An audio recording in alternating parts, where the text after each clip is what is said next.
Hello and welcome back to CFS Invitational 2023. We're here with the Americas Division, and so far it has been a banger. We've had 2 awesome days of the group stage.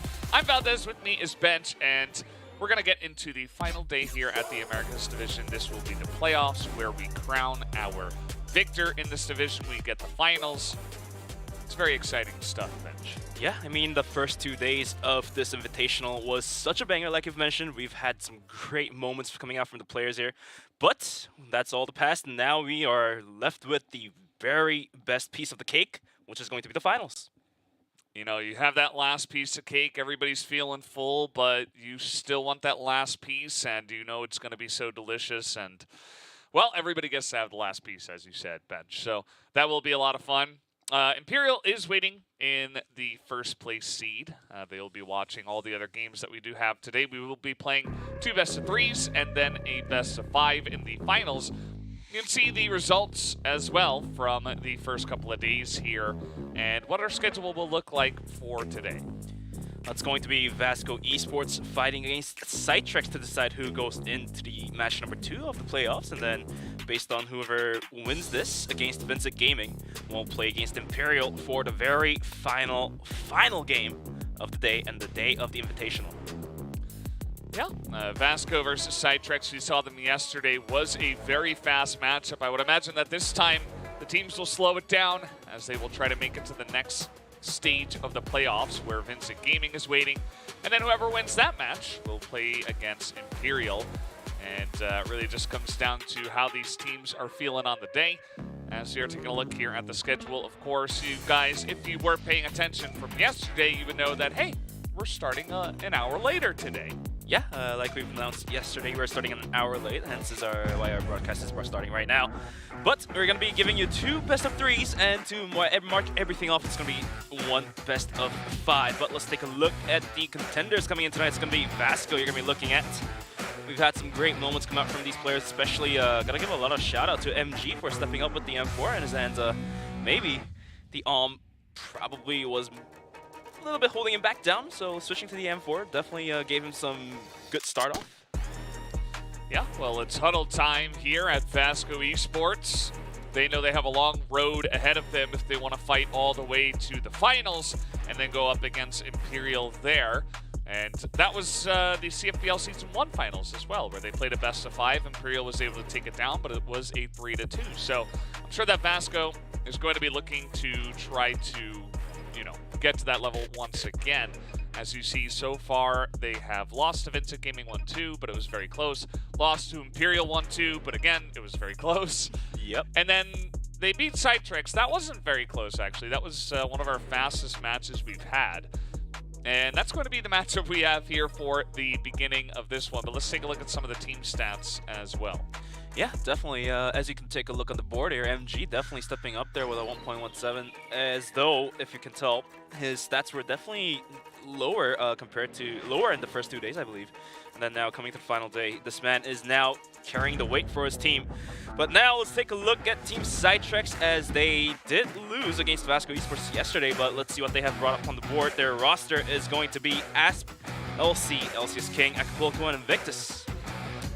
Yeah, these guys, they definitely have the ability, as we know it, as we even saw it at CFBL, the fact that they even were able to get invitated to this tournament. And it's really going to come down to if they can turn things around, right? They have struggled a little bit, but they did take the 1 map off of Imperial. And if there is any team that you're going to be happy about taking a map off of in this tournament, it will be Imperial. So CYTREX, hopefully they can pull stuff together and get a better result, because after that match, or that map win against Imperial, it has been a bit downhill, and that is why they are currently in the 4th seed here.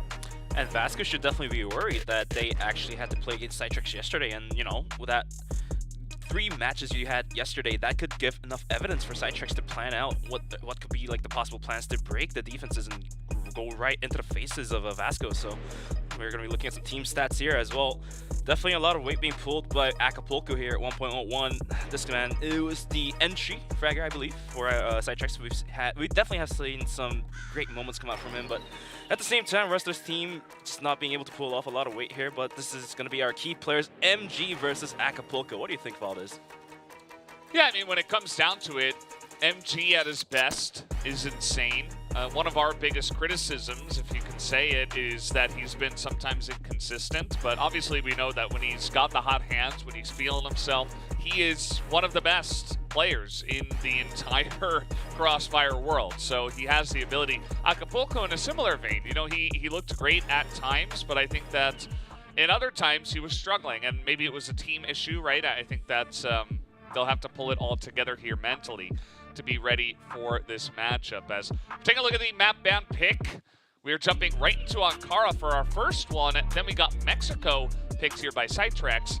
And then finally decided map there at the end is Black Widow. I mean, it's definitely one of the more interesting ban picks come out. We haven't had a lot of Ankara come into the first 2 days, and Mexico as well, only getting played a couple times yesterday only. And now coming into the final day, teams definitely opt out for playing some more Mexico, like I've suggested. So let's see how it turns out. And the last decider, like you've mentioned, is going to be Black Widow. And what do you think, Valdez, coming into Ankara? Do you think CYTREX has the caliber to break through the defenses if it comes down to the blacklist side to them? Yeah, I mean, that's really the question, right? Just taking a look at some of the data we have, we saw that Vasco had not picked this map up until this moment, but they also didn't ban it. It's definitely a map that they have had some success on, so I wouldn't be surprised if they do feel like they're going to enjoy their time on this map.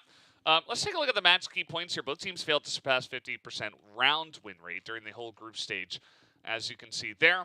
So somebody's going to improve that win rate from today. And CYTREX has never won against Vasco Esports since 2022. So that's 1 draw and 5 losses against Vasco Esports. And I mean, again, Vasco were in the finals. Vasco, like, they shouldn't be in 3rd place, in my opinion. I think they should have been able to get the 2nd place seed, but unfortunately their performance in the first couple of matches that we had during the group stage was not quite at their level bench. So we'll have to see if they can pull it up today. Well, we'll leave it at that and go straight right into the games here. But yeah, like you've mentioned, Vasco, if anyone is to climb out from the ladder in this specific structure we have in this tournament, it has to be Vasco, I believe as well, given their veterans as well. But it's going to be the very first round to kick things off tonight. And we're going to be looking at CYTREX kicking things off in the side of Blacklist, and it's going to be Vasco. Side of low risk, but already action swinging out a little too wide here is going to be picked off by LCS King. And all of a sudden, they have to go for a 1-3 split, leaving only a single player down towards A bomb site and having a perfect read. CYTREX is going to be gathering right outside of A bomb site.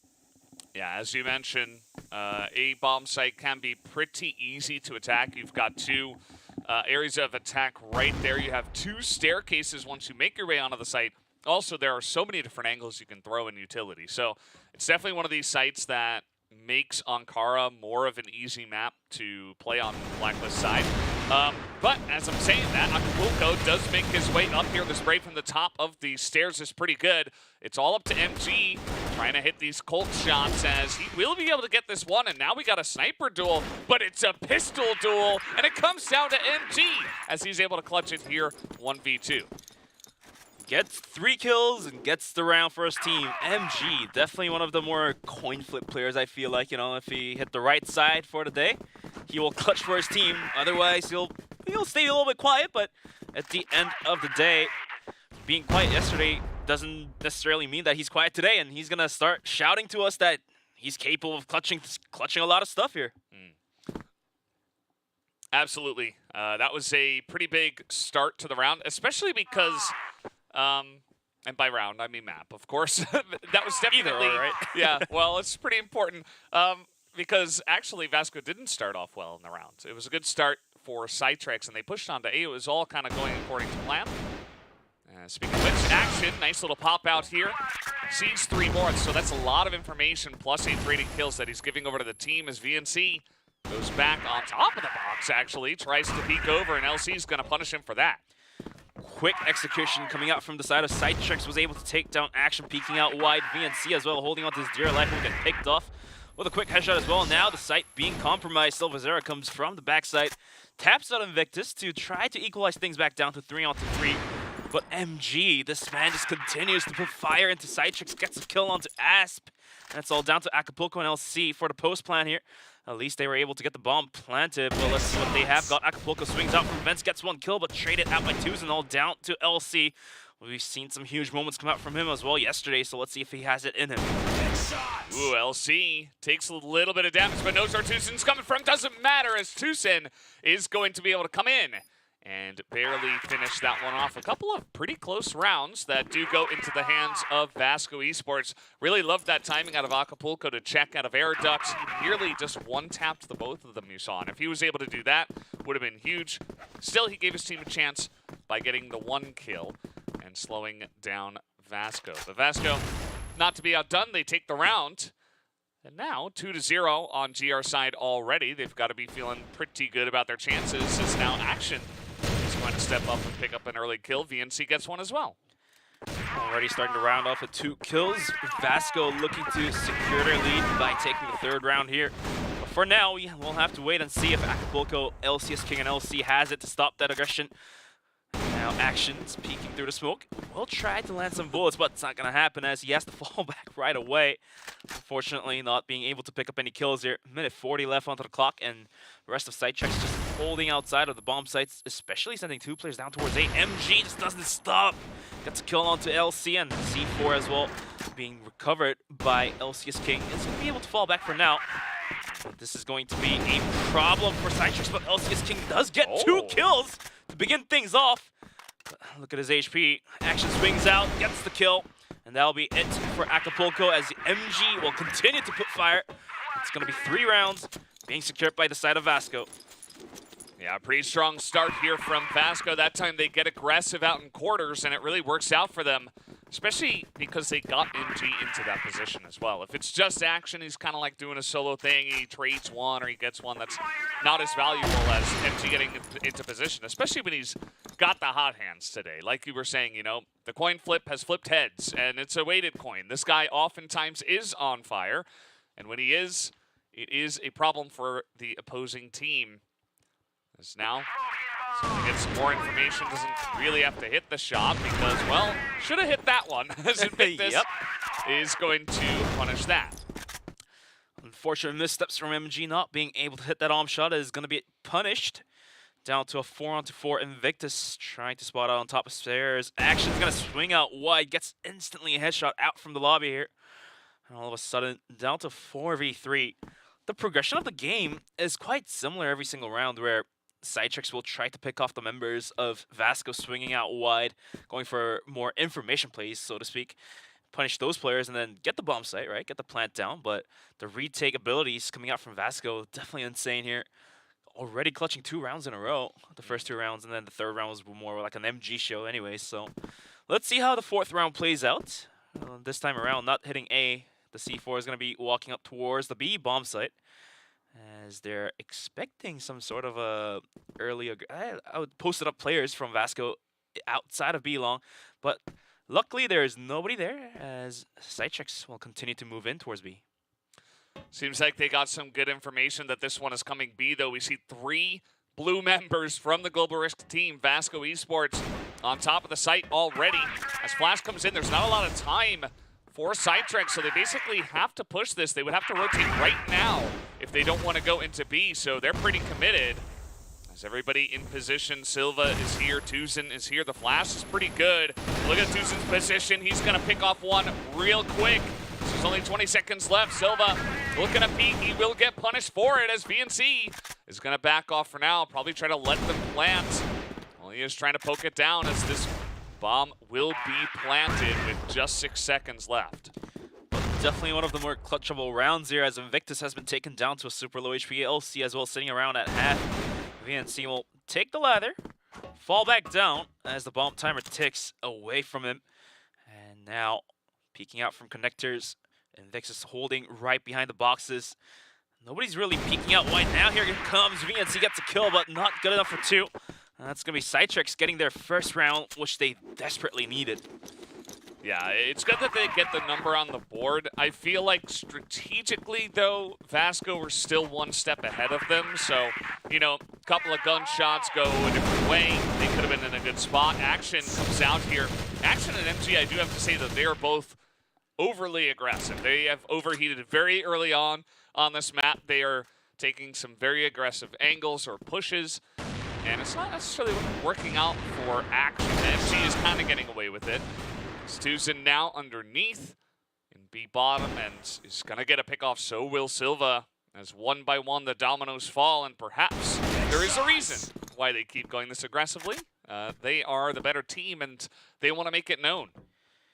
Yeah, absolutely. But Silva's there and peeks the corner once again, gets one more kill to himself. LC goes down, leaving Aspball alone. But going back to what you were mentioning, yeah, Action is definitely playing a bit more aggressive than usual. Maybe from the frustration that he wasn't able to get the kills. One of the more rather easier ones by peeking out to the corners that the enemy wouldn't be expecting too much. But Asp will get a kill onto VNC here. Gets the bomb planted to start things off. Going to be a 2v1 situation. Has all the utility to himself, so let's see if Asp has it to hold it down. 30 seconds remaining onto the bomb clock. Now the rotation coming in. MG is going to be leading the charge here. But do they realize Asp is holding right by the staircase here? He's going to peek out. Missed the arm shot. Has to fall back right away, but Silvazera has the pistols ready. And with open arms, Asp goes down, and the bomb will be defused. It's going to be 4-1 with Vasco Esports taking the lead here. 3 rounds differential here. Yeah, Asp in a pretty good spot, actually. I liked where he was on the stairs. It's very unexpected, not an angle you see often. But the issue being, of course, that he had still the sniper rifle. So he tries to get the flick, he misses it, and from there it's basically a done deal. 2v1 is LC. Okay, he has come to play. Although MG has as well. He will not be outdone. That's a couple of kills, and he's even re-peeking here after seeing many members of CYTREX there in office. So once again, MG's aggression gets him more kills and more info for the team. MG definitely heated up here because you don't see a lot of armors who will re-peek that angle. But this man, definitely confident in himself, pops out the pistol, re-peeks away. But at least he wasn't punished this time around. And now, playing with the clock here is going to be CYTREX, as after losing 2 members, sitting with only 3 players, Asp is going to be rotating in towards his teammates outside of B here.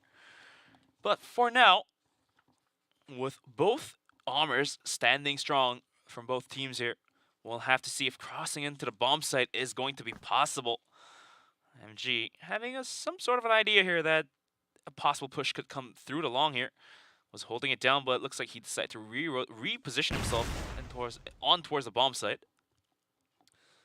Yeah, he's just gonna hold it down for now. He's got to check 2 angles essentially, and oh my god, this guy is just insane today. I mean, nobody can handle him unless he goes totally bonkers, which, you know, he has a couple of times, just like that one, but it's fine because he's getting so much done for the team. He's getting them so far ahead. Now Acapulco alone hits the first shot. He's got a chance to clutch it here 1v1. He's just going to run over to B, rather A, or pretend like he will. Ooh. Yeah, I mean, if you're sitting on only 13 HP, it's better to play with the clock here, although not a lot of time has been left here. VNC is going to start to move in closer towards middle. And let's see if Acapulco realizes that and post for a bomb plant, as he will step back in towards the B bomb site. Now he's going to stick the bomb here. And VNC, does he realize the bomb is on towards B? And yes, indeed, he'll pop out his pistol as well, run in closer. About to cross paths these 2 players, 13 HP. Just 1 bullet will do justice here for Acapulco. And he'll need to find a lucky headshot, otherwise it's going to be done. VNC pops out from the windows, crouch jumping. Gets the kill, secures the plant, secures the defuse. And that's going to be 5 rounds in for the side of Vasco Esports. Yeah, as you mentioned, Acapulco just had to hit another one-tap headshot, essentially, and he was not able to do just that. A lot of pressure on him. I mean, he and LC are kind of the 2 guys that are, you know, Acapulco's a bit more clutch. LC kind of just getting overall more kills.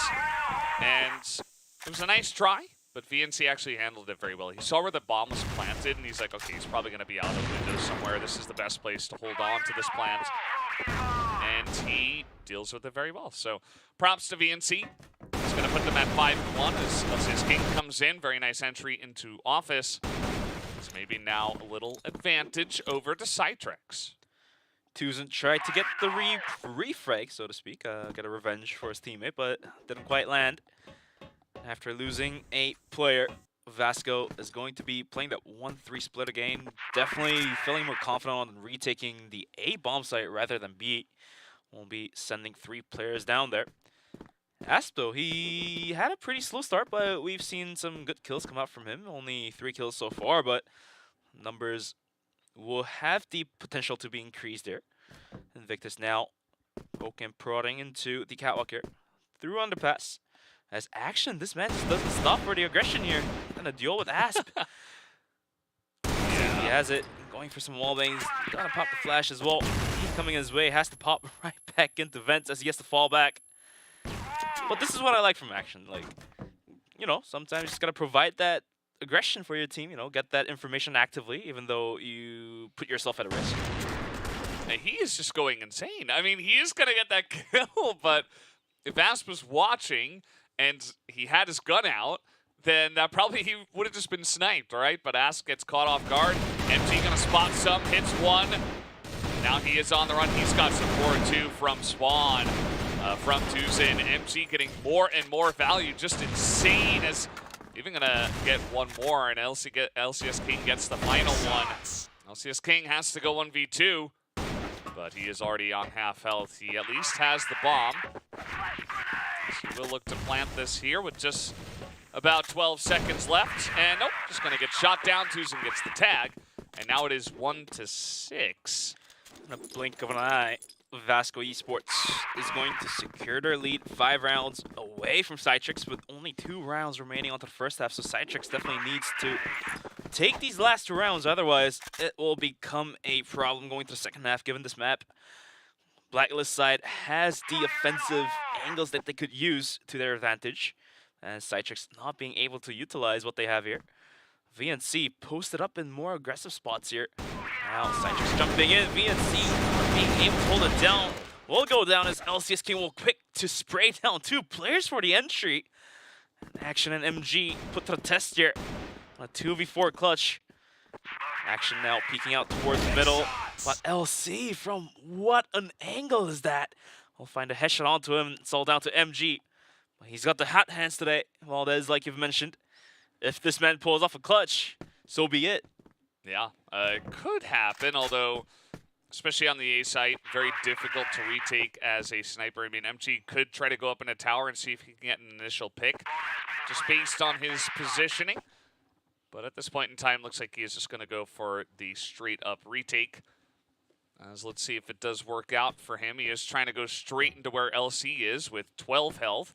Has picked up a rifle, and okay, he'll get this first free kill, but LC going to give away his position. Only 21 seconds left, as they even have some utility. He really kind of just got to run through right now.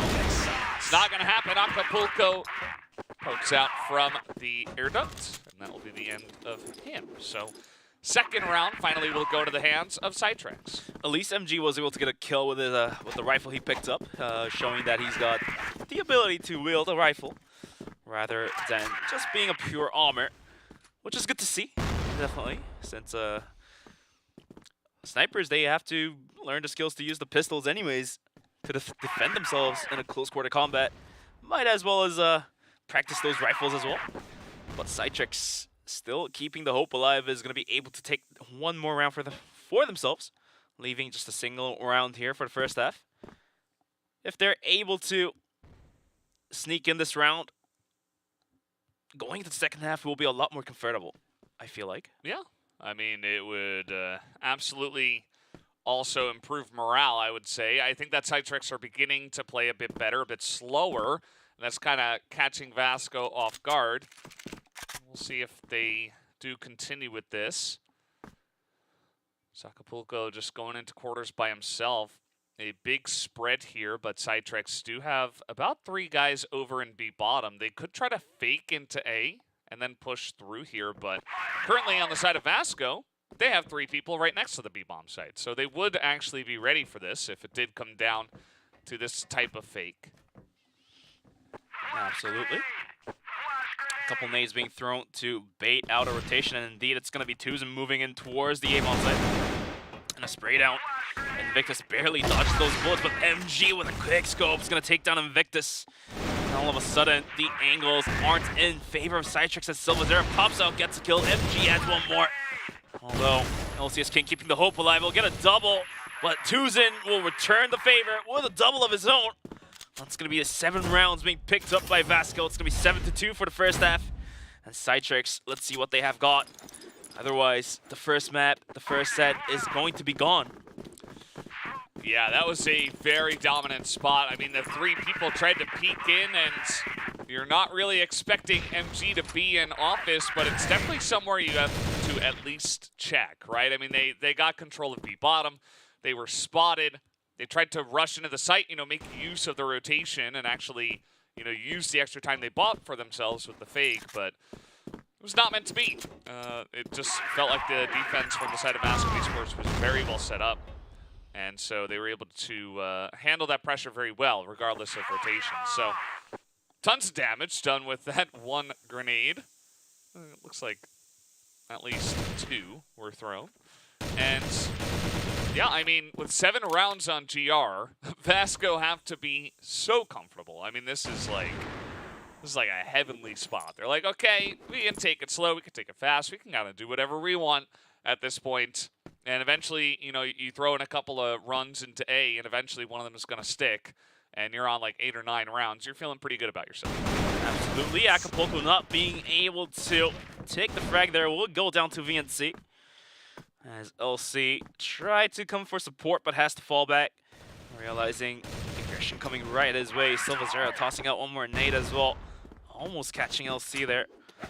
But for now, Vasco will be happy with taking down Acapulco, as they're going to continue to play with the clock, put the pressure right into the shoulders of CYTREX. It's going to be a kill coming out from MG yet again.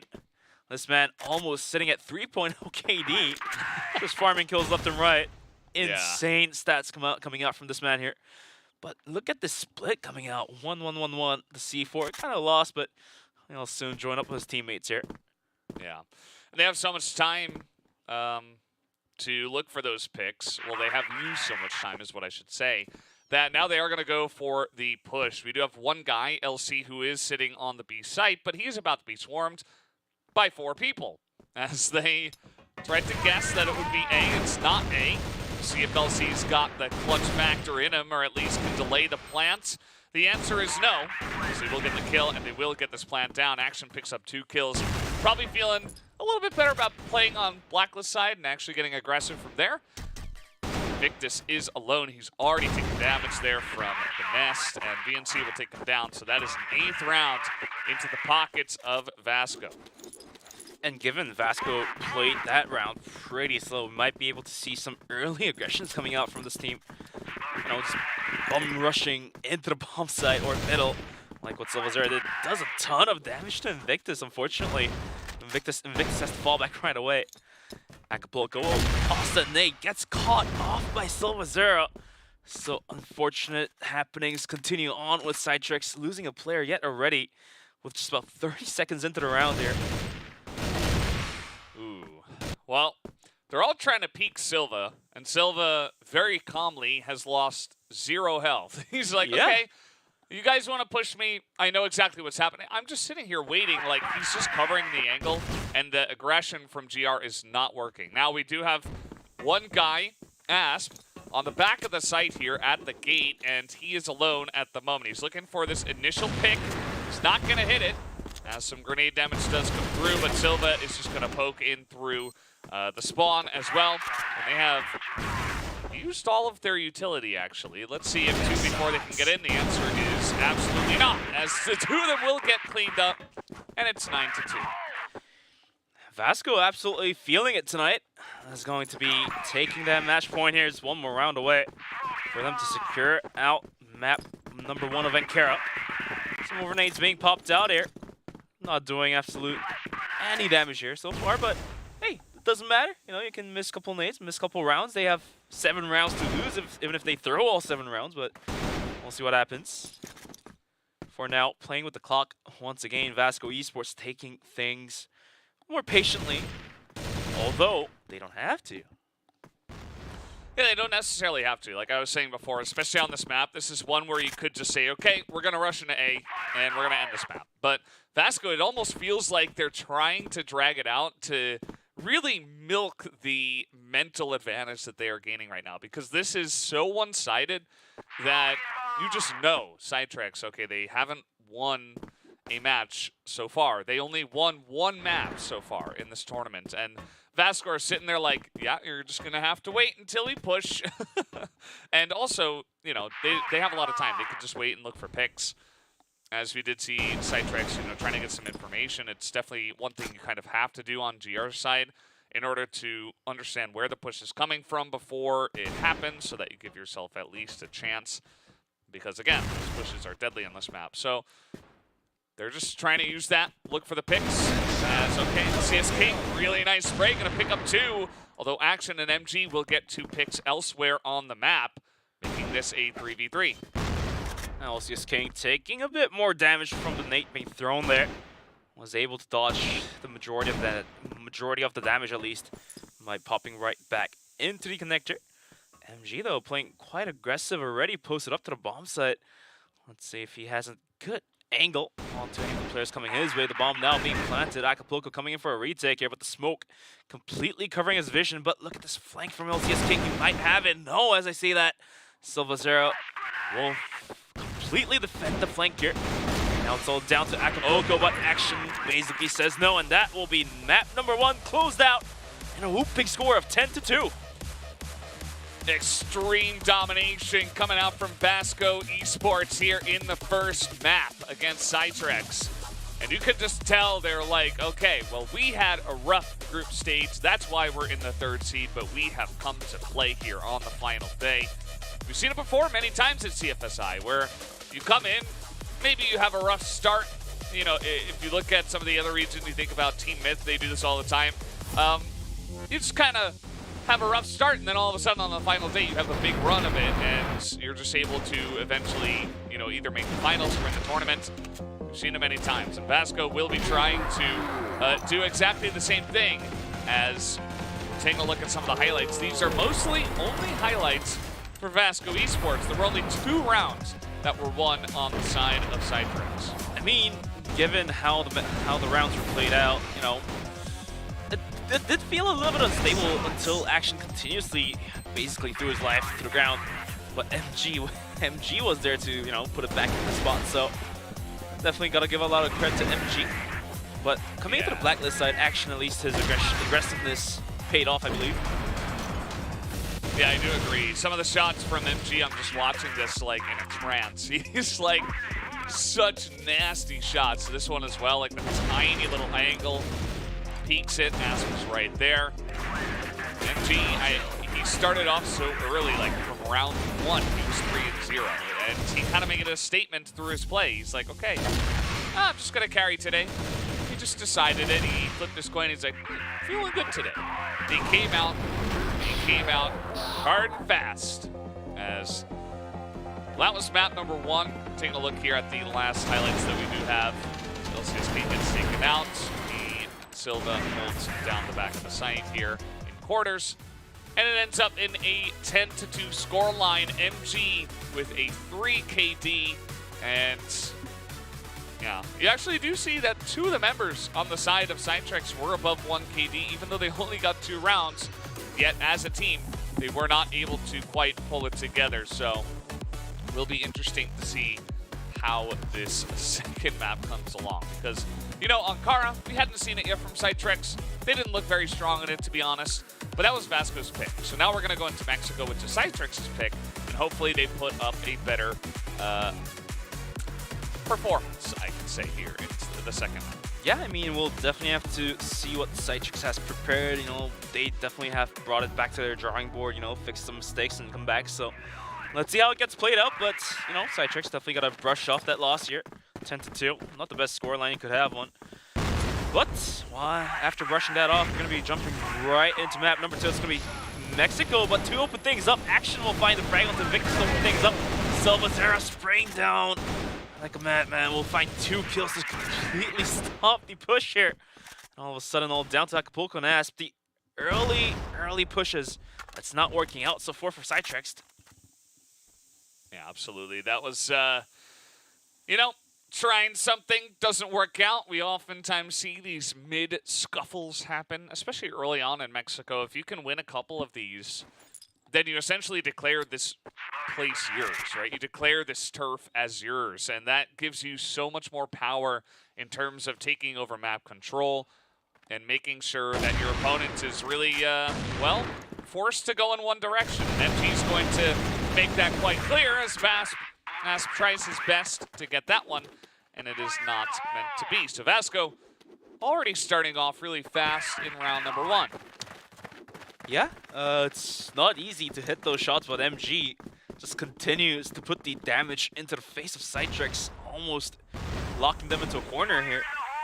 But after a failed early push, CYTREX will take things a little bit slower as they're going to be gathered outside of A here, trying to take control of Catwalk. But they haven't yet to go through their utilities, so let's see if they have good angles to toss a couple nades, see if they can, you know, get some lucky hits onto any of the players holding onto the Catwalk, which is going to be Silvazera. But Silvazera as well is going to be juggling his position left and right to dodge any possible nades coming his way. In the meantime, the timer has been ticked down to minute 40. And no interest in going towards water. It looks like it might be a full commit towards the A bomb site until, or unless they decide to rotate out from here. Yeah, this is what can happen on Mexico sometimes. Definitely one of the slower paced maps because of it, where the BL side essentially says, let's see if they do anything crazy. And this time, we don't see SV really pushing in and doing anything like that. So we're going to have to push up the stairs, but immediately, if CYTREX make themselves known over there, becomes easier for the side of Vasco Esports to hold it down, as they still have control over the middle of the map. They do have one guy, Tuzin, who is watching for Waterway, just in case. But again, as we talked about earlier on in this tournament, not a very common strategy. So it looks like might just go straight through the middle here as they throw down some smoke and look to attack. The question being, what is this angle of attack going to look like? Absolutely. It's still unknown to us just yet, but with only half a minute remaining onto the clock here now, they have to execute for this attack here. They're going to be crossing from Catwalk right on top of water here, actually. Now, they have to decide whether if they want to hit A or B after jumping right into water. Looks like with the timer being burnt down, final execution of a couple settings are being thrown out. Here comes the attack, but Asp will be tagged down by Tuzin. Bomb site being held down strong by VNC. Gets one, gets two. The bomb plant is going to happen, but at what cost of losing all the members? Acapulco luckily finding a good headshot onto Tuzin. Will hold it down. But VNC just continuously putting the damage into these last two players of CYTREX. And they hold the bomb site down, says no to VNC as MG swings in on top of the bomb site. Gets a clean pistol shot and is going to be able to defuse the bomb for their second round coming into Mexico. Yeah, I actually liked the approach from CYTREX there. I thought it was a pretty nice and kind of unique one. They had one guy in waters who was going to check through and see if he could kill the one guy that generally holds that area. If you do, then on the cross into B, you're not going to get as much fire from the spawn, right? So he wasn't quite able to get that kill. Asp did go down, so the execution wasn't great. And again, it was very late, right? So they didn't give themselves a lot of time. They had to rush the bomb plant at the end, which means you have one less gun in a critical time. And overall, Vasco Esports were able to hold on to it pretty nicely. So once again, Vasco, they have already claimed this turf in the middle of Mexico. And, you know, smokes can come out, but at the end of the day, Vasco can just wait this one out and really either push CYTREX into one of two angles, which are not great. One of them is water. One of them is the stairs into A. And, you know, again, on Blacklist, that's not necessarily the angle you want to take. You want to at least have two angles of attack. But oftentimes, if you don't have control of mid, you will not get those angles. Yeah, and you're absolutely correct on that one. Being stuck on a staircase or being stuck underwater, both definitely not the best choice to choose the angle of attack from. But by playing slow, at least CYTREX is able to take one advantage of running through the utilities of Vasco. which you're able to observe here. A lot of nades being thrown out, most of them being missed here, but here comes the early aggression. Not so early, it's a mid-round, but Silvazera will read that push coming in, falls back right away, so CYTREX not being able to capitalize that push here. We'll have to rotate back again towards the A-bomb site. At least, most of Vasco did fall back from mid, playing from the spawn area here, so they might be able to take 2 angle of attacks like you've mentioned and have a better round, so to speak. Looks like pretty similar to what they did last time. Asp underneath.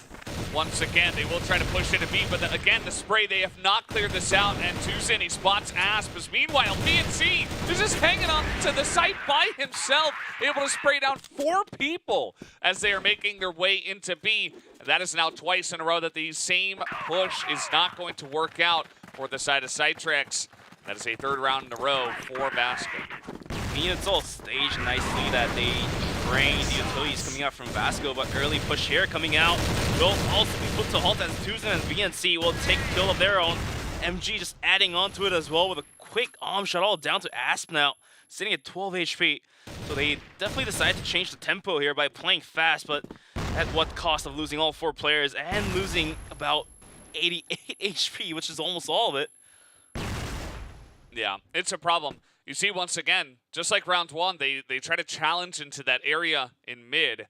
And once again, just the gunplay from the side of Vasco Esports is just a lot more efficient, a lot more effective. So at the end of the day, you know, if they can win that fight, then great. That would be awesome. They put themselves in a great spot to attack a site. But the fact that they can't even make it past that first roadblock is becoming a big issue. Asp here, 12 health, as you mentioned. Tuzin on 29. We'll see if he can even spot him as the C4 is down in mid. And Asp doesn't really have much time. We'll see if Tuzin can spot him. Asp just juggling with his life. Actually, Tuzin whiffs the shot completely on the first couple bullets here, but was able to connect the final bullet onto the head, especially to take the kill here. So it's going to be Vasco Esports securing their 4th round here, but we need to talk about some recaps as well on how the games has been progressed out here. You know, some quick early aggressions coming out from Vasco, or not Vasco, sorry, it's going to be CYTREX. The early aggressions being put to a halt, so yeah, they changed their gears and they're going to be playing pretty slow. By playing slow, yes, they definitely do gain the advantage by draining through the utilities, but at the same time, you know, if you have the advantage on having more smokes and flashes on the side of Blacklist, you have to use that to your advantage, but what CYTREX is doing right now is, okay, we know that Global Risk side doesn't have any more flashes, they don't have any more nades to stop us from bomb rushing into the bomb site. So CYTREX will pop out the smoke to cover the angles from running in from mid to B or mid to A. But the problem is the gunplay. Like you've seen, VNC will completely shoot down, mow down life after life. 4 kills for him, 3 kills from the other round. And CYTREX, they have to really pop flash that. Yeah, and we should be in just a moment. Sorry about the delay, guys. Just a little bit of a tech issue that we're looking to get solved. It has been quite fast so far. And we're going to take a look at some of the highlights that we do have already while we do have this downtime. Again, kind of what you were talking about, Bench, what we have been harping on a little bit here. But also just take a look at how VNC is able to hold down the site. He is just making this even more difficult than it could be. You know, if you push into B, and maybe you lose like 1 or 2 people, but you get the guy on B and you get the plant down, then there's definitely a chance, right? Then you've got a chance even if you are down a guy, like stuff can happen, right? But if you're pushing into the guy on B and he just sprays down 4 people, well, obviously you're not going to have much of a chance. So I'm not sure what the answer is here. Maybe just try to take it slower into mid. They have been taking mid, but then they have avoided rushing into the A site, which I think could be their next opportunity because the B site pushes have been a problem. VNC have just kind of taken a bunch of free kills as they walk into him. Whereas, you know, they take mid, they could try to go like stairs and into mid into A. Like that's another strategy that we see often, but they have not elected to try that just yet. So, I mean, overall, Mexico, a pretty strong map for GR. The issue for us is that it hasn't looked very close so far. It just feels like Vasco are kind of just bopping them over the head with the little hammer. Yeah, I mean, given the design of the map of Mexico, it's in a grid map, so to speak. When a team decides to control mid, might as well as control mid and try to hit a side in two angle of attacks, like you've mentioned, so that the split allows for some distraction coming out. For the players holding onto the bomb site. For example, VNC was holding onto B bomb site by himself. Let's see if CYTREX was able to push down through water and also able to push out through from middle. Then VNC has to look at two different angles, and one misstep could cost his life, and that's one free bomb site for CYTREX. But what's happening right now is CYTREX continues to take control of mid. Good, but they don't diversify their tactics from there on. They will just stick to middle. And I'm talking about, like, sticking to middle as all 5 players, which is not working. And it will not work out against a team like Vasco. Yeah. Vasco has been very well balanced so far on the 2 maps, like, especially starting off on Global Risk side twice. It's been a lot of just kind of sitting and waiting, right? They don't have to overpush. Again, Action did that a little bit early on. But since then, they were just kind of holding some angles, waiting for them to push into them, and just winning a lot of firefights, and that's kind of stayed the same. Especially on a map like Mexico, they're pushing into mid very quickly. They've won 2 big skirmishes there, and so, like I keep on saying, they just declare their turf. They declare the middle of the map theirs, and that gives them a big problem for CYTREX to actually retake into this. So we'll have to wait and see what is going to happen. As again, we're just waiting for one of the players to get back in the lobby. Still waiting on the tech issue to be solved. And he should be in here in just a moment, is the word that I'm hearing. Yeah, we'll be reconnecting the last player back into the lobby anytime soon. But definitely thank you guys for joining the broadcast. Like we've mentioned, we did start an hour late, and we still got you guys here. So thank you guys for listening to us for the announcements. But yeah, we're going to be providing you with some more quality Crossfire, especially now it's the final day. Only the best of the best plays will come out today, I believe, given the money is on the stake here.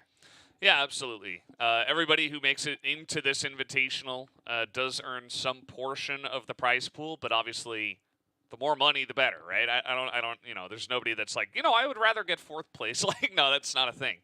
So CYTREX is going to be fighting their hardest to try to make it back into this, and from what I can tell so far, it does feel like Vasco, the first couple of days, regardless of if they were trying to hide strats or if they were just taking it easy, I'm not so sure. Maybe the other teams were just able to perform better and just, get the upper hand on them. But either way, I think that Vasco is better than the results do determine, right? I think that the 1 and 2 scoreline that they had coming into this in terms of matches, not really what this team deserved. So, could have been like 2-1 or 3-0, but Vincent and Imperial were able to take a couple of matches against them that were very close, and so Vasco will have to fight from the bottom of this entire bracket, which can be tiring. Can be very tiring, actually. It depends on kind of the personality of the team and of the players. Like, some players like playing a lot in a row, and they feel more warmed up towards the end, whereas other players are like, well, I just kind of wanted to get my 1 match in and then be done, walk away with the money. So will depend on the players. Yeah, I mean, you're absolutely correct, but if it's not for anyone else, it has to be Vasco to be climbing from the very rock bottom all the way to the spot to fight against for the #1 spot against Imperial. So let's see if they have it in them, but it definitely gets tiring after you play maps after maps, especially if Vasco wins this one. They have to play against Vincent in the next set of games here. We'll have to see what happens, but we've gotten the news that the final player has reconnected, so we'll be taking you right back into the game in any moment. Yeah, it's loading up right now as we speak. So here we are, currently 4-0 in favor of Vasco Esports. If you guys forgot what happened, it's been mostly a rock-solid defense on the Global Risk side from Vasco Esports. So we will see if CYTREX have an answer to break through the rock-solid defense, or if this will just turn into a bit of a landslide, as it has been so far. Yeah, hopefully the downtime, if CYTREX it would be great if CYTREX was able to use that to their advantage, you know, talk about some tactics and switch up their gears once more from just playing dull fast push or dull late push. Rather, they need to utilize their positioning more often as well. You know, like they take control of mid. They have the positions, but, you know, they don't progress from there on. It's just down held like a brick in the middle. But for now, some setups will be thrown out from the side of CYTREX, so it's going to be a mid-round pusher. Coming in is going to be LCS King. But luckily for him, nobody's holding right by the corner, so it's going to be some bullets just shot into the air here. Yeah, it's going to do a nice amount of chip damage to the guys on CYTREX. And it's very similar to the rounds that we have seen before, right? Asp still was underneath. Now he has rotated over actually to a stairs as I speak, so he's going to take a very different angle here. He gets flashed and dies. MG in position as well, just trying to hold down the B site. And VNC here holding down mid as well. So they change up their spots, and Invictus is not able to go 1v4. So that is now 5-0 in favor of Vasco Esports.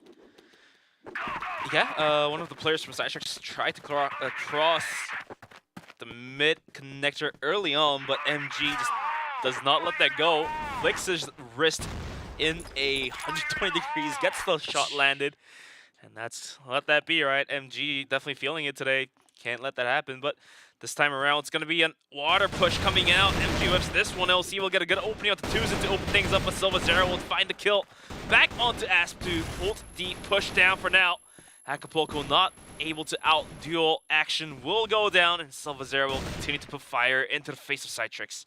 And it's all going to be down to LC and Invictus. Yeah, and this is the issue. This is why teams don't go water as a whole, as a 5-man unit, because even if you do check all of the angles, even if you do make it in, it's so difficult, right? Like, you gotta check the A door, you gotta check the guy behind the box from spawn, you gotta check a couple of people from B because somebody could have rotated into mid. You didn't clear that out, so there's like 4 or 5 different angles, and it's really rough. The entry was actually pretty good. They even got that first entry frag, but timing not good enough. MG this time spots it coming once again, as they will run into water.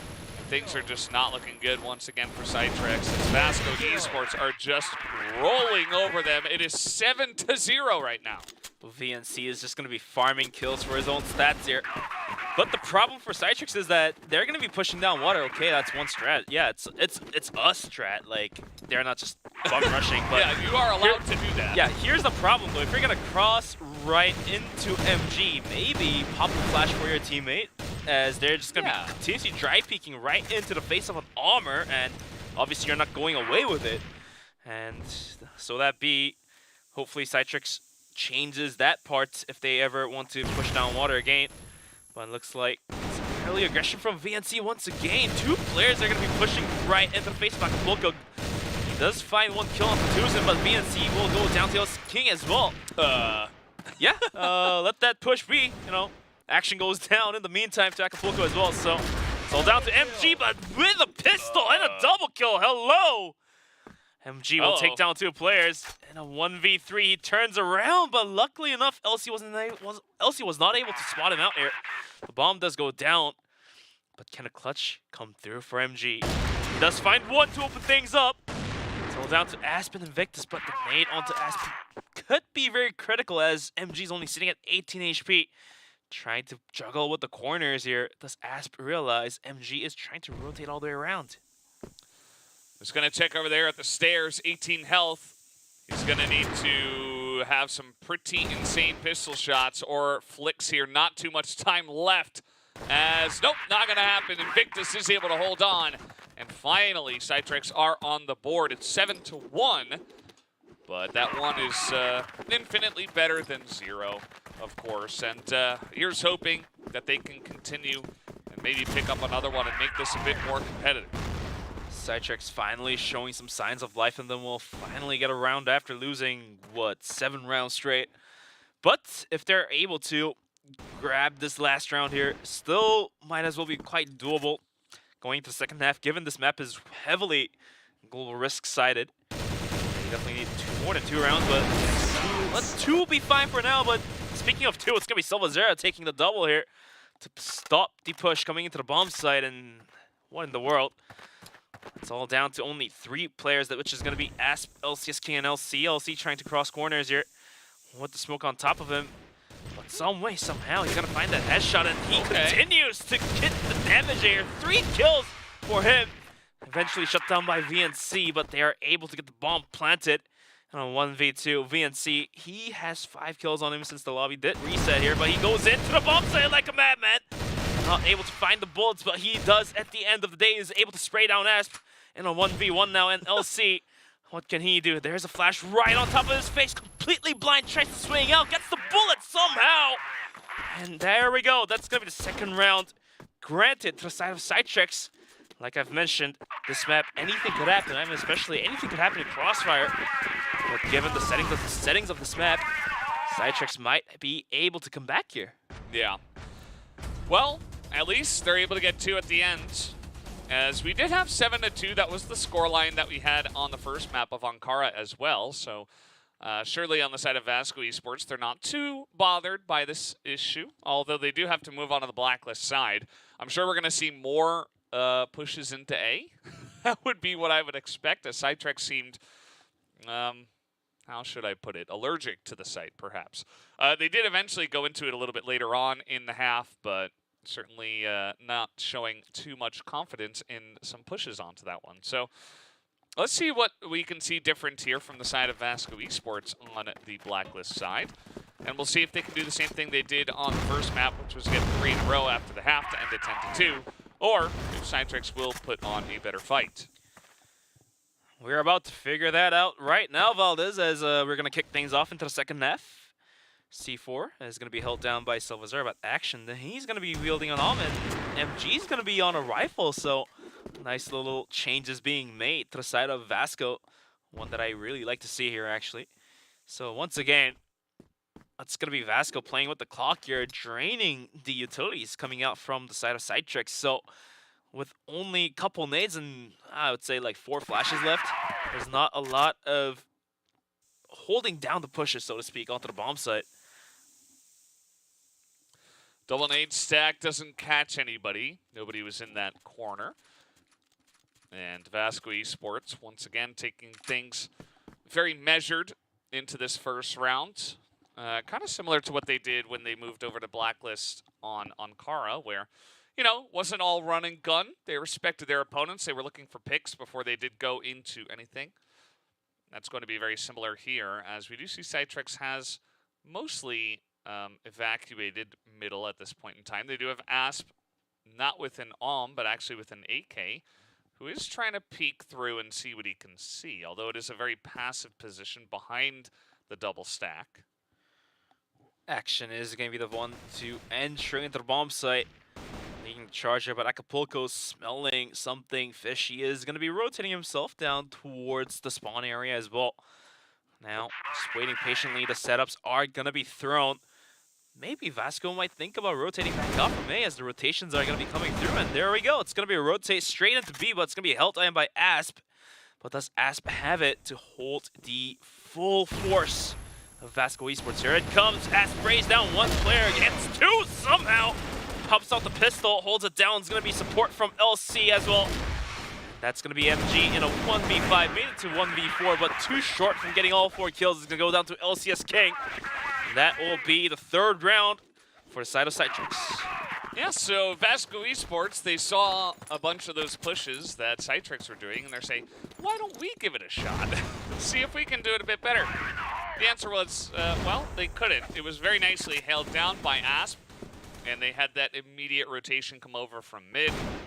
Not really a big issue for them. So, nicely done on the side of CYTREX. They get a chance to play on the global risk side, and they've shown here that they are quite effective at playing on this one. So, curious to see. I mean, this was their map pick, of course, so we'll have to see if, you know, maybe this is why. We'll have to see how the rest of the game is played out here until we get the definite answer of who's better in this map. But so far, Vasco Esports looking a little bit better on the side of Global Risk now. things have changed besides. And CYTREX so far grabbing that first round is definitely critical here. And let's see if they are able to continue on with the momentum they have just picked up. As some valiant effort had to come out from Asp for holding that down. Gotta give him a lot of credit for that. And now here comes the setups from the side of Vasco. And the pop flash is not really blinding anyone just yet, but looks like they're gonna be crossing out towards the connector once again. Asp is already positioning himself into a corner that could be very detrimental for Vasco to push it in. Asp actually swings out, getting the damage done, but wasn't able to get the kill here. VNC enters, gets a kill, but LC comes around the corner, gets a double somehow. VNC trying to get the refrag. It's going to be MG to one player down. Yeah, and this time you saw Asp with the wide swing. A nice idea, but you really need to hit the shots if you are going to go for that play, as he was not able to do quite that. His team is able to shore it up. LC was on the site and was able to hold it down as they fake a rotation. And they will look to push into the B site right now.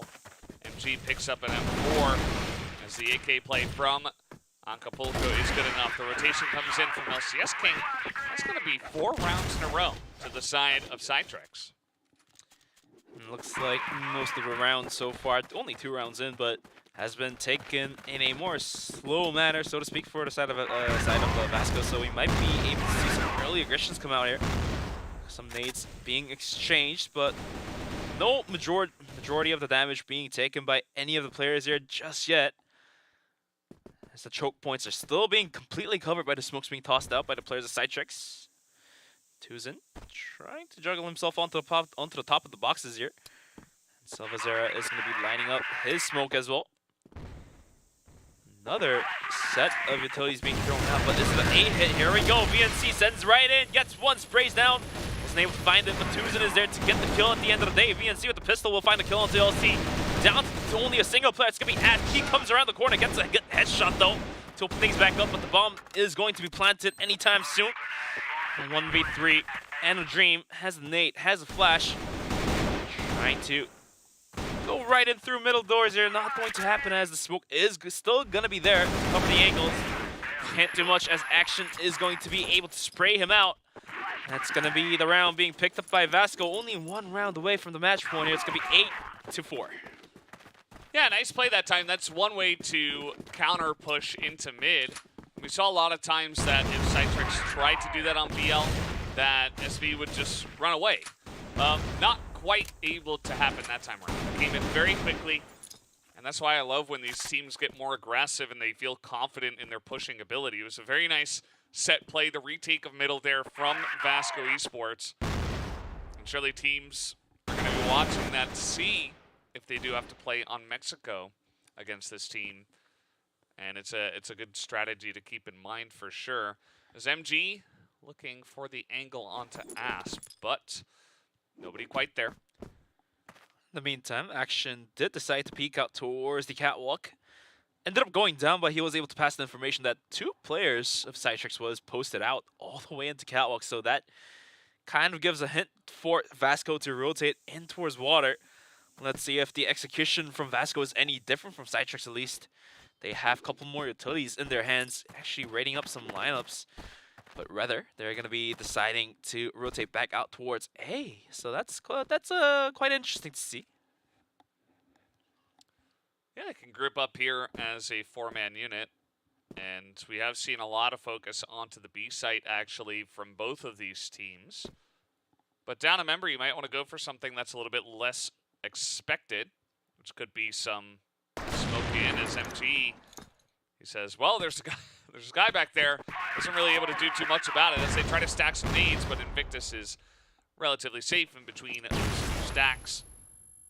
And now they're just going to rotate out of there for now. MG is still lingering around, trying to get a lucky pick. He's going to be checking his backsides a little bit more carefully. But with only 30 seconds remaining, Vasco has to make a move. Acapulco's going to swing out doors, gets a kill, gets a double. Almost making that a triple, but Tuzin is quick to find 2 kills of his own. And all of a sudden, MG down by himself. He's trying to get a kill right onto a bomb site, but the flashes are stopping him. The time is running, missing all those pistol bullets. That's going to be LC taking down MG, and all of a sudden, CYTREX is going to be chasing with only 3 rounds away from making it into a tie. Yeah, that's the fun thing about Crossfires, that the comebacks can come at any time, and it looks like CYTREX, after moving over to the GR side, have looked much better, although I immediately cast a curse them. VNC comes in, gets the headshot onto Asp, who has been playing a very similar spot, and so it's going to be a good start for VNC. Spam through, Invictus takes a lot of damage, 10 on top of it from the grenade. As this, they totally control mid. This gives them a lot of options. Again, I've been a little bit unhappy with the, okay, we control mid, now let's 5-man push into 3 people on B kind of strategy. So hopefully Vasco do something a little bit different. LC tries to push out, and they will trade 3 members back. And Tuzin also gets that kill on LCS King. That puts them on match point. If they win 1 more round, they will move on to the next round of the playoffs. Yikes for CYTREX for having that trade there. It's one of those monopoly trades where you just lose everything you have. But for now, the nade stack is not going to hit anyone, so that just puts the hurt into CYTREX once more. Not being able to catch any, with all 5 nades actually being thrown down. It was 4 or 5, I believe, but pretty much everything being thrown down towards Catwalk, not hitting anyone. But it's going to be Vasco still lurking around, but look at these early pushes coming out from CYTREX, who's sending out 3 players.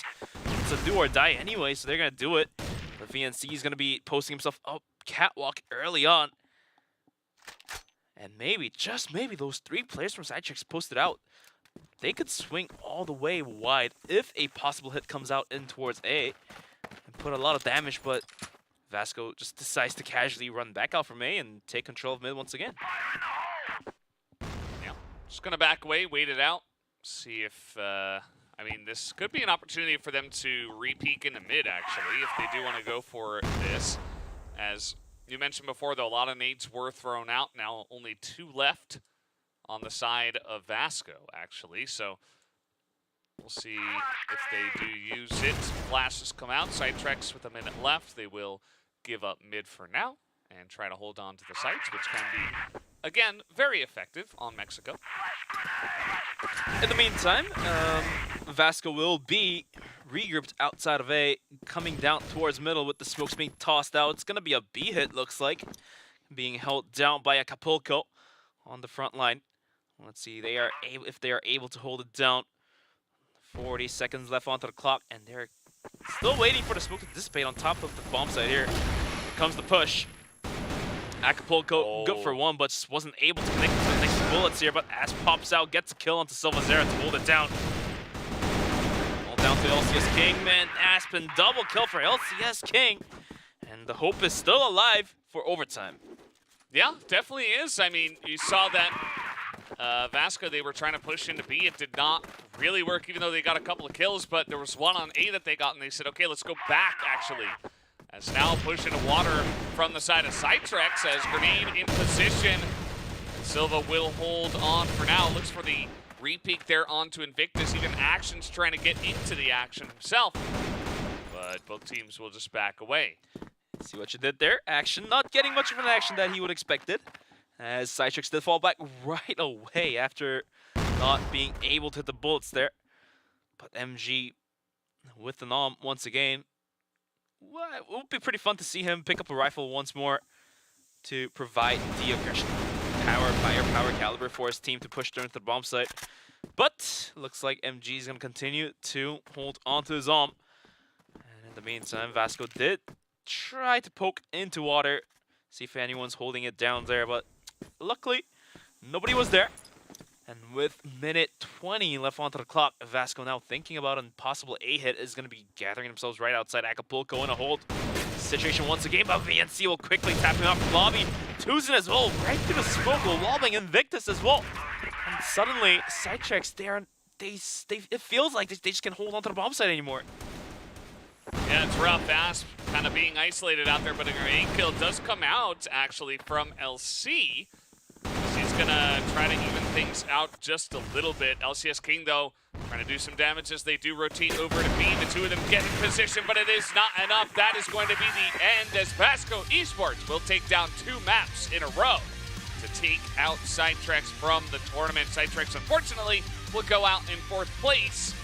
And good job to them. Good effort to try and get as far as possible. But it's all Vasco Esports in this match, as they will buy a ticket here to go to the next round of playoffs up against Vincent Gaming.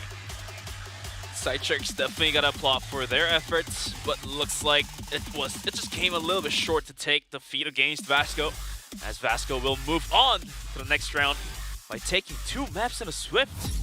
We're going to be looking at some highlights as we finish that map off from Mexico. Nice little setups coming out, but those shots from VNC, single one-man army coming out to hold the bomb site down. I don't see that a lot often. Yeah. And one thing that was pretty consistent over the course of this map is that the GR side was having a great time. So Vasco Esports, they started off, they got 7 rounds on the side. And then even after the half, we saw that CYTREX, a team that has not had a lot of success, were able to actually hold on for quite a long period of time. MG was mostly silenced towards the last half. He was trying his best, but it really came down to more of his teammates from Vasco to pull it ahead. As sometimes even Vasco tried to get a bit aggressive, and Acapulco kind of put him in their place. That kind of makes me wondering that if CYTREX was able to start on the global risk side, then maybe they might have been able to take the map away, but unfortunately it was going to be Vasco to start things off in the better side, so let that be, as the matches are now all done for these 2 teams as Vasco moves on to fight against Vincent. But we're going to be looking at the last very final clip of these players. The shots are quite accurate as they have practiced all day long. But this is our set summary here, 10-6. That was 10-4 the last map, but 10-6, so a little bit progression coming out from CYTREX, but let that be, right? Yep, 10-2, 10-6. We saw that VNC, at the end of the day, 3.14 KD. The guy was absolutely popping off. Certainly helped that, you know, he was holding down the B site for a lot of that. He was holding down water as well, and we saw a lot of pushes coming in. And then even moving over to the BL side, VNC was a big clutch factor there for the side of Vasco Esports. So in my mind, he's the MVP. I would not be surprised if, okay, it's MG. Who I suppose over the course of 2 maps had the better numbers, as he will pick up the MVP. His Ankara was absolutely disgusting, in a good way, of course. And man, yeah, they just played their hearts out. Vasco Esports absolutely deserved that next ticket. But that's it for CYTREX. They're knocked out from the Invitational. It's going to be Vasco Esports moving on to the next round. But yeah, it could have been anyone's game, given that if MG wasn't popping off like that. But here is our bracket. CYTREX is knocked out. Vasco moves on. Vincent versus Vasco will come right after. Yeah, absolutely. So if you guys are looking forward to that match, we will be back with it in just a bit. That was a pretty quick 2-0 from Vasco Esports, trying to replicate what they were able to do yesterday in their victory against CYTREX. But now, up against Vincent Gaming in match 2 of the playoffs, that should be a much more even match. I would expect that one to go to 3 maps. I think that both Vincent and Vasco are equally capable of making it onto the next round and playing off against Imperial in the finals.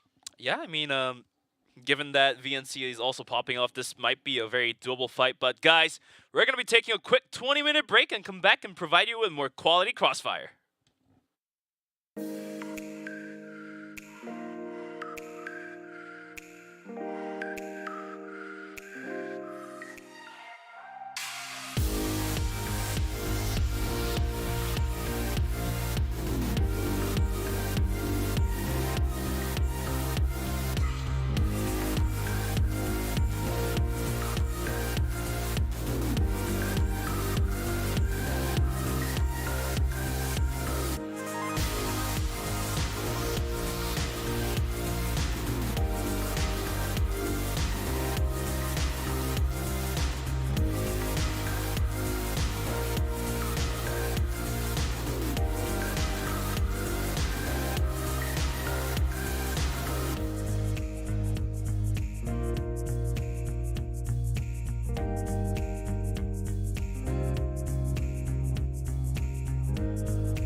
Hello and welcome back to the CFS Invitational 2023 here with the Americas Division. And so far, we've had one best of three. It was Vasco Esports moving up to the next match of the playoffs to face off against Vincent Gaming now for this next best of three.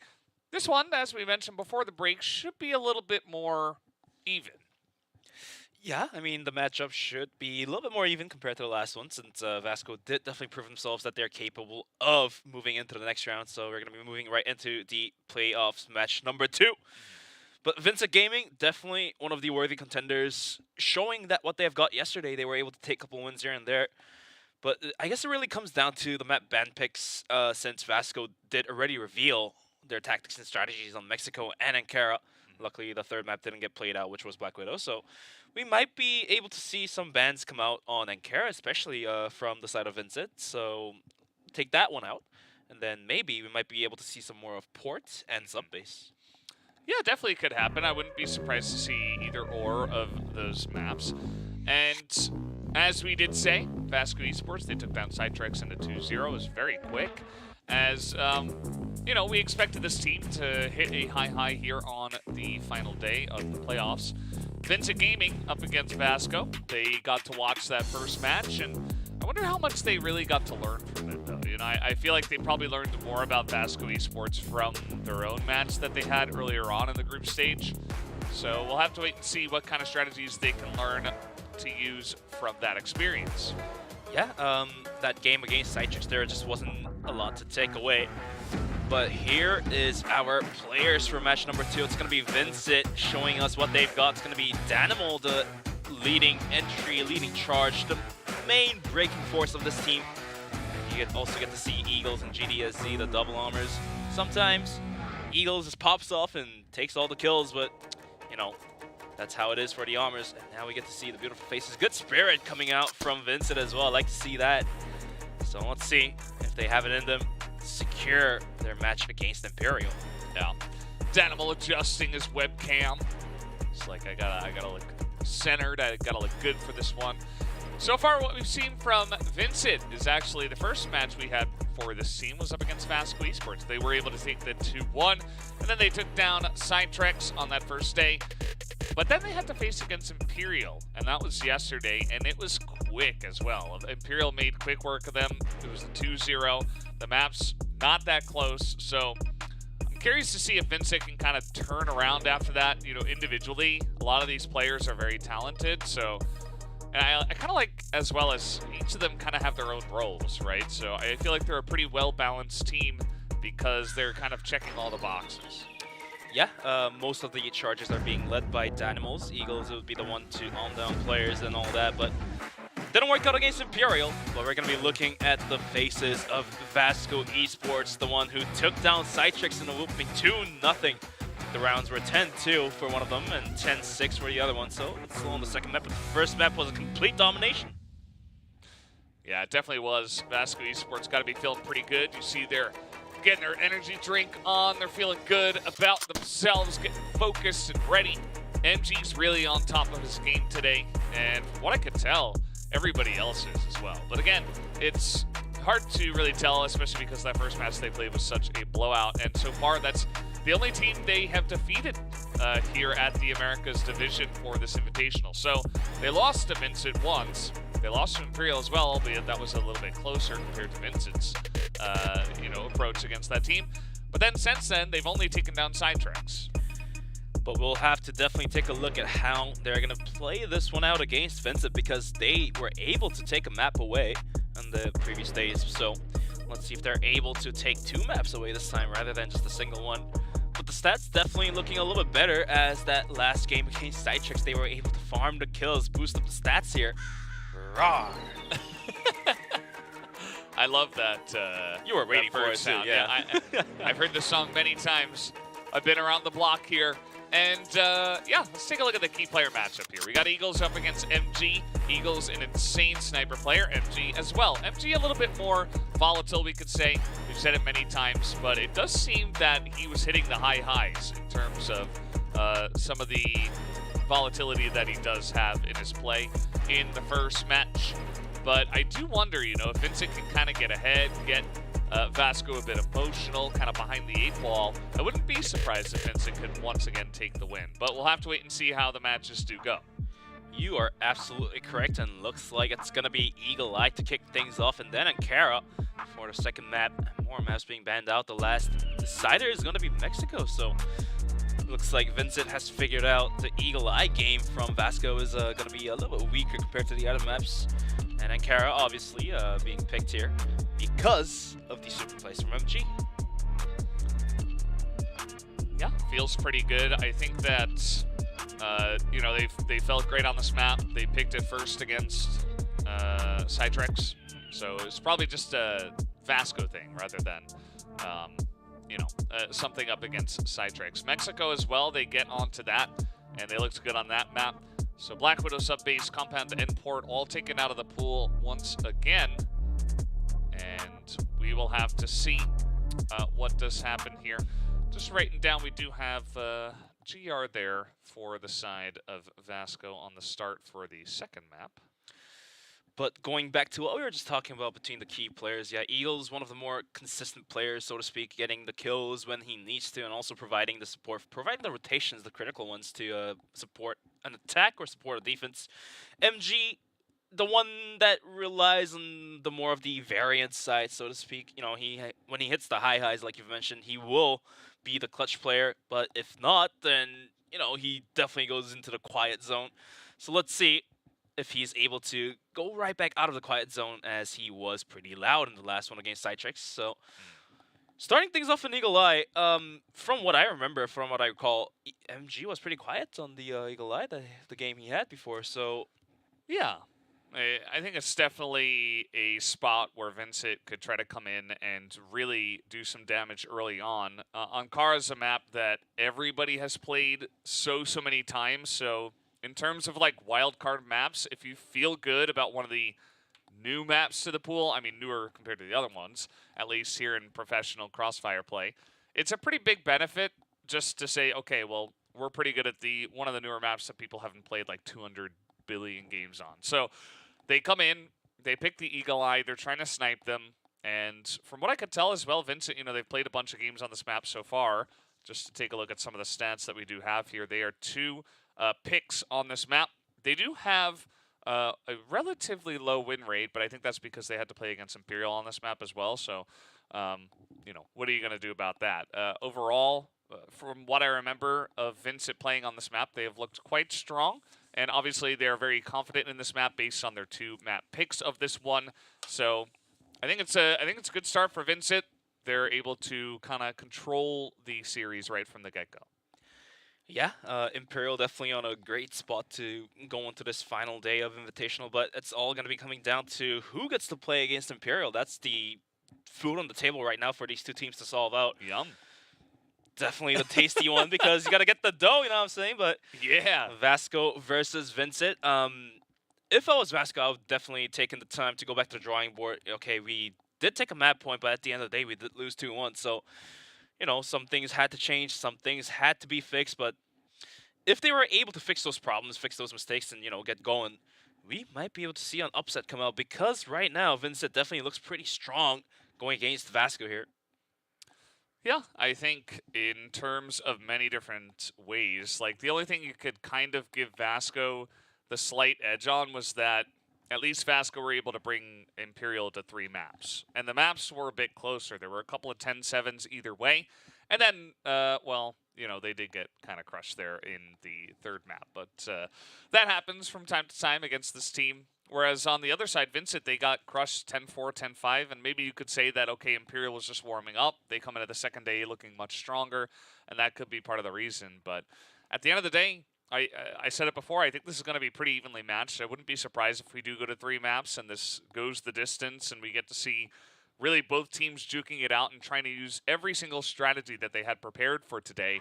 You really cannot save anything for the best of 5. You got to just bring it all out right now and respect your opposing team, because they are all quite strong, as you're going to jump here into Eagle Eye for map number 1. Definitely got to give all you've got, all the plans you've devised for coming into this game. Can't save anything, otherwise you will be knocked out. These teams, Let's see what they have brought to us here. Gonna be looking at some early push down towards the A bomb site, and the fuel is gonna be Silva Zera. Action's gonna take down Dynamo. Tuzin with a kill as well. Eagles with trying to hold on to his dear life. Will gun down 2 players, but it's not going to happen. As Tuzin will come around the corner and take the headshot. MG won't take the final kill. That will be a round secured by Vasco. So it looks like Vasco is going to be off to a very great start here. Yeah, pretty fast round as well. Eagle Eye definitely one of the maps where if you are on GR side or on BL side, I think you can put on aggression, you can go for rushes, and they will be relatively effective. And we did see they were able to push in as a team.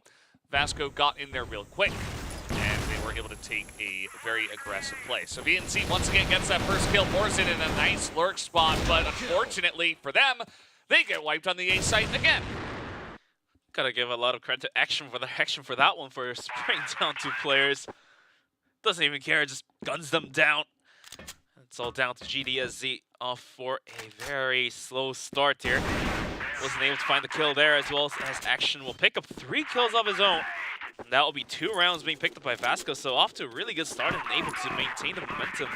And it looks like they're going to be playing this 3rd round with a little bit more confidence, I would say. Yeah. I think that they were warmed up.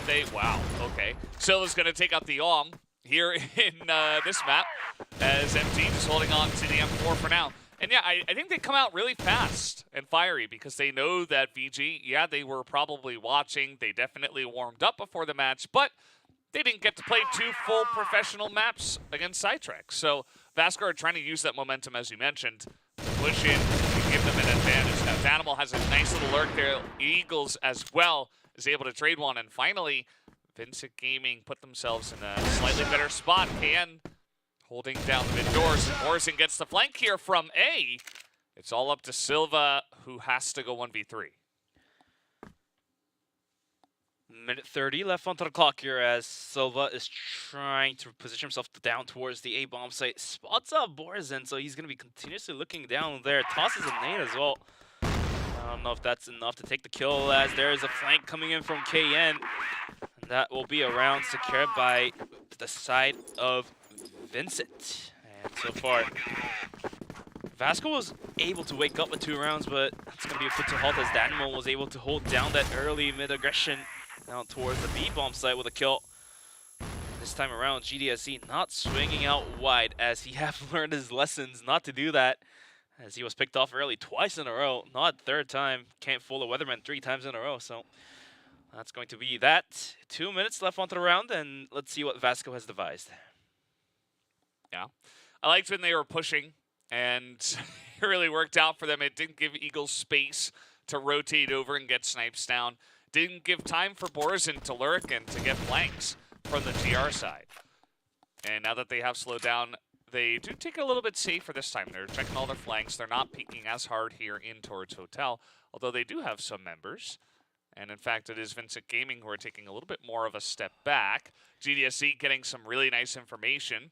This is one of the issues with just, straight up pushing into Hotel, is that even if GDSC doesn't get the shot, he can still say, okay, Eagles, you go ahead and you lock this down, and that he does. I mean, it's not a single-player game, it's a team game, and as long as you pass that information to your teammate, your team can help you out in situations like these. But for now, after losing VNC, Vasco is looking to push down towards the middle. That's going to be KN. Out to the test here. Off to a pretty slow start, having an amazing day yesterday, though. Just about 50 seconds left on the clock. Gonna be a 2-2 split coming down on towards the A bomb site. Eagles opens up with a kill. KN as well will get a kill. Warzin will wrap it up with a good spray down. And things will be put back down to a 2-on-2. Nobody taking the lead, but the momentum definitely shut out from the side of Vasco, as Vincent has definitely picked up their pace. Yeah, they absolutely did. They saw that coming a mile away. I mean, Vasco, they started off strong, started off fast, but then immediately Vincent were like, okay, let's buckle down. Let's play a little bit stronger. And so far, it has been them in the last couple of rounds. Danimal here in Hotel looking to challenge, but will immediately back away. So really good stuff so far. in this map. Going back and forth, good action here. Tuzen going for some pot shots, wasn't able to just get any bullets into anybody. And GDSE is going to be holding the same spot outside Hotel. See if it can peek the bodies of players from Vasco rotating inwards. Just not being able to spot out anyone so far. And MG, after having a great round against the team CYTREX, is going to be pretty slow coming into this one against Vincent. And now the aggression is going to come in. KN almost spotting out the shoulder here. He's going to be rotating himself backwards to set up a crossfire with Danimal. KN swings out. Danimal will get a kill to begin things. Make that 2 for him. KN as well adds on to it. 3 down for Vasco. It's all down to Action and MG. And the C4 also down as well. Soon to be recovered as Vincent doesn't want to risk anything. They can play this one very slow. 5v2. Action try to come up top of the stairs, but the nade is going to chunk away his HP. KN on top of the stairs will find the final bullet. Yes, indeed. It's all down to MG as the animal will continue on the chase. Yeah, really nicely done. That crossfire they set up on the entrance to B was just fabulous. I mean, they saw it coming a mile away. Their information game, it feels like it is like information ages ahead right now. And really on the side of Vasco, they're going to have to figure something out because right now GDSC is spotting them going into Hotel. They are coming in here once again, and he should be able to get this information once again. And he's even going to take that shot. Nice amount of damage done as they make their way in. And yeah, it just feels like Vincent Gaming know exactly what angle they will come in from and exactly how to handle some of this aggression from Vasco. You know, it's like when you first wake up, you kind of stretch, you yawn, and you're like, okay, get my coffee, I'm ready to start my day. Vincent, they started off with their stretch and their yawn in one map, or one round apiece, and then now they got their coffee and they're running away with this one. I mean, it's like any sports, since esports is also sports, you know, if you haven't had your time to warm up, takes a couple rounds to warm up, and Vincent exactly does that, gets their shoulders all warmed up and ready, hot. And looks like they're able to take 3 rounds in a row as a comeback here. Although it's on the beginning of this map here. But after losing 3 rounds straight, Vasco devising for a setup down towards the A bomb site, which they haven't yet to be trying yet. Now the toss is out, the nade's out. Borzen's going to be up on the front to hold it down. See if they have it. The shot not landing on the entry. Borzen does lurk, but they spot this, they expect it. But Danimal is just so good today. He picks up 3 kills on the entry. And GDSC is right there as well. MG now left scratching his head. He said, what happened to my team? I don't know. And now he's going to get shot in the back by KN again. 4 rounds in a row to the side of Vincent Gaming that have really come to play tonight. As I feel like all of our metaphors are hitting the right note, Bench, because it took a little bit to get warmed up, but now they are in total control. And you know what's even better about Vincent is that Danimal is keeping his tempers to himself, not pushing out early, not really swinging wide angles or risking his life here. And he's going to be playing a little bit safer compared to what he was doing the days before. But now that they have picked up 4 rounds, maybe that might put Danimal in his comfort zone to start playing a bit more aggressive, which is going to be nails in the shoes for Vasco once Danimal starts popping off like that. And it's going to tick down to minute 40 here. As Vasco, losing 4 rounds in a row, completely lost on what to do, is going to gather outside a B bomb site this time. But little do they know, GDSZ holding the same spot, same angle again with the AWM, passing that information that they're coming this way. Yep, I told it. Holding it right there. The information soon to be passed to his teammates. We'll be seeing a rotation come in. Yeah, looks like VNC is kind of snuck in there. You see the GDSC. Oh, he's going to hit the shot. And even with the flash over the top, it just doesn't matter. You time the shot, you know he's going to pass in right when you get flashed. And it's an easy lineup for him. As now, Silvazera is trying to get aggressive here. Kind of like this mix-up in terms of the angle of approach. But now you're running out of time. Borzen once again is pushed up on A. He's getting good information. Vincent are locking it down. But in the meantime, while the aggression was down towards the B bomb site, look at who's pushing out. Borzen's going to gather the information that no, Blacklist is outside of A. And the rotation from Danimal is going to happen right to the B bomb site.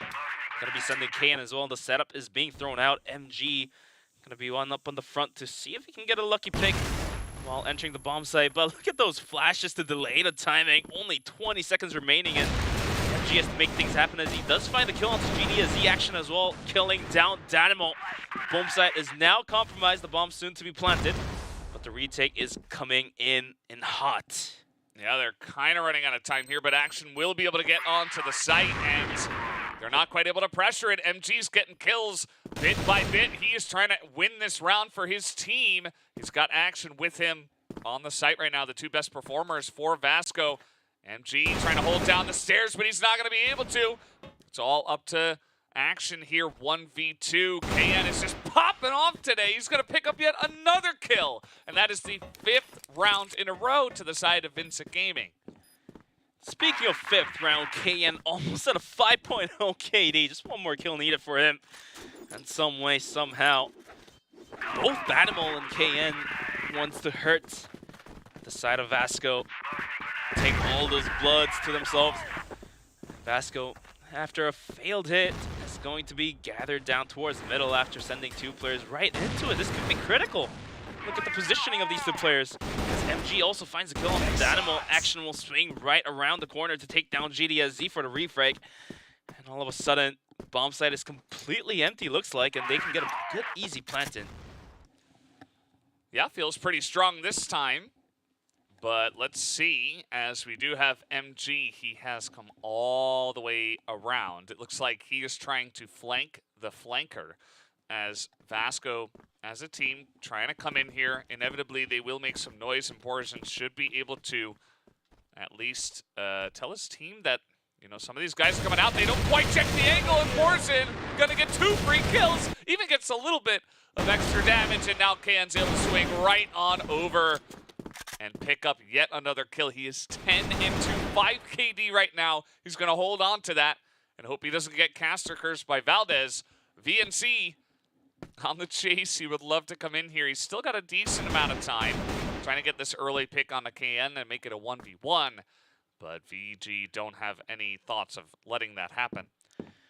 I mean, VNC still holds on to a frag grenade, so if he's able to find that lucky hit onto KN, make that into a 1v1, then things become quite interesting. But for now, we still have Eagles posted outside of long A, and that could be a problem because VNC is going to be wrapping all the way around towards the spawn area. Looks like KN could be dead anytime soon unless he looks this way.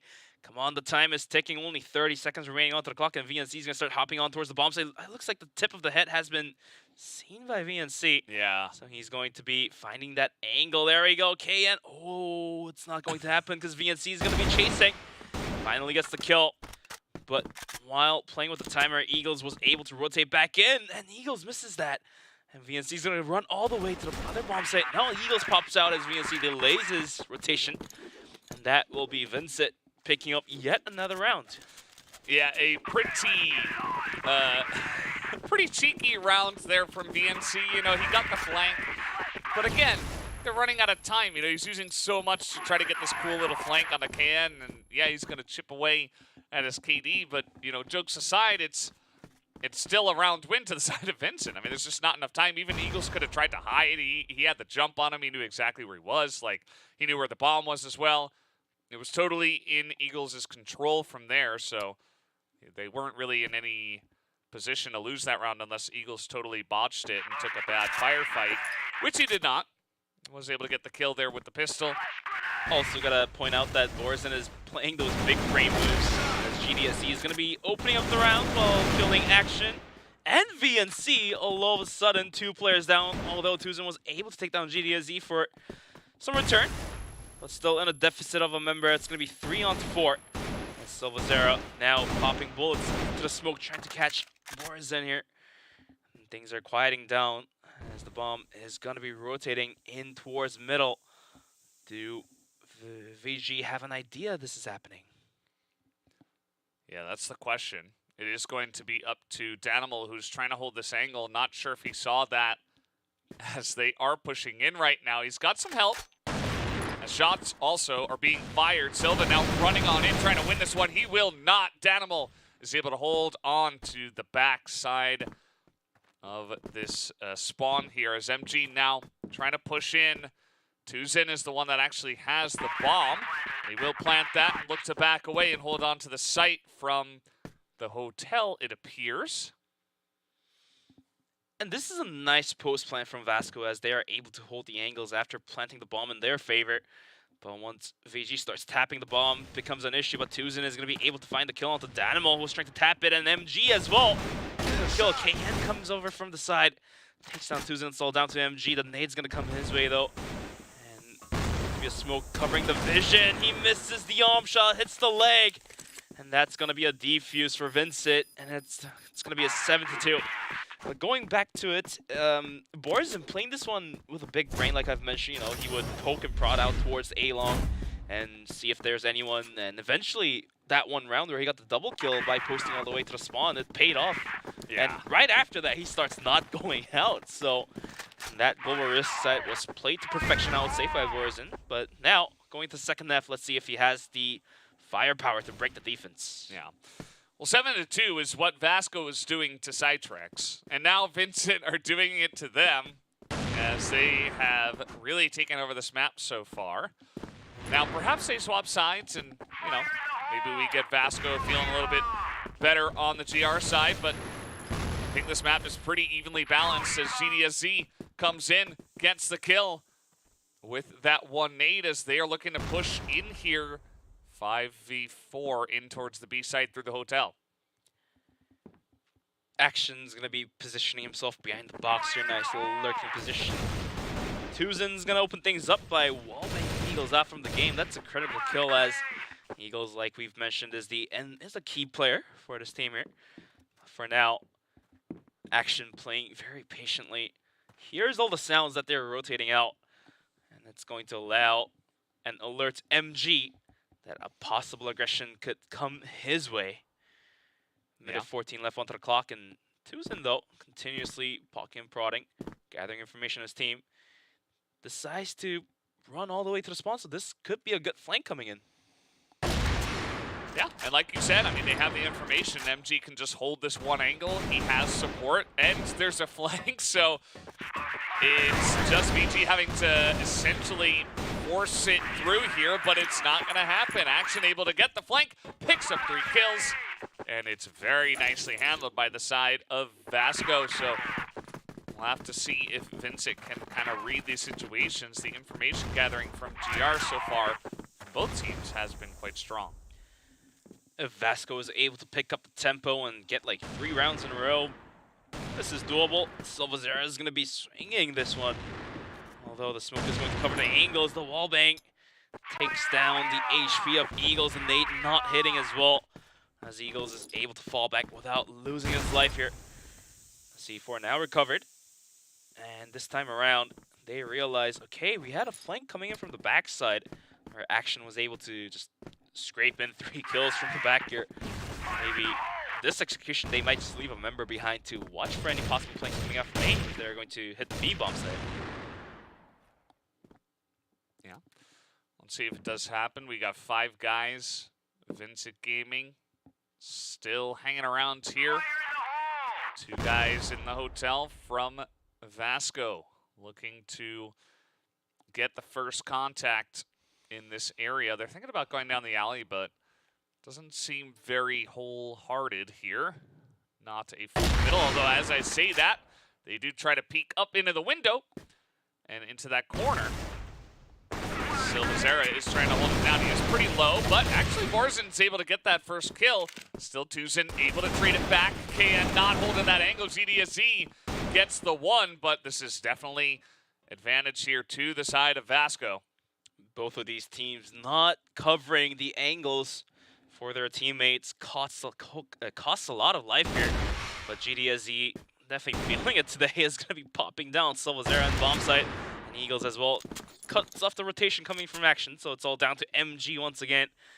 Almost making it a clutch last round. And this time around, let's see if he has it for a 1v2. The bomb is going to be planted by GDSZ anytime soon once he clears out those angles. And a 1v2 on a timer ticking down. MG having different thoughts that the bomb could possibly be going down towards the A bomb site. But no, it's going to be spotted up by Eagles. And now he definitely knows it's planted right there for him. Yeah, that's a really important spot here by Eagles. And he lines it up, understanding that he would rotate back instead of running straight into the home shot on the main entrance. So that is going to be 8 rounds now over to the side of Vincent Gaming.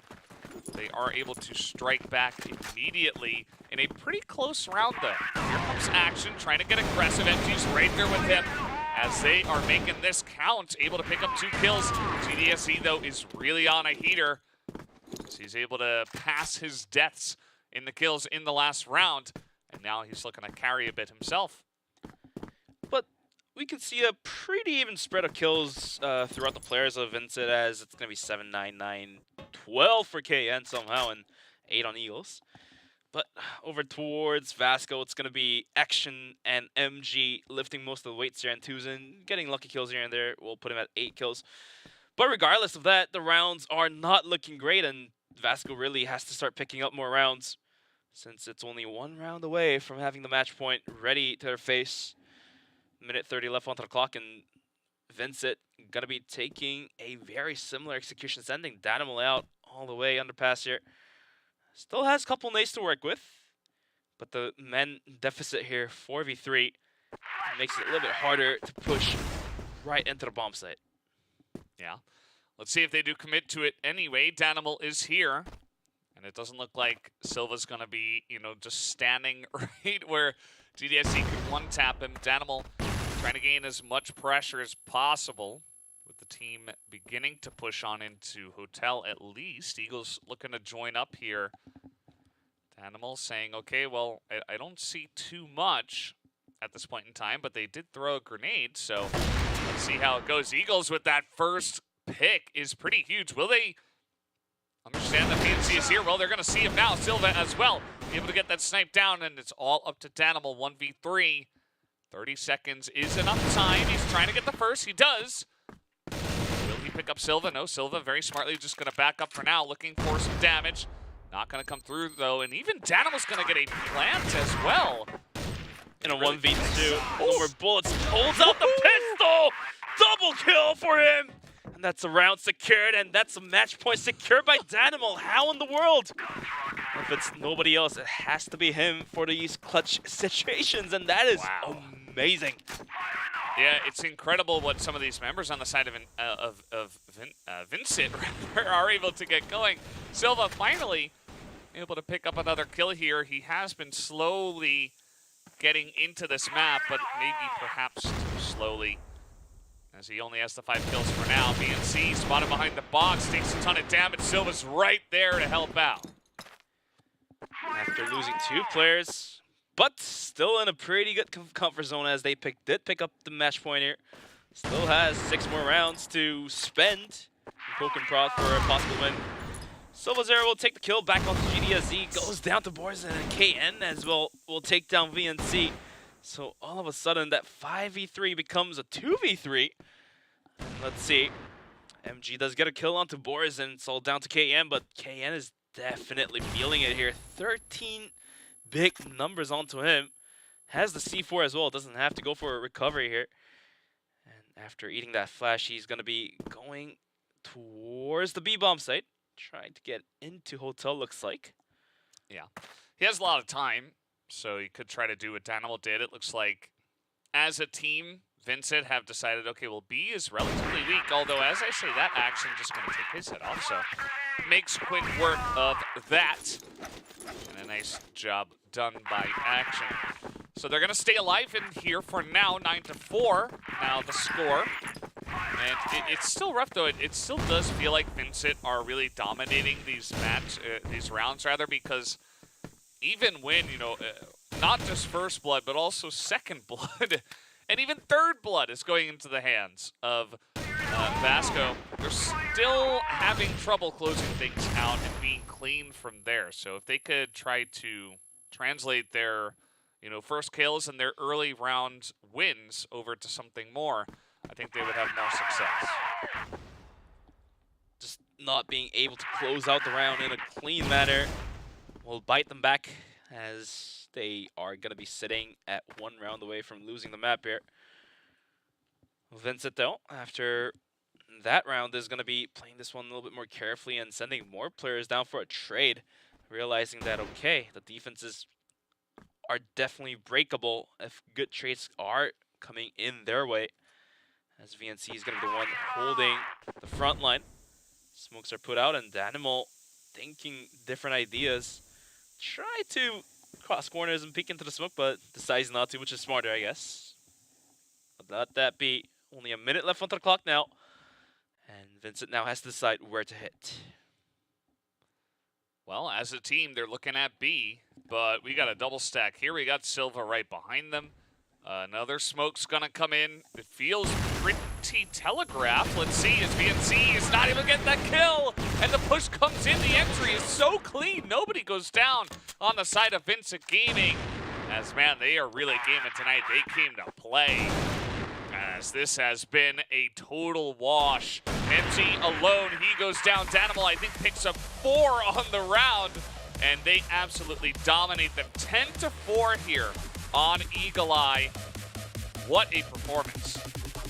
Although they did start the round off with losing 2 rounds in a row, but that did not matter. It was just all warm up, and once they were all ready to get going, taking 7 rounds straight in the first half to finish things off by taking 3 rounds to make it 10-4. And that shows that Vincent has the caliber to go against Imperial if they're able to take map number 2 away. But Eagle Eye, that's going to be a wrapped up story as Vincent takes it away. And we're going to be waiting for the players to get readied up for Ankara. Yeah, absolutely. And Vincent Gaming, this was their map pick, but, you know, as I said before, these guys are consummate professionals. They have played all of these maps a large portion of times, right? Like hundreds, thousands of times. And I did say that, you know, they could get a big advantage by choosing a map that's relatively new to the pool, and that they did. They seem like a much better team on this map. But based on the statistics, Vasco has had success on this map in the past, yet Vincent were still able to take them down relatively easily. What does this mean for the rest of the series, I wonder, because Ankara, a map that everybody should be really good at, GDSC here, able to hit through a tiny little hole in the window. Some big highlights coming out from Vincent. They really, even in situations that they probably should not have won, where they were down 1, 2, 3 members at times, they were still able to come out on top. And what's really scary about Vincent is that it's not like they're relying on a single superstar of Eagles trying to clutch every single round. I mean, it was like that a couple days ago, but not anymore. Everyone on the team is pulling off the weight that they have to pull. And this is what makes them scary, and this makes it even look like it's even more possible to go against Imperial and take map number 2 in Ankara. But yeah, that was the last bit of some highlights from the last map here, and that's our set summary. 10-4, big numbers put out by Vincent. Yeah.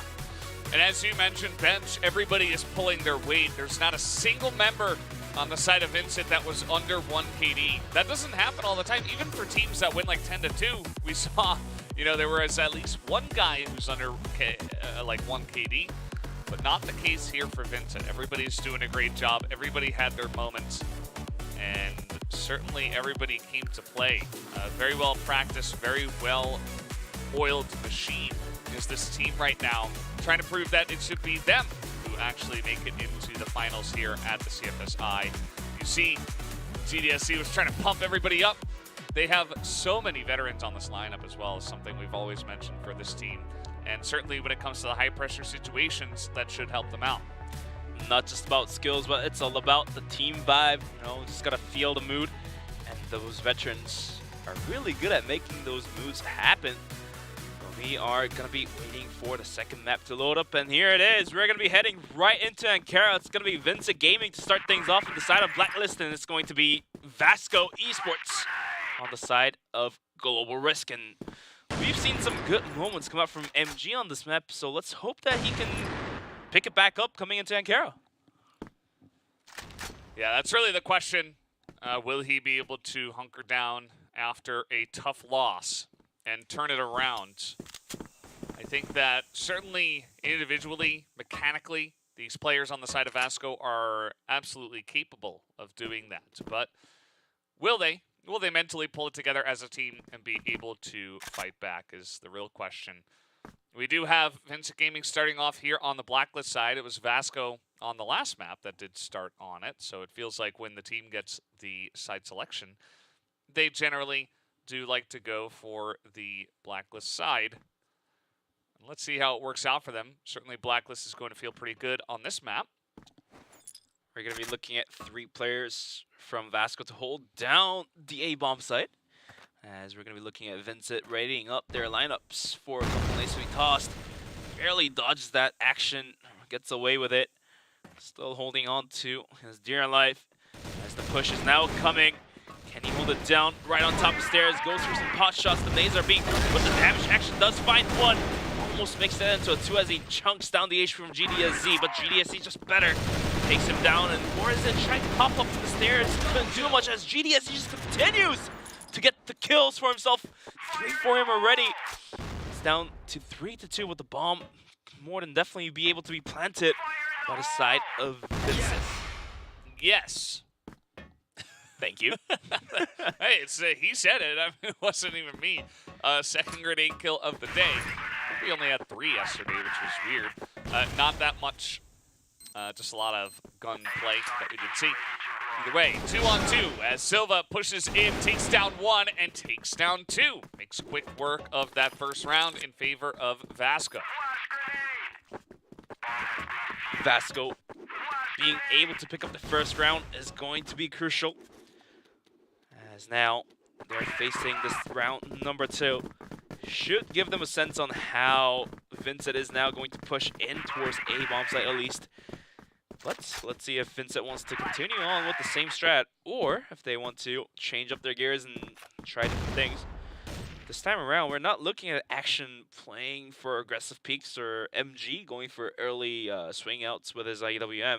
Rather, most of Vasco is going to be playing backwards and stay rather safe, so to speak, as the pressure is now on their shoulders. You know, like, you just can't be making those risky plays. I mean, obviously, if the play works out, you gain a lot of advantage, but at the same time, if you screw up, you just lose the round straight up. Yeah, it's very true. Pretty close round, the last one. VG going to slow things down here. VNC coming through mid. Just trying to, he's actually got some backup too. They're getting pretty far out there. We're gonna spot Danimal even chip away at the armor. Even hits him with a nade. Danimal taking the brunt of the early damage here as MG, uncharacteristically, gonna miss that early shot. We saw what he was able to do on this map earlier on today. I would say the reflexes were a little too fast. I mean, had it been a little bit slower, then he would have hit the shot. And sometimes being too good becomes a problem. I'll put it that way. Yeah. But for now, it's interesting idea. Only 50 seconds remaining, and Danimal trying to get some revenge on his wall bang onto the ledges, but unfortunately nobody is there on the other end. Action, holding vents. This could be critical as Vincent is going to be rotating in towards his way. Now realizing that possible aggression is going to be heading his way, calls for backup. And so arrives his teammate Silva. And now only 25 seconds remaining. Here comes the push. Silva peeks out, gets 1, sprays down 2, gets 3 kills. It's all down to GDSZ. No, he only gets 1. The C4 is dropped, and it's all down to Eagles. Tuzin will simply wrap it up. That's going to be the second round being picked up by Vasco. Yeah, pretty interesting stuff. They get in there pretty aggressively, but again, it's a push late in the round. It looks like they have information that's coming in. There's not a lot of utility thrown over the top. You know, maybe just 1 flash that they can avoid, and then it just gives a free moment for Silva to just peek out over the ledge and spray down 3 people. The attacks from the side of Vincent have not been all that clean. Would like to see them either look for a different strategy or, you know, potentially just use a little bit more utility on the entry here. After losing 2 rounds, Vincent Gaming definitely taking this one with more care. Danimal still, though, is going to be the one leading the charge. This time it's not action, it's going to be VNC holding on top of the stairs. Here comes the push. VNC goes down. Danimal with a perfect, clean entry into the bomb site. We'll open it up wide. The bomb is now planted for a retake. 4v5. Eagles, though, look at his position, holding outside of the bomb site. If anyone comes his way, that will be 1 kill granted for sure, as Eagles never whiffs these shots. Or that's a caster curse, I'm sorry, bench curse. What is the timing of that? Yeah, unfortunate. But with that kill, Vasco can definitely go for a retake, but the timer only sitting at 11 now. They have to really push in. KN holding the corners will get one. Tuzen gets a kill as well. But Borzen definitely good enough to delay the time here. And Danimal will get one more kill. The defuse not going to happen as MG Just running away. has one more kill. Just running away. Couldn't do much there. As it's going to be Vincent Gaming finally picking up that one round they needed.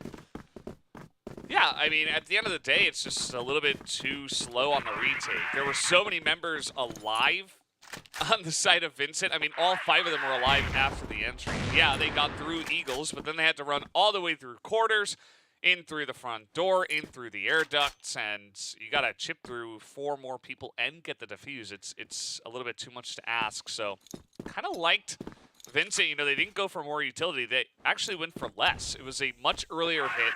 It was very unexpected. VNC was totally caught off guard, and they only had 1 person on A. So after he went down, it was just a free plant, and Vincent are on the board. Wouldn't be surprised if they don't go to A this time. They have gone there 3 times in a row. Maybe try to mix the strategy up here.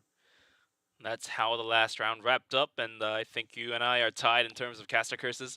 Maybe next time he might have to bring some Ouija boards, or I don't know. Like... Your timing was excellent, though. Oh, yeah. You're like, he never misses the shot. Instantly misses. I've had these moments in the grand finals as well, so 2-0 for me.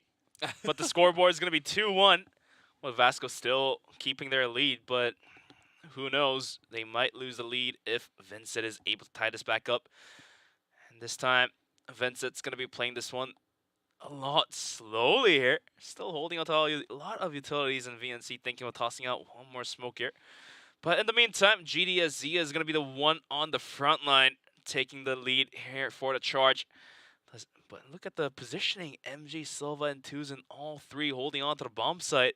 One bad underpass push, and this could go wrong in so many ways. Let's see, here comes the push. The flashes are being thrown out. Silva finds the opening onto GDSZ. The Animal crosses the corners, but Tuzen swings out right away. Does a ton of damage. Silva will wrap it up. Danimal goes down, but KN does find the kill onto Tuzen to open things right back up at it, but only 20 seconds remaining. What more can they do? Now, more nades being thrown his way. MG whipping the shot, but the pistol is good. We'll find the kill back up to KN. MG with double, and that's going to be the kill. That's going to be the round for Vasco. It's going to be 3-1. Yeah, that time they were very ready for that push underneath. Not sure how they do it, but either way, they still had enough information to set up the defenses very well. They even had a guy up in the nest. And Silva's timing to just pop out. He keeps doing this. He did it on A as well. Like, right as they're coming in, he just pops his head out as they're trying to, like, set up utility. They don't have their guns in their hands. They're not looking at that angle. It's not very normal as, well, Tuzen just going to die, so we are going to redo that one. Bit unfortunate for him. Either way, it's not going to count. So 3-1 currently in favor of Vasco. Yeah, just a friendly reminder that if there's any issues until nobody takes damage from the other team, then we just continue on with it. So we'll see if Lobby should be back up anytime soon. Yeah. But in the meantime, yeah, the scoreboard, like you've mentioned, is going to be 3-1. So Vasco definitely showing what they've got, taking the lead on top of Ankara, as they did get a great score of 10-2 against CYTREX. So we might be able to see the Vasco snatching away a map after losing Eagle Eye. So we get to see more Mexico. Yeah, and map number 3. Potentially. If we get to map 3. Oh, I see what you did there. Uh-huh. But Vasco would need to win. VNC looks like he's really focused here. Yeah, sometimes these players do take the emotional damage, and it hurts them, but, you know, as a professional esports player, you have to recover fast and quick. And it looks like the players are going to recover pretty quick and fast. As you can see, Danimal already going all eager about talking about some strats and tactics, like I can read lips, but not the language itself. Yeah, I tried. you would need to be able to do both. Generally, it's pretty difficult, even if you do know the language. And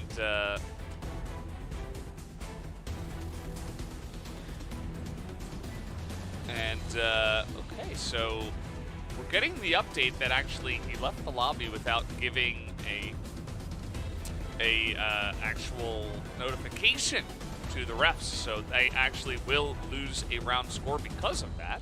So the updated scoreboard is going to be 3-2. Yeah, just a reminder, guys, follow the rules. Follow the rules. So yeah, the round given away jail-free card for Vincent is going to be round number 5. So Vincent's going to be sitting at 2 rounds now. Rather unfortunate for Vasco. Things happen, but you know, sometimes you just gotta go with the flow and just recover right away. Like I've mentioned before, a lot of stuff happen in the world of esports, and you just gotta cope with it. Yeah, that is the way it goes. As I always say, the rules are there for a reason. So unfortunate for them. Hopefully they can just move on and try their best in the future rounds. It's just the one round. I think that Vasco are still very much in control of this map so far, so it might be a little bit annoying, but either way, you can get right back in, continue playing your game. Shouldn't be too big of a deal. Yeah, like you've mentioned, Vasco definitely, even though that one round will be given away to Vincent, Vasco definitely looks like and feels like they have a pretty good grasp on the map here. Coming into the global risk side, only 4 more rounds to go. As long as they can secure it, they can end the first half in a 7-2 like they have done before.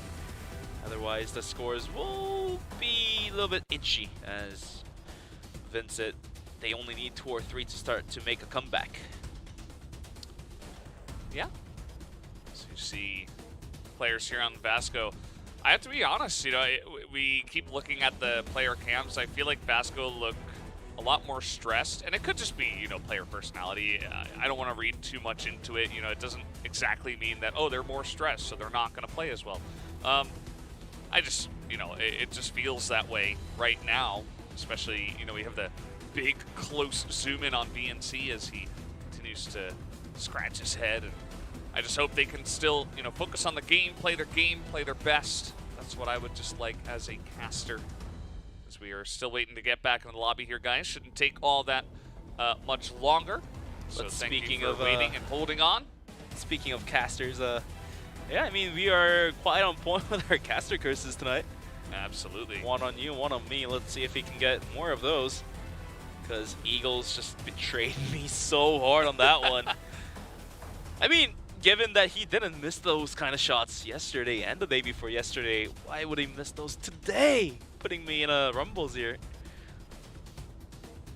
Well, that happens from time to time. Absolutely. Some of us are just that good at doing the caster curse, so welcome to the club, Bench.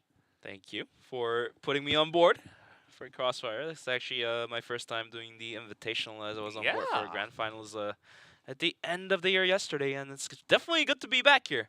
Love it, love it. Absolutely love the game. I love FPS, and let's see if we've got more caster curses in us to jinx the players. I kind of feel bad. Fans That'd be a lie. start getting angry at us, like, stop cursing the players. That'd be a lie. We love it. Yeah, well, we're back in the lobby, guys. We are back into the game. 3-2. As Vincent will receive that penalty round. And Vasco receive the penalty. Right. And either way, we're back into it. We'll have to see how this can get going. Vincent, we're beginning to slowly figure out how to put on the aggression through some of these attacks. So let's see if they can continue to do it once again. Here comes the quick aggression down towards Vincent. Danimal is going to be leading the charge once again, but Tuzin positioning himself in the boxes. Dynamo will pop away right on the bomb site. Gets double kill. Tuzen good for one, but wasn't able to spray down the second player. All of a sudden, execution from Vincent looks very, very clean, crisp. It's all down to Silva and MG for a retake, but look at the health bar on MG, only sitting at about like 20 health here. Can't do much, only one bullet will do justice for him. As the bomb is now planted, timer ticking down. Single nade, single flash onto MG, here comes the retake. Can't do much as GDSZ holds on to the perfect angle for the kill here. G does get one kill somehow. Apparently, KN was right there for support. And that's going to be Vincent picking up the pace here after that one round given free to them. Yeah, the sneaky air ducts pushes are really working out for the side of Vincent Gaming. I would love to see, you know, Action was showing it a little bit actually. Just push into the events and say, okay, well, if I'm here, they can't push through me, or at least my team will get the information that this push is coming in. And obviously, risk versus reward. He doesn't want to get picked off before the pushes come in. You want to have as many people as possible on Jira to actually accept pushes, especially on this map. So let's see how it goes. Is MG going to start off with a nice snipe peeking out of the office? He does start with a great opening, but Eagles is waiting with open arms. GDS, he does spend a quick headshot on Tuzen. Eagles now missing that arm shot's going to go with the pistol. Gets one kill and KN also hang on to the damage here. It's all down to Action and MG, but Action goes down to Dynamo. A 3v1 situation. The bomb heading towards the A bomb site, soon to be planted. Still has a nade and a flash, just like last round, but that 1v3. If MG can find a kill onto Eagles, it could be very possible. But otherwise, he is going to be rotating all the way back towards the spawn area. The bomb ticking down, allowing and granting enough time for Vincent to reposition themselves in a good hold spots. MG, rough position for him, not gonna land those shots. That will be finally Vincent taking the lead on this map. So good for them to, you know, they start off a little bit slow once again, but they begin to understand. I really like their mid-round calling where they're like, okay, what exactly are we looking at here? They're not just saying, okay, we're gonna run our plays, and if they work, they work, and if they don't, they don't, right? They're really breaking it down. They're saying, okay, what kind of defense are we looking at? What do we think is working? What is not working? Let's try to get into it. And so far, it's been pretty good to watch them, you know, adapt as this match is coming along. As guys, you may have noticed, have another little tech delay. This one not actually due to, you know, something one of the players did. This one just a little pause. I'm sure we can just reload up and get right back into the game. So sorry once again for the delay. But so far, we've been going with a breeze here with the CFS Invitational Americas region.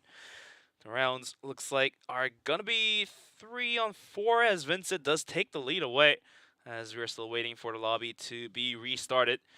But I definitely feel like Vasco has lost their momentum, as that one round penalty has stolen the soul away from them. Feels like players are playing quite aggressively from that round on. I feel like can start kind of, you know, tilting away in a sense, and they have to hold that back. Otherwise, they're going to be continuously losing rounds. Only 2 rounds left in the first half for the global risk side, so we'll have to see if Vasco can recover from that downfall.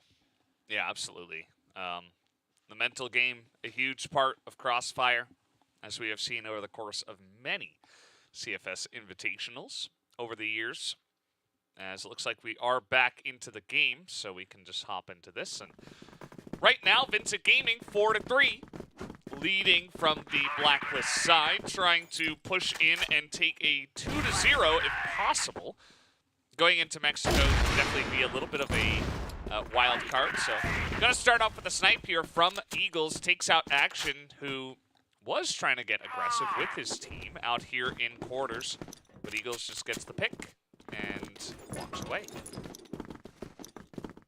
Now with a member down, Vasco Esports gonna be playing for a 2-2 split, rather more of a 2-on-2, as they still have to take a look down towards the middle area. In the meantime, Vincent Gaming, after finding that opening kill, is going to be gathered outside of the A bomb site once again. Looks like they're still holding on to middle here, so we might be able to see a possible mid to A or mid to B rotation coming through. And this will put the nail in the hearts of Vasco if this execution works out, because so far Vasco has been pretty dominant in mid takes, but if they lose this one, they will lose that confidence, and it's not going to be there anymore. Well, 5 guys in B bottom. Where have we seen this before? I like the strategy actually when, well, Silva, he's coming down as he does pick up 2 kills. He's going to even things up, but nobody else was actually here on the B side. So, yeah, I was saying I like the strategy, especially when you get that first pick. It allows you to have a really strong push down through B. There's normally not a lot of people that are hanging in this area. But Silva definitely had a great effort taking down 2 players, allowing for a possible retake. The bomb now planted. MG tossing out those flashes to open up some angles for his team. Oh, almost catching the player there, but Eagles is too quick and too good. Bombs 1, pistols 2. But MG comes around from the corner, pistols out, KN, good headshot. Eagles only sitting at like 13 HP here. No nades to finish that off, but let's see if MG has it. And he does! Find the headshot to Eagles, now down to a 1v1. Borzen holding onto the corners. If he swings out right now, it doesn't happen. Yes, it does happen as I say that. Borzen will find a kill onto MG. And that's going to be the round given to Vincent Gaming. Huge, huge round going to Vincent. They continue on a 4-round streak here. And man, you got to give MG credit. He nearly was able to clutch that one. It's just hard, right? There's only 15 seconds. You got to check so many different corners. He tried to get that last flick, but it wasn't meant to be. And so Vincent Gaming will hold on to the lead here. 5-4 would absolutely be doable for Vasco, though. I think if they could hold on, get 1 round, and go into the half 5-4, it's actually a pretty decent spot. So let's see if they can try to make things even, or will Vincent just run away with this map as Silva and Tuzin pop out. Tuzin is able to trade it back. And a 1-1 trade goes down Silva and Borzen. And apparently, Eagles is going to be continuously poking, prodding in towards the A bomb site, but Action holding onto the vents, not swinging out this time, is not going to go down, and that might make the difference here for Vasco to pick up the 4th round, and like you've mentioned, to go into the second half. Tuzin swinging out once more. Does he see the player? Yes, he does get the kill onto GDSZ. Almost getting the headshot to KN, but the spray down not good enough as KN will pick up the kill. Back down to 3-on-3. Danimal gonna be playing events as he almost became the victim from the push from Tuzin. Well, luckily enough, he was able to fall back in time. He's gonna keep holding on to his life, and now with only less than a minute remaining, the C4 is going to rotate through underpass once more towards B. Another B bottom push. I think that MG certainly right now is capable of stopping this. He is alone, but this time it's only 3 people. He is checking on the exact right angle. Let's see if Vincent can spot this out and expect this kind of play. Eagles he's watching that exact angle as he is able to shut down MG. That gives them such a better chance in this round to the side of Vincent. Eagles read MG like a book. Story times are told, and MG was the victim here. And VNC in action. They are one for the retake as Eagles does whip that shot, opens up the gap. VNC runs in, finds a headshot from Danimal. Down to a 2v2, but the health not looking good on 2 players. VNC guns down the second action to wrap it up. The defuse is going to happen, so that round, much desperately needed for Vasco, is going to be given to them. Yeah, they're able to get into position on this map that is absolutely winnable after the half. They pick up 4 rounds on GR. A very nice retake that time around, so you got to give them credit for that one. And even after losing MG, they were able to get right back into it. And so, speaking of getting right back into it, we were already loading the game back up. So don't worry, guys. We'll be back into the action in just a moment. It's 5-4. So the players get a little bit of time here to discuss what went wrong, what they are planning on doing on the other side. Yeah, going to second half, the sides will be swapped. So it's going to be Vasco on the attacking Blacklist side and Vincent on the hold with Global Risk. And for now, from what I've observed, Vasco, their attacking ability is definitely strong enough. They have the caliber, and once action starts getting more aggressive, then things definitely look possible for a very dominant comeback, I would say. Yeah, I wouldn't be surprised at all. Let's see how their Blacklist side does look, though. I think that it's definitely the one that kind of controls the pace on this map, unless you're insanely talented and you can just push quarters over and over and just win every fight. But not everybody can do that. That shouldn't be too expected of everybody to do. And so grenades are over the top. You see that Vincent Gaming have stacked the A site a little bit. They do have 3 guys over here. And certainly it looks like that's where Vasco Esports want to push at this point in time. Here comes the setups. Eagles flashed out, but recovers. This is the arm shot. Tuzen gets a good opening for GDSZ. Vincent comes on top of the corner, takes out Eagles and Boris, and gets 2 kills to stop the push. And all of a sudden, it's all down to MG and Tuzen, but the bomb site is somewhat open. MG whiffs that shot. The retake is now coming in. Bomb not planted, and this just eats into the timer that Vasco has to play with.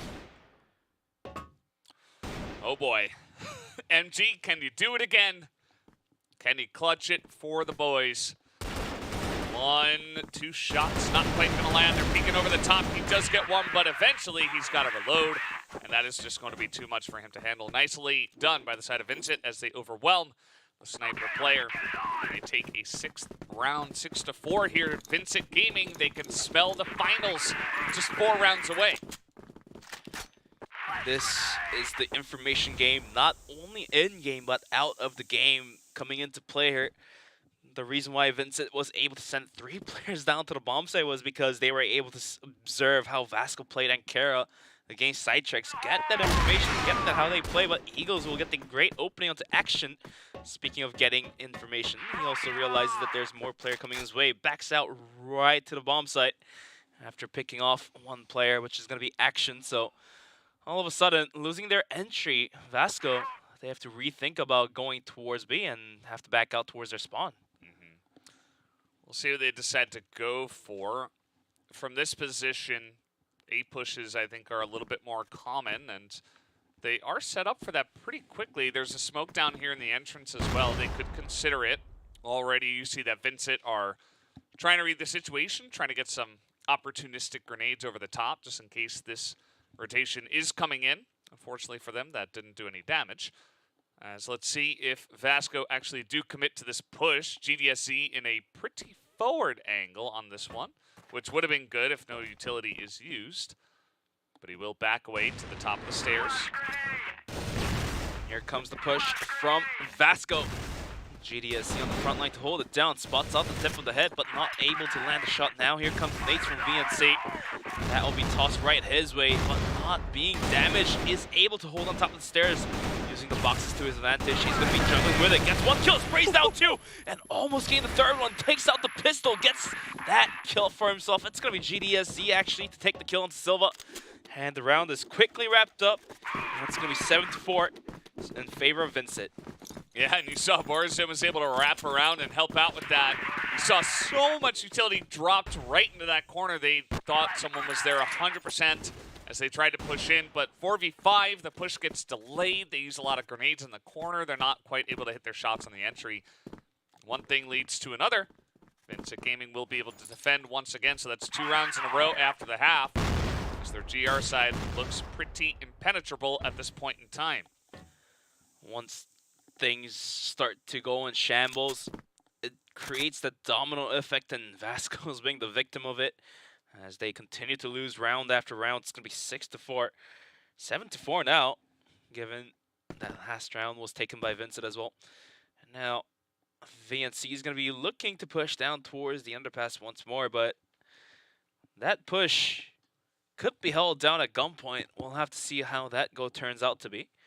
Minute 30 left onto the clock, and VNC continues on to clear out these corners. But what you see here is we are going to be looking at Eagles posted out towards B long, and that information given as Silva goes down, running right into his crosshair. And this looks like the same progression of the last round, losing a player and not having the ability to completely take over a site. And they're going to be pushed back towards the A bomb site. And Valdez, let us know how this goes on. Let's see it. Boris in this time, doing exactly what Silva did to them last time. VNC, though, gets the angle, and TDSC kind of caught with a grenade in his hand. Was not expecting Borzin to lose that one. As now they will come in here. MG's just trying to get a wider angle from behind, but quickly onto the site they go. VNC does go down, and now it's all up to MG again. Where have I said this before? As, okay, he gets the one snipe, 10 health and a dream, but it's not going to happen. Eagles pops down, gets the shots with the pistol, and now that is 8 rounds, just 2 rounds away from making it into the finals. VNC and MG desperately holding on to that dear tournament life. Not gonna happen as the Animal continuously rakes and kills and Eagles just continuously arming down players. And at the end of the day, it was Borzin to get the last kill, I believe, right? Or was Eagles. it? Eagles, yeah. Eagles, yeah. Eagles just continuously arming down players. So, that's gonna be Vasco losing one more round. Just one round away from match point. Some early aggression coming in towards middle. Had to back out, was gonna be KN. Eagles continue to put the hurt into Vasco by taking down Silva. He keeps killing Silva, especially. Like, this just one guy, him in action, just have had no action in this one because Eagles keeps just sniping them down. It's so oppressive when you're facing a strong sniper and you're just never really able to crack the case. And he just keeps getting pick after pick after pick and clutching rounds. Eagles is just playing like a madman and is one of the big reasons why Vincent as a whole are finding so much success in this match against Vasco. You see now Vasco, they're kind of lost for what to do. 3 members in front yard. We haven't seen a lot of front yard pushes in this region, in this invitational, but MG is going to open up the killing onto B. The Eagles will return fire right away, taking down action, but VNC with a big tap will take down Eagles. The Animal comes around the corner to save his team, though. Take down MG. GDSC swings out, gets the kill onto VNC. It's all down to Tuzin. But little does he know, the C4 drops all the way in connector. It's hard recovery for him to do as he hops on the boxes, trying to get an angle. Danimal is coming to hold the bomb. Does he see the tip of the gun? It looks like he didn't. And only 30 seconds left on the round. He's got to do what he's got to do. Danimal spotted out here, not hitting those bullets. Tuzins. And it's going to be Danimal with the pistol to wrap it up. It's going to be 9-4. And there is the match point. Vasco, they're just bleeding members over and over. They almost got a great follow-up push onto front yard there, but immediately, once again, they're just kind of taken down. And we are going to take a small break here, but Vincent Gaming are on 9 rounds to 4. And right after the half, there were 4 rounds in a row going the way of Vincent. It was basically tied, right? It was 5-4. And then, immediately, Vincent had begun to run away with this one. Absolutely, as Vasco just not being able to keep up with the round scores here. It's going to be 9-4, like you've mentioned. I mean, after this pause, if Vasco is able to, you know, somehow magically bring it back up to 9-9, take it to the extra rounds, and then there's a possibility. So they still have the homework to get the rounds back into their arms. Otherwise, it's only a single round away for Vincent to close out the series as well, since they did take up map number 1 as well. For Vasco, a lot of homework to do if they want to go into Mexico, which is going to be the decider map. Otherwise, it's going to be Vincent to go against Imperial for the dough, for the first place. Yeah, I mean, 5 rounds in a row, it is possible. We have definitely seen it before. I mean, Vincent got 7 rounds in a row on the first map, so it's not like we haven't seen it. But it's obviously easier said than done. And Vasco put to the test here. The final test, actually. If they fail this one, they're knocked out from this tournament. Yeah. It's a lot of pressure on these guys right now. As you can see, yeah. Yeah, the stress is on. The mouths are running. There's a lot to say about the current situation. Also, a lot of active discussions coming out from these players, trying to figure out how to wrap it up and how to just continue on with the breeze. But so far, Daniel looking pretty happy. Got a nice little big smile on his face. Yeah, no, I mean, they should be happy. They know they're just one round away, and they have been dominating so far, so I don't think they are feeling much pressure at all. They feel like they've done their first part of the job.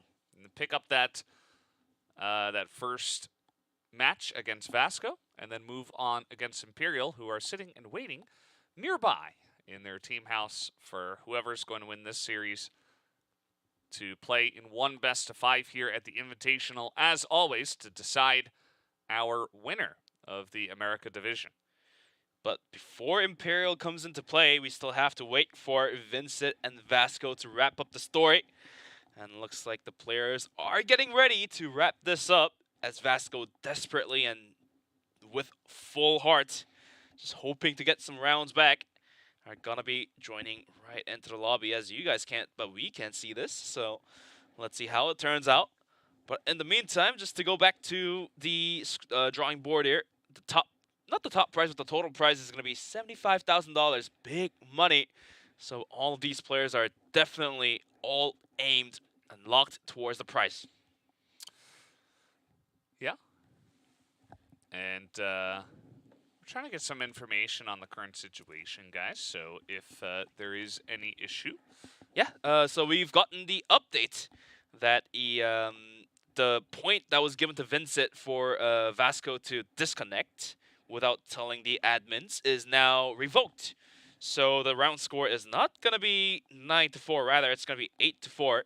And we still have to wait on the updates on how the actual round scores are going to be. But yeah, the final words are that the round is revoked. Back from Vincent. Yeah, it seemed like it had to do with one of these rules where it's like it's very specific, right? And it comes down to a certain timing, and that timing window was not hit. So unfortunately, mistakes were made. But either way, we can jump back into it. So it's good that we caught that issue early on before the match actually finished. So we can hop into this and finish it off fairly, as that's all anyone wants at this point. But this is what I really like coming out from the admins of Crossfire, keeping everything fair and square, making sure that nobody takes a disadvantage. So that's going to be that, as the players are given the information and is going to be loading back right into the lobby as we speak right now.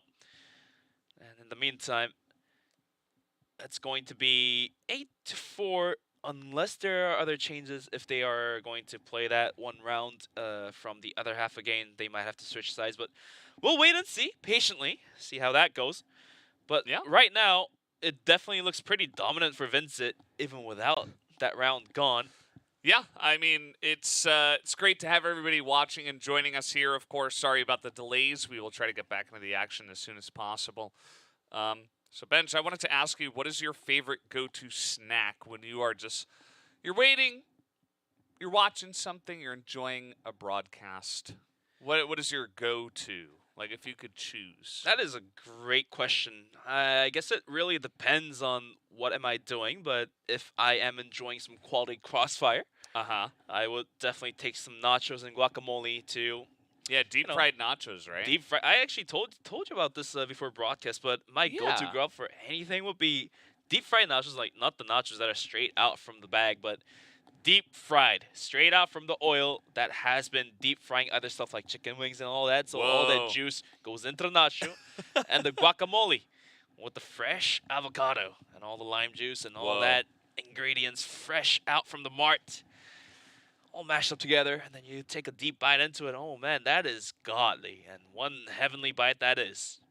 It's a good one. I like it. For me, I just get a regular bag of chips. What kind of chips now that you live in Korea mostly? Well, I mean, in Korea, of course, we can't call out any specific brands. True. But, just to give us a hint, right? Yeah, just regular kind of salted potato chips. Nothing. Oh yeah, classic. Yeah, just very classic style. I would definitely do some crispy and salty potato chips as well. Actually, you make me feel hungry there. But in the meantime, the players are also rejuvenating themselves with some water and energy drinks, as we did see one of the players actually chug that down. Yeah. Yeah. I hope I could chug one down too, as energy drinks are always good for you, know what I'm saying? Gets you that energy you desperately need, especially for these players who's been stressed out from all these issues happening. Won't be happier now that they have more energy in them. Yeah. No, I mean, as you guys who are longtime watchers know, we do these broadcasts from Seoul, South Korea. Actually remote, but we make the times good for the players because that's the most important thing, obviously. We care about the players all the time. Everybody, including us and all of the people in production, all working hard together to get this on. So make sure you guys show your appreciation and enjoy the show, as always.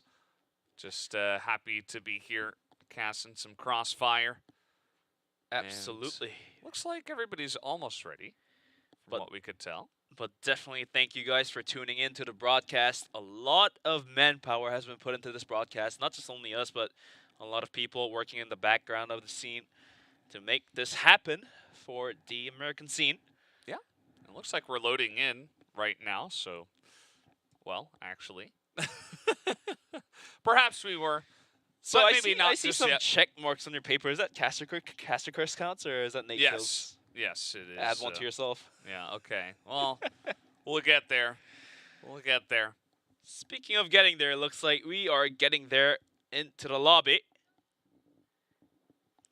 Yeah, so what I've mentioned before, the round that was given as a penalty will be revoked as an official statement. So the score is going to be 8-4. And let's see what happens. Yeah. Just means we play on here from 8-4 and see what happens. And speaking of the sides, since that we have already switched the sides, right? We're not going to be playing that round again, but rather we are going to be playing one more round in the second half to counteract for that round revoked. Yeah. It's totally fine. Fair and square. Just hop right back into the action. As always here at the Crossfire. Stars Invitational America Division 2023. Vincent Gaming versus Vasco Esports. It's 8-4. Playoffs match 2. Set 2 on Kara. You are right on that one. Wow. All the information. Speaking of all the information, KN swings out, takes a kill into MG to start things up. And Animal holding onto his corner, waiting for his moment to pop out. He's down one, but we'll still take the second one. GDSE will nade down VNC and get the second kill of his own to wrap it up. That will be Vincent Gaming now actually taking that round to themselves. It's going to be 9-4. Yeah, they get there in the end. Takes them an extra round to make it to 9-4, but that's fair and square. They're able to earn it. And now they are on match point. We got through all the issues. We're here, and we are about to crown Vincent Gaming our second finalist here to go up against Imperial if they can close it out from here, of course. Danimal getting aggressive. GDSC getting aggressive with the AWM. And he's even looking for the flick shots. Just running straight into action. Not quite able to take him down, but does half his health. As it does look like Vincent are on the cusp of taking this down. And with only 2 players remaining, Vasco trying to use what they've got. They still have all 3 utilities on their hands. They still have a minute and a half to work with it. Danimal pushing out, spots out Silva, but Silva with the arm trying to spot him out. The flash will blind him completely, but not scared. Is going to be pushing is Silva. And minute 20 left on the clock as he did get scuffed in middle. It's going to be Eagles to be quick. The flick shots are landing tonight. Silva will go down in action with only half HP.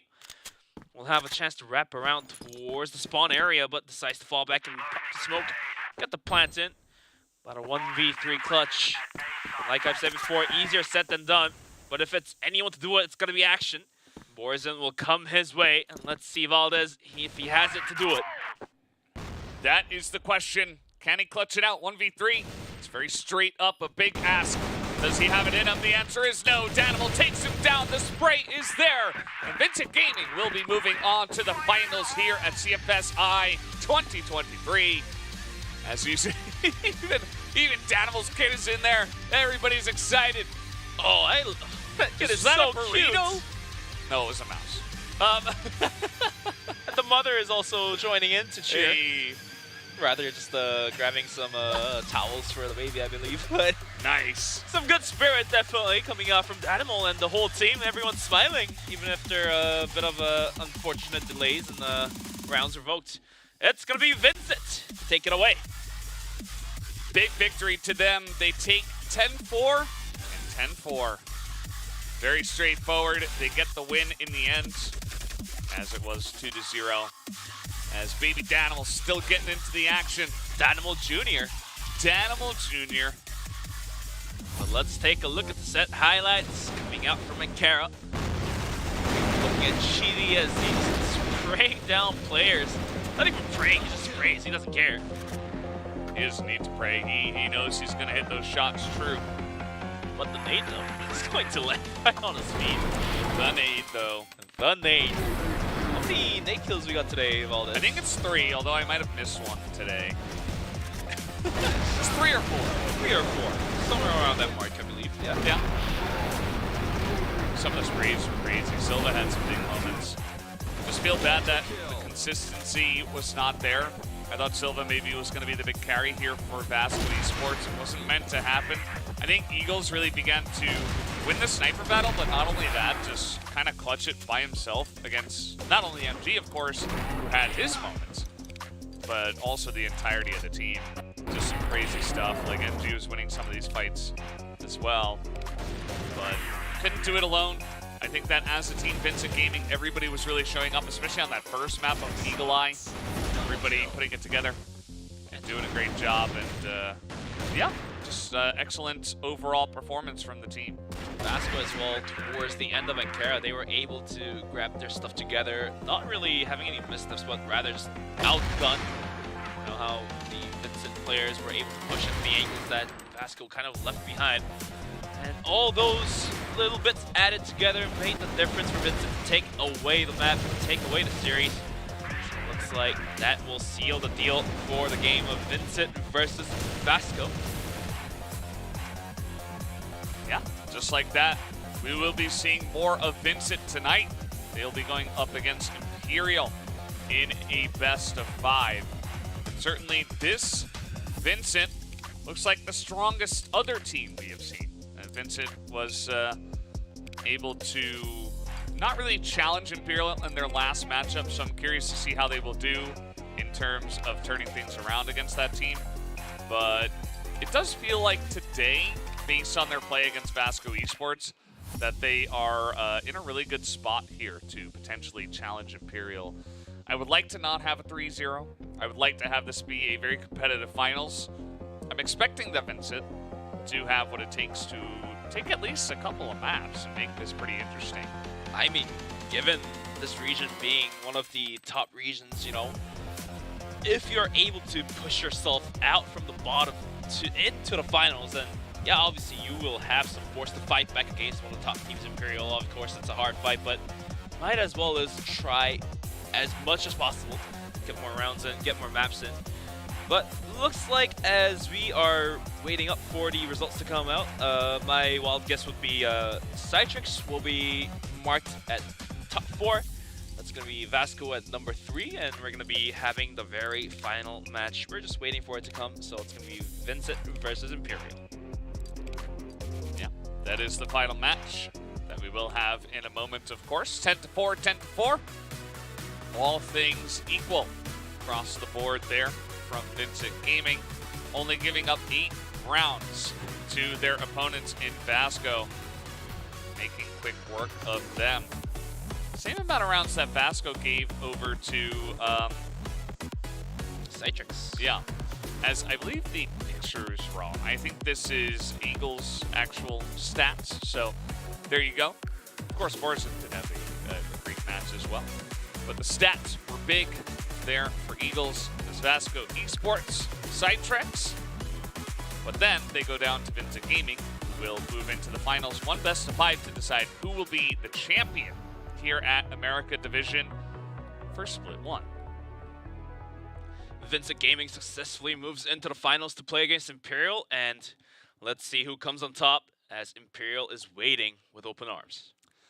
Yeah, Imperial going to be waiting to see who can take that one down. I'm sure they're very confident in the best of 5. But guys, we will have the finals after another quick break. We'll be back with those finals in 20 minutes.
and welcome back to the CFS Invitational 2023 for the Americas Division.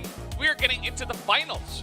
Just right now, Imperial has been waiting for one team to make it up, and it has been Vincent Gaming, who did pull through in the 2-0 up against Vasco ESPORTS there in the second match of playoffs. Now, what are you expecting here, Ben, for these finals? Do you think that Vincent could actually challenge them here? I mean, now we're coming to the end of the three-day journey. Three-long-day journey, of course, was really entertaining to watch. But Vincent, after coming from the rock bottom, making their way up to here, I think they definitely have the possibility of dethroning Imperial from their top spot here and take the #1 spot. But obviously, it's going to come down to the best of 5, the very final one. So let's take a look at how it's going to go.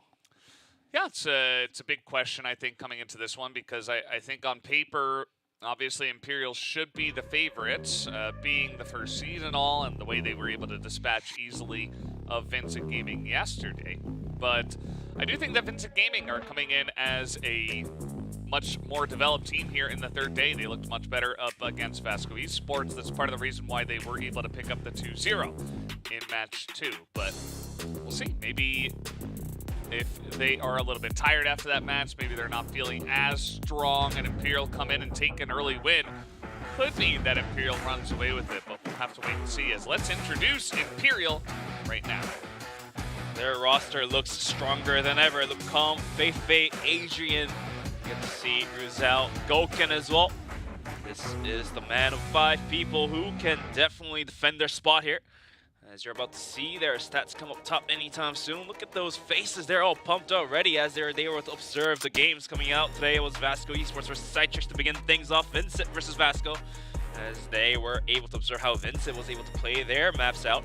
So with those informations on hand, let's see if Imperial can stop Vincent. Yeah, definitely a big question. Everybody on the side of Imperial right now looking calm, cool, collected. Goken still has that very cool camera angle, as always. And this is the team data from Imperial so far. I really do think they started out a bit slow. We didn't see the true power of Imperial in their first match against CYTREX. They got a little bit sidetracked on sub-base, where they took the 11-13 loss. But after that, 2-1 against Vasco ESPORTS, looking slightly better. And then into the second day up against Vincent Gaming, they looked much better in that 2-0. So if they can keep that level of play, obviously they already did it once to Vincent Gaming, they should be feeling pretty good about their chances to do it once again. But definitely a lot of weight being pulled by Goken, the superstar. 1.62 whooping numbers, but like you've mentioned, off to a slow start coming into this invitational, but I think that could be because they were trying to not reveal their tactics all that often. But this is their contenders coming in. It's going to be Vincent, as we were able to see them pop off 2-0 in the last game here. Their roster looking strong as well. A lot of effort done by GDSZ, Eagles, and Danimal Coalition, as they were able to take down and put Vasco into the graveyard. Yeah, and you saw Vincent Gaming very happy after their win, including Danimal Jr. Danimal Jr. Danimal Jr. joining there on the webcam, saying hi to the audience. And yeah, it's just really cool to see all these guys who've been in the scene forever, it feels like, to come in and make it up to the finals once again. They defeated Vasco ESPORTS, not just here in the playoffs, but also earlier on in the group stage. Then they took care of CYTREX, and then unfortunately up against Imperial, it was a bit of a stomp. It was 10-5 and 10-4. Yeah. So rough map scores as well, and they'll really have to consider that going into this one.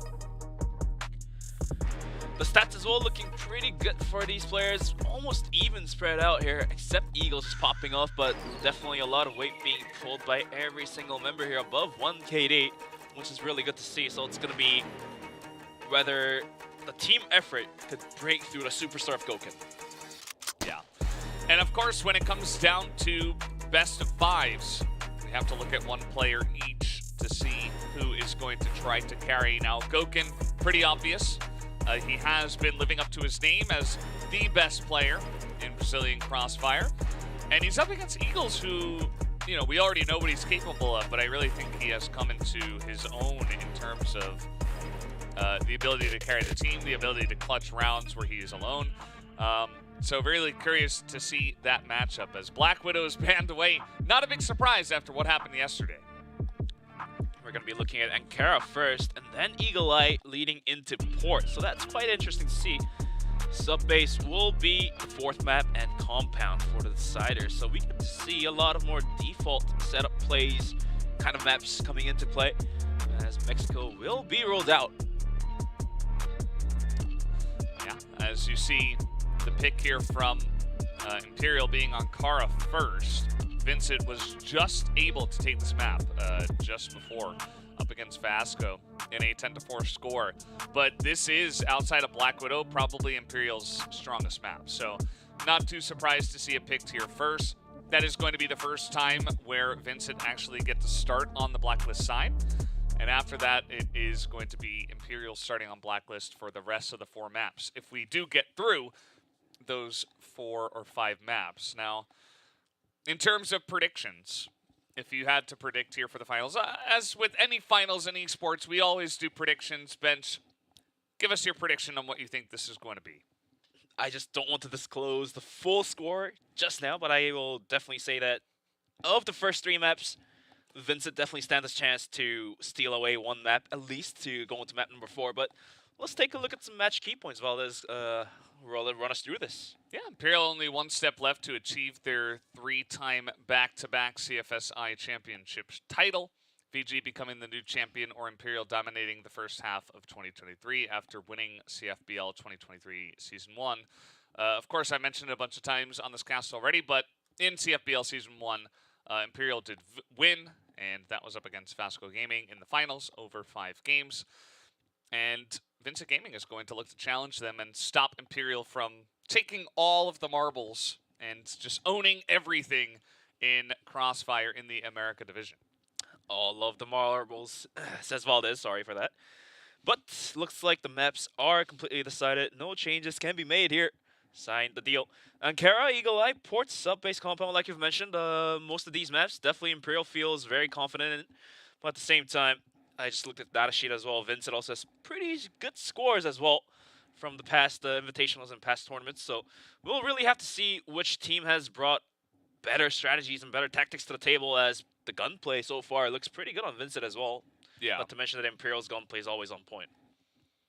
Yeah, I do think that both sides have big veterans that can kind of pull everybody through in a high-pressure situation. Imperial has been on huge stages before, including the World Grand Finals stage, and Vincent also have guys that are legendary within the scene and have been on stages like that before. So very curious to see who's going to come out on top. I think that Vincent Gaming do have a chance, but in terms of predictions, I always tend to go towards the safer one, and I would favor Imperial on this one. Probably, honestly, like 3-0 or 3-1. I would love to be shown to be wrong and to have like a really back-and-forth cool competitive series and maybe even an upset here, but I think that should be the safe prediction.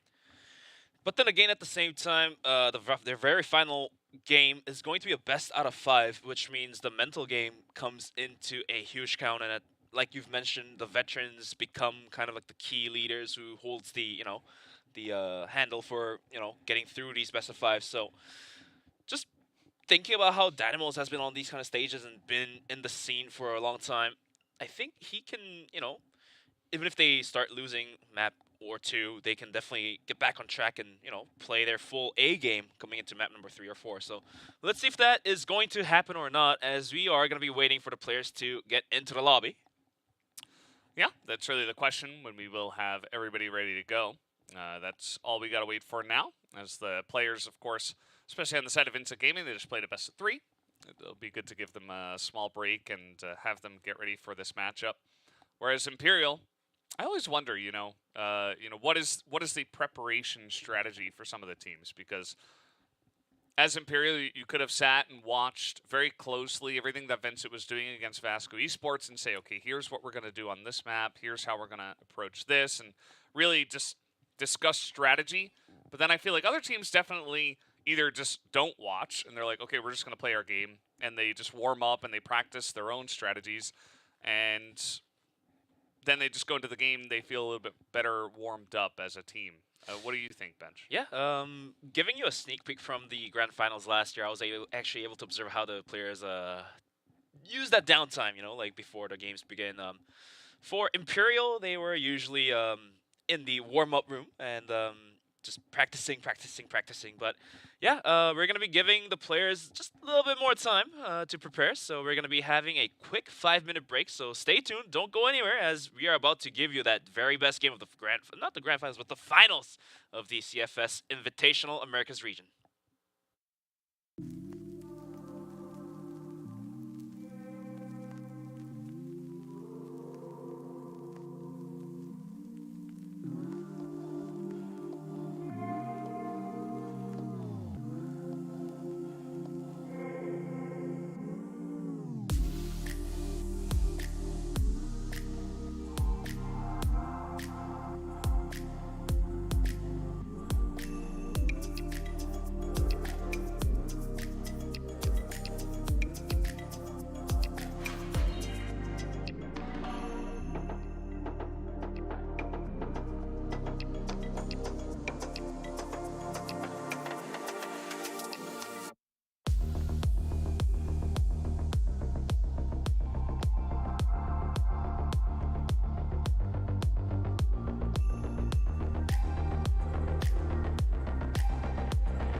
back, guys, to CFS Invitational 2023. We are here waiting for the finals to commence, as we do have Vincent Gaming up against Imperial here in the finals. Imperial have been waiting for their opponent. They found out just recently that it would be Vincent Gaming after their victory against Vasco eSports.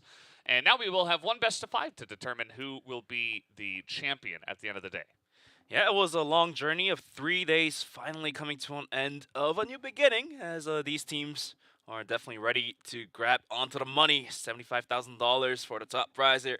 We'll see what happens. Yeah, got to grab onto it hard, strong, firmly, like a baby trying to hold on to his dear mother. Yeah. Just like Danimal Jr.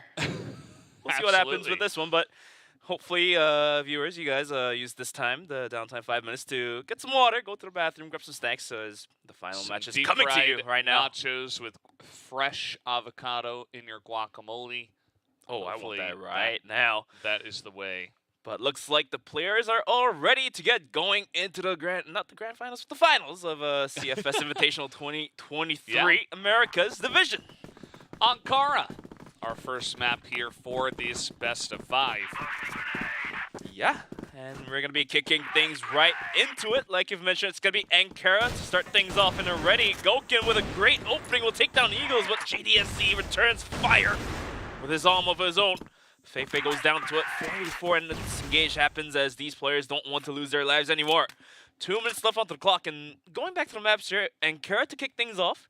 Eagle Eye coming next, important sub-base compound, so all of these maps, definitely Imperial being their favorites here. But at the same time, from these refrakes, so to speak, coming out from Vincent Gaming, we might be able to see an upset.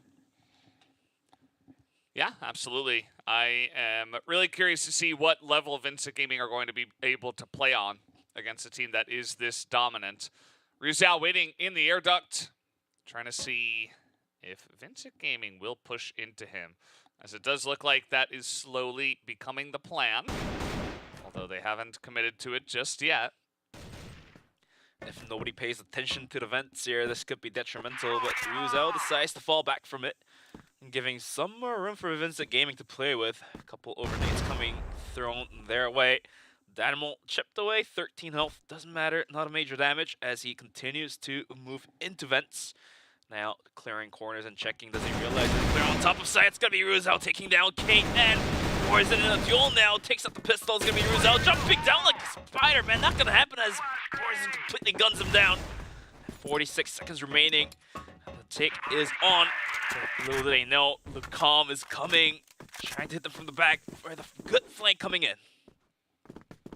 Let's see it. Adrian gets the jump on him. They weren't expecting him to be in the air duct. Danimal now tries to take advantage of that. Does not work out. Imperial will take the first round. They had position on the site, and then they elected to rotate out into the open and welcoming arms of Adrian, who starts off with 3 kills.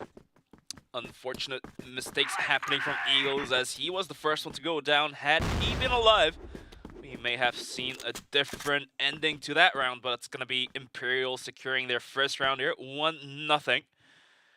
And with the smokes being put out towards middle, Vincent Gaming is patiently waiting until the smokes dissipate. C4 is going to be helping his way towards middle as well. In the meantime, Danimal waiting outside of a bomb site. This man just continues to poke and prod, hopefully catching anyone coming his way. But for now, with the smoke gone, they're going to be rushing their way in towards middle. Let's see where they want to opt out to go, Valdez. Yeah, for now, just a bit spread out. Danimal trying to make some noise, trying to distract them as GDSC slowly pushes in. Gokin gonna miss that shot and gets flicked on by KN. That's gonna be a great start here for Vincent Gaming. And they elect, after this pick, to actually rotate out. They might just leave GDSC and be bottom and then look to push elsewhere, as they are grouping up in mid at this moment in time, though.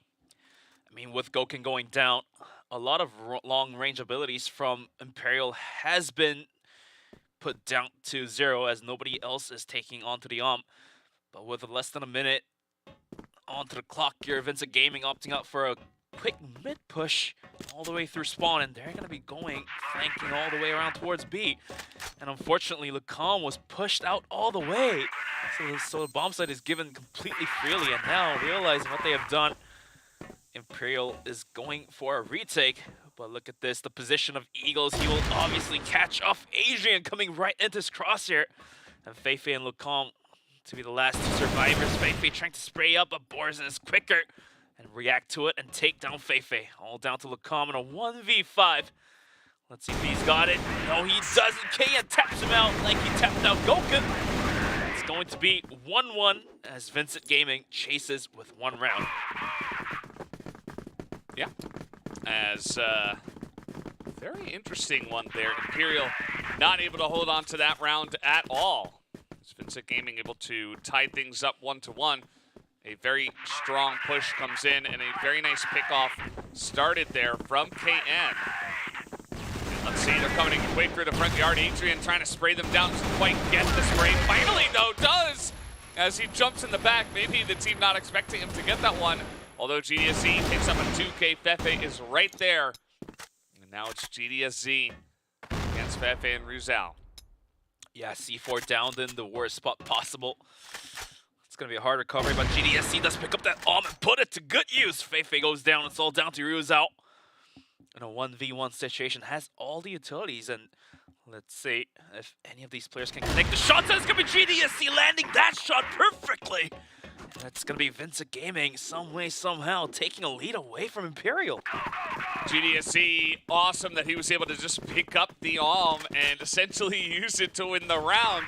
They peaked 1 by 1, as maybe they didn't have full information of if he was on the site or not, and Ruzal left alone, had to try to clutch that one. Not meant to be. GDSZ too good on that gunplay. So now Imperial looking to mix up their defensive strategy. At this point, they're going to send Gokun and Adrian into mid.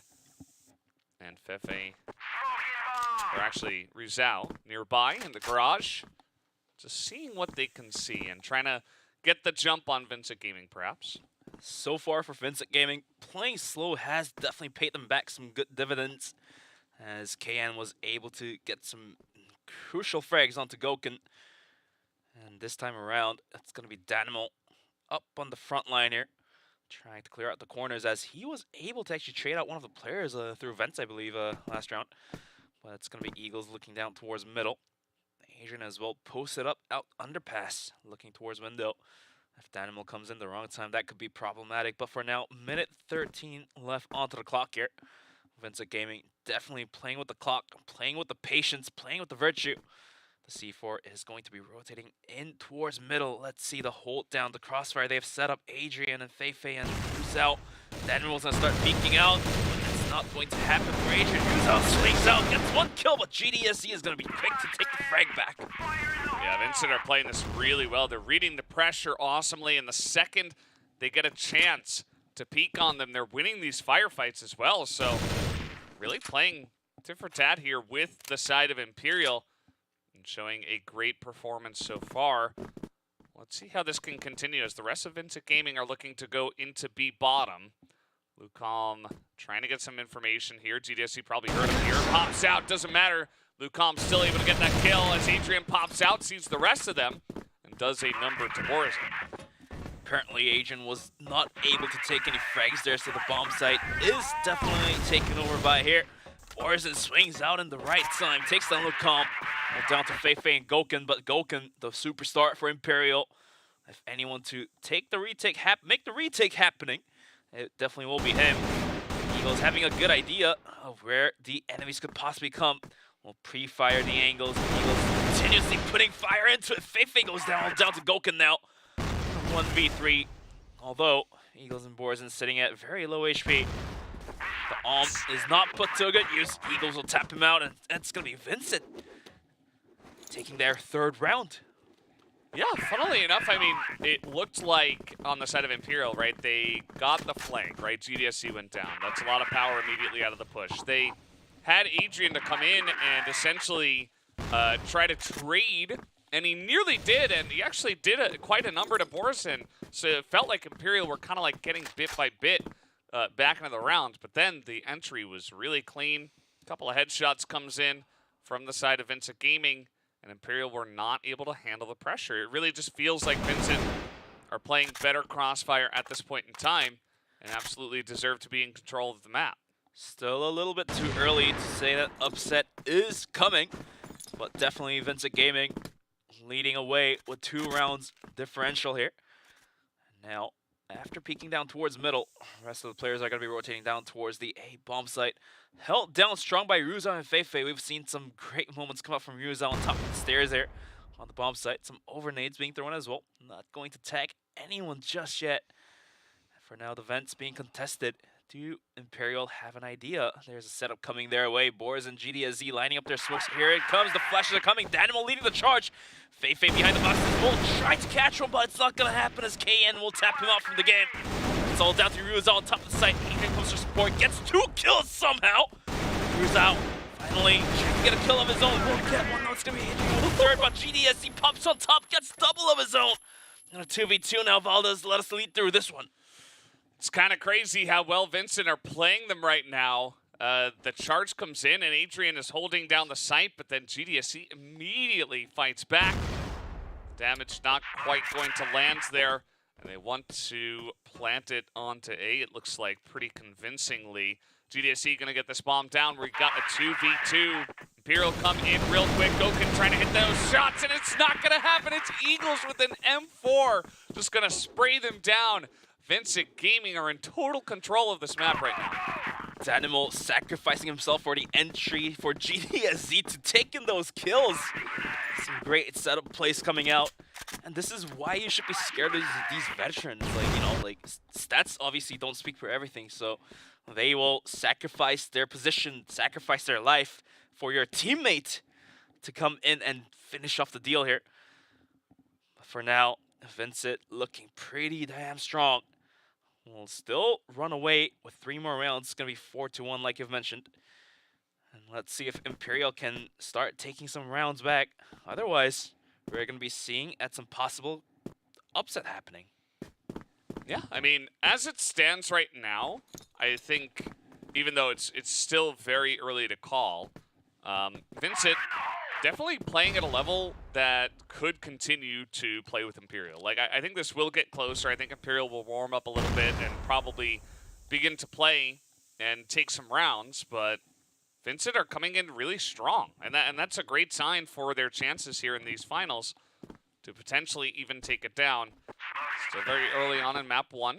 Vincent playing pretty slow with this one. Now trying to push on in Danimal. Getting a bunch of attention through the front door, but they're charging up the stairs. Lucom is not cleared out, though. He's going to spray 2 people down. Ruzao gets the timing on the left side, and they are left totally alone. Only Eagles is here now. Complete mow down towards A bomb site. Imperial takes down 4, all down to Eagles. Setting on 5 kills, trying to come for a clutch. Only 45 seconds remaining, though, onto the timer. And the C4 as well, in one of the worst spots possible against the top team of Imperial. Let's see if this man has it. Crouch peeking close up to the smoke here, trying to see if there anyone runs into his crosshair, but the smoke is going to dissipate anytime soon. And there we go. He's going to go get peeked down onto the calm, but Ruzao swings out. And that will be Imperial taking their 2nd round. Yeah, pretty cool moment there. Eagles did get the snipe, but after that, it was not meant to be, as he was totally alone. So now 4-2. Vincent on the blacklist side. So far, they've really put on some convincing wins, some convincing rushes in. And I've liked what they've showed, but Imperial, as I mentioned before, you know, they're beginning to warm up. They're beginning to wake up in this series, in this map. And that made for a much more even round. Really like how Imperial handled the pressure. You know, they felt it coming in, and then Ruzao jumps down. He gets another angle for himself. Oh man, Eagles though, he's really on point today. Definitely hitting those shots. Danimal just continuously putting hurt into Imperial. Will peek out from the connector, take down Adrian, who's been sitting at 9 kills to help out his team. So that actually puts a lot of hurt. Rather than just losing a player, you're losing one of your key players as well. Down to a 5-on-3. Feifei completely stuck in the corner. Nade's coming his way. What can he do? At least he does not go down to the nade. Danimal will finish off, but Goken is there to help out. Takes down Boris in a single man hold down. Can he do it against the rush coming in from Vincent? Yeah, that is the question. Ruzao trying to get the flank here. Let's see if he gets the jump as, well, seems like he made enough noise, and he does pick up 2 kills. And now it's Gokun in a 1v2, but they don't even have to go to him. They know exactly where Gokun is, and so they can just run towards the B site. That's exactly what they'll do here. Gokun looking to rotate out, knowing that this is the answer. And Gokun once again put into a high-pressure scenario that he might have to pull together for his team to have a chance. Gokun still has a nade to work with, and let's see if he is able to put that to use. But for now, he's going to be coming from underpass, and if GDSC doesn't realize this, all of a sudden it can turn into a 1v1 situation rather than a 1v2. Gokun peeking out, will get the quick shot onto GDSC, pops out his pistol, swings the corner, gets the pistol shot ready and done! Dynamo not able to take that frag here. And Gokun will clutch that round, hoping his team to get their 3rd round in. And this is what you were talking about just now, you know, getting warmed up and all that. You know, how Vincent did it to Vasco, you know, they had to lose a couple rounds to get warmed up, and so was it for Imperial, losing 4 rounds in. Was able to get the round back now finally, and this might be the mark of a good leading for Imperial to go into this first map. Definitely could be. Again, still early on, but Gokun, he didn't even know that Daniel was in the corner, and he still was able to win that fight 1v2. Pretty impressive stuff. Danimal not quite hitting those shots either. Vincent Gaming now a couple of rounds in a row. They're going to have to reconsider their options here. I liked the pushes onto A. They did get stumped the one time, of course. And as it stands right now, as we know, there are 3 guys that are covering the A site pretty entirely. So Vincent might feel that extra defense on the site and decide to go elsewhere. But as I say that, they do have a couple of guys at least setting up for a potential push here. You might be seeing some overnades to clear out the bomb site. Unfortunately, nobody is going to be sitting there as Yuzal is going to be positioning himself on the side of the stairs here.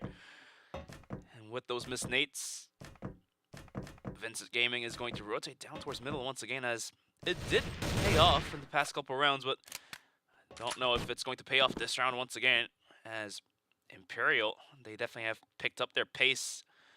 A minute left onto the clock, and still working with a couple nades and smokes. They're going to be setting up for a mid-take. Running through front yard here. Let's see how it goes. Borzen is already in towards the spawn. He's got a lot of help from his teammates as Imperial look to empty the site here after Gokun goes down. Rotation is coming in as it stands. Lucam is coming in pretty quickly, but Eagles spots it happening. And now that's the bomb down for 2 free kills. Nobody on the side of Vincent has taken any amount of damage at all. As, man, they really stumped Imperial here and totally found an empty road straight into the B site. Eagles whiffing that arm shot is going to not get gunned out just yet, as Feifei and Ryuzao and a coalition will take down 2 players for a possible retake. But the timer ticking down. Feifei will get 1 more kill. 10 seconds remaining. Feifei will double. Now the timer ticking. GDSG holding on to his dear life. Not gonna happen. The defuse is coming through. Ryuzao and Feifei, some way, somehow, pulls out an insane clutch out of nowhere. That was really insane. I mean, they were down 3v5. I think that Vincent Gaming, they were trying to use all the space in the spawn and try to kind of catch them off guard with how many people they had there. But instead, what happened was, one by one, they got picked off. They weren't all peeking at the same time. Ryuzao and Feifei will absolutely make the most of that opportunity if you give it to them. And that they did. Feifei and Ryuzao able to pull up big time, get the big clutch for the team. And now it's tied up at 4-4. And yeah, you know, Imperial had that sleepy start. But now it looks like they're firing on all cylinders. And if you can pick up 5 rounds on GR on Ankara, again, this is Imperial's map pick. There was the choice to start out on Blacklist here for Vincent Gaming. You got to be feeling pretty good if you're on the side of Imperial with this big comeback you've got. Definitely a great comeback, taking 3 rounds in a row after losing 4 straight up. But we're still waiting for the last round of the first half to be decided here. Vincent Gaming are going to be crossing right into middle. Lucam waiting with open arms, sprays down nothing apparently, still does no damage at all too. So that will be Vincent Gaming able to rotate right into the B bomb site. Gokun holding on strong firmly with the Nades are flying his way. Can he get the bomb plant done? Yes, he does. The animal will get the bomb down and take the kill onto Goken some way, somehow. Goken whiffing these shots, and KN's gonna be waiting on the corner. Will take down Feifei. Onto the retake by Ryuzao. Still in talk here. Gets one kill, but wasn't enough to take all four. And that will be Vincent Gaming taking their 5th round, wrapping up the first half in a 5-on-4. Yeah, pretty convincing stuff on the Blacklist side. Again, another push that they just didn't have an answer to. Imperial, that is. Imperial are like, oh, you can attack through that angle? Like, whoa. Goken should be able to hold that, right? Well, no, he actually failed twice in a row, 2 rounds in a row, to actually stop that push from coming in. And afterwards, KN was able to hold the angles, knowing where Feifei would re-approach from. And yeah, it was just really nicely handled. Great mid-round change-ups here from the side of Vincent Gaming. I mean, even still, Imperial should be happy about taking 4 rounds on the Global Risk side now, as they are going to be on the Blacklist side for the attacking. As this map proves to be a little bit more comfortable to be on the attacking side. But for now, Imperial going for a 1-4 split setup to sell off Goken for a fake and a possible pit down towards A. As the C4 still dropped down towards the Blacklist connector, towards the spawn. Not picked up just yet, as Feifei will recover it. GDSE though, jumping around vents, trying to get some picks, but not gonna happen, as Goken will punish him, but KN will be quick to take the kill back onto Goken, so it's gonna be equalized down to a 4-on-4. Yeah. And they're able to pop out there and see, okay, it was Goken alone. Otherwise, they would have challenged us. So everybody is swarming the B side on both sides. Imperial, though, make their way in first. Eagles holds it down. Is able to get that snipe and even things up. Let's see if he can hold on to this one. As no, Lucom's going to swing around the box. Kind of unfortunate for him. KN as well going to trade back as the sprays come down. Borzin does eventually get dominated, as now it's all down to KN. And they know exactly where he is. 26 HP and a big dream of clutching this in a 2v1 situation. The bomb plant not happening just yet, as Imperial wants to cross corners, but Feifei does take a bit of damage. Get it. KN finds 1 kill. But Feifei, instead of planting, will swing out right away, catch off KN. And that will be the 5th round picked up by Imperial to tighten things back up at 5-on-5. Yeah, really good stuff. Imperial take a close round. And the attack comes in swiftly. Even after Goken gets taken out. Feels like Goken here taking a little bit of extra time to charge up, get used to the map, as Eagles once again going to win that duel. Goken now down to 6 and 8 against his counterpart, who's 10 and 6. Lucom even taking some more extra damage from Danimal, who sprays him down, gets the information. Vincent Gaming, it does feel like a lot of the rounds, even if Imperial is coming in and clutching them in weird spots, they're still getting ahead in a lot of the rounds. So if you're a Vincent fan, that could be a nice angle for you. Goken going down in some of the duels here, but still a lot of weight being pulled here by Ryuzao and Asian, as you can see on the kills. 9 and 11. Pretty big numbers to say. But on the side of Vincent, it's going to be GDSC and Eagles to take those crucial kills. Especially for the one gunning down Goken. Yeah, obviously you have to be the key player there. Minute left on the clock, and this time around with a failed or a successful B take last round, they're going to be sending players down towards A. Going to be sending 2 players. That's going to be Feifei and Ryuzao. Yes, he has to spot it out. Feifei will not let that pass. Catches the tip of the head of GDSZ, take him down. And that suddenly leaves Vincent in a worst spot possible in a 2-2 split. Let's see if a swarm of 4 players can be possible. Yeah, that can happen occasionally where you're expecting a bit of a rush if they are going to go into A, so you've got like a flash out, right? You're trying to get something, some kind of utility that allows you to stop a big rush of multiple people, but instead, it's just one guy who peeks in and you kind of look silly because you're holding a flash. It's like, well, okay, I just got my head taken off, not much I could do there. So it's a great read from Feifei to just poke and prod and see what he could get. And he will get quite the boon here, as Ryuzao also going to take down Danimal as they look to take the B site. Feifei's gonna stick his bomb plant, and now going into a 3v4 retake situation. Feifei has a nade, tosses out to the corner, and that will deal plenty of damage to KN. Lucam, though, through the smoke, will find the head while Eagles was able to kill Rizal. Now in a 3v1 and a dream. As his arm out, as the smoke dissipates, Feifei hiding by the boxes as he realizes that Eagles will be quick to flick that. Lucam will go down. 1v2 though, as Adrian will swing out from the side and finish off Eagles, and it's going to be Imperial taking their 6th round and stealing away the lead. Yeah, a couple of rounds in a row here on the Blacklist side. Although, again, it's very close rounds. It's not like, okay, Imperial just ran over them and you know, 5-0, they took down the side. It was easy. No, it's nothing like that. Vincent still putting up a good fight. Imperial might look to actually put on some aggression here. 4 members already in quarters. And so far, it feels like this map has been very balanced, kind of patient play from both teams. But this will be a fast hit as GDSC is right there. He trades 1, but still going to be Imperial getting space onto the site. Immediately, Borzin gets headshot down as Eagles is here to try to clutch it out for the team. At least they were equalized down to 3-on-3. But some fast A hit is going to allow for a bomb plant. KN coming from the backside, not hitting his shots just yet. Lucam and Adrian, the coalition agent tapping out KN. Trying to get the 2nd kill here, not gonna happen, but he does end up getting his pops on his pistol for a triple kill. Animal goes down, and it's going to be 7 rounds given to Imperial, and this is why Imperial's scary. Every single member can be a superstar, because we were able to observe that Gokun going down early on, and with just 4 players, they were able to execute every execution onto the bomb sites quite swiftly, so to speak. Yeah, now Imperial, you give them an inch, they'll take a mile. They run straight into the passage. They take down Danimal, who's just trying to play contact. He's just trying to see if they're coming in there. He's not even technically trying to take a firefight, but they run him down, and they don't give him a choice in the matter.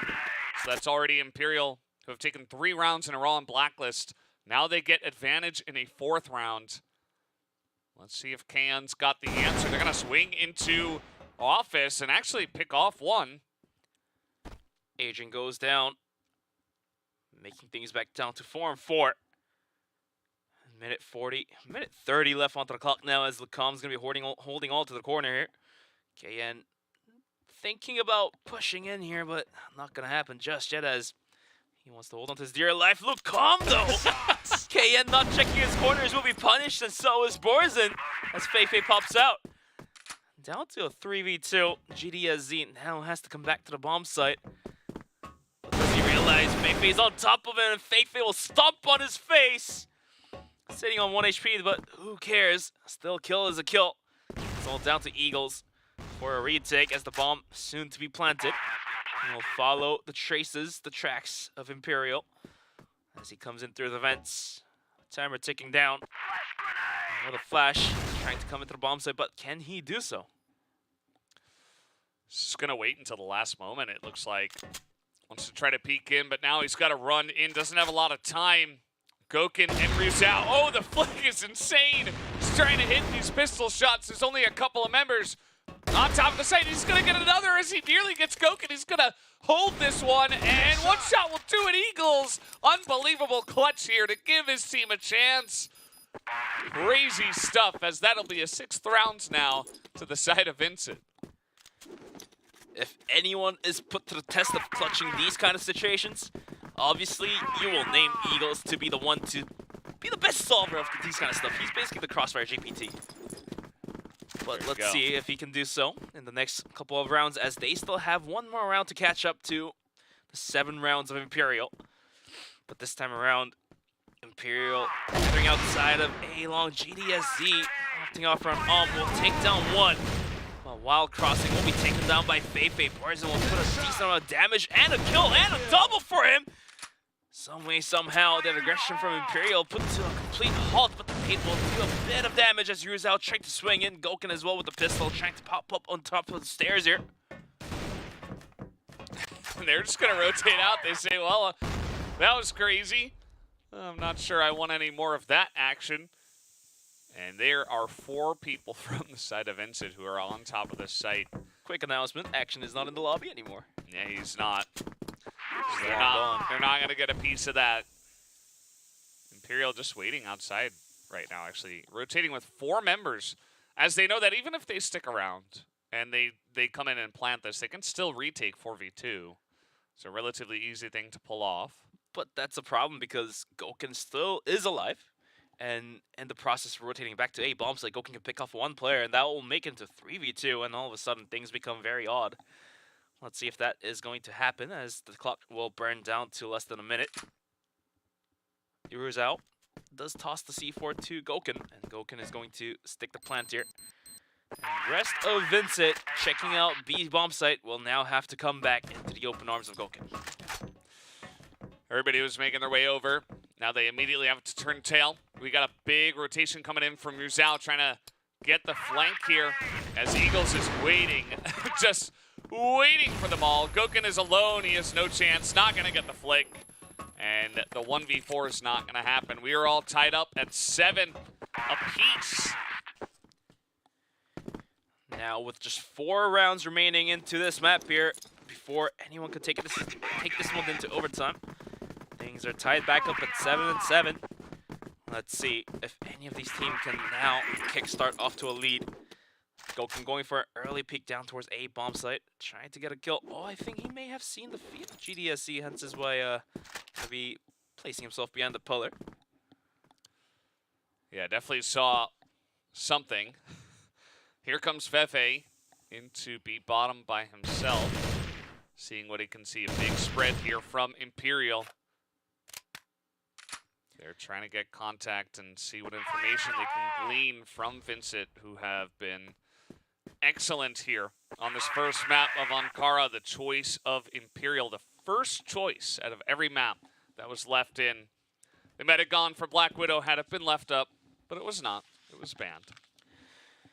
Yeah, and with the timer being burnt down to a minute half, KN is going to be swinging out, spots out the players, says hell no, and runs right back in.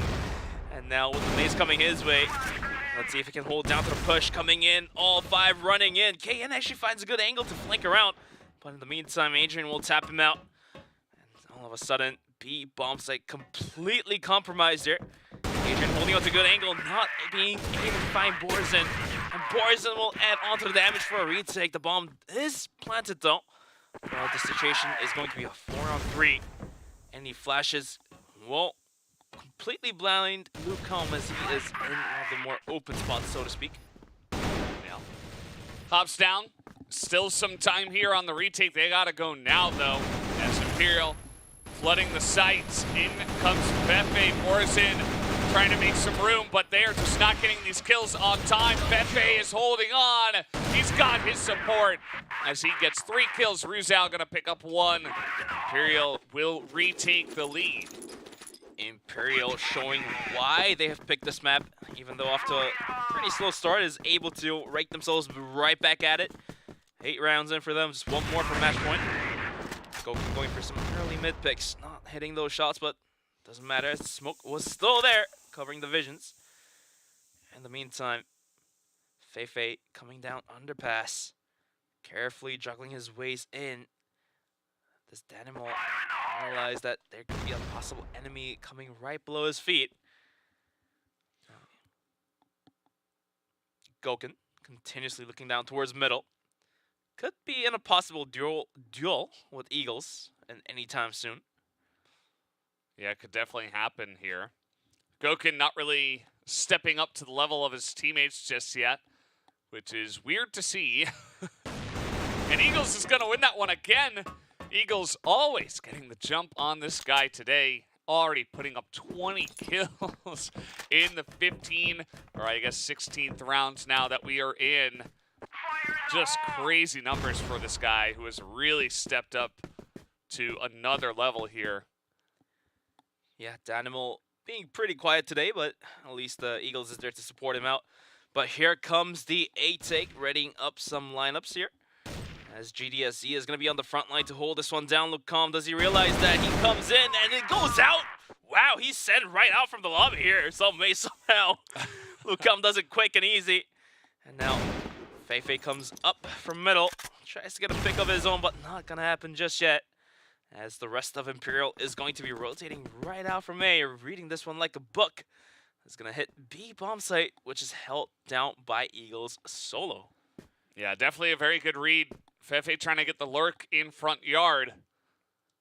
Doesn't amount to too much, but now Eagles getting some info. He's going to miss the shot, but finally follows up and picks up 2 more kills. As Rizal finally going to take him out, but Eagles already did so much critical damage to Imperial here. Down 2v3 with the bomb being planted just now. Here comes the swarm of Vincent Gaming for the retake, sending Danimal out towards long.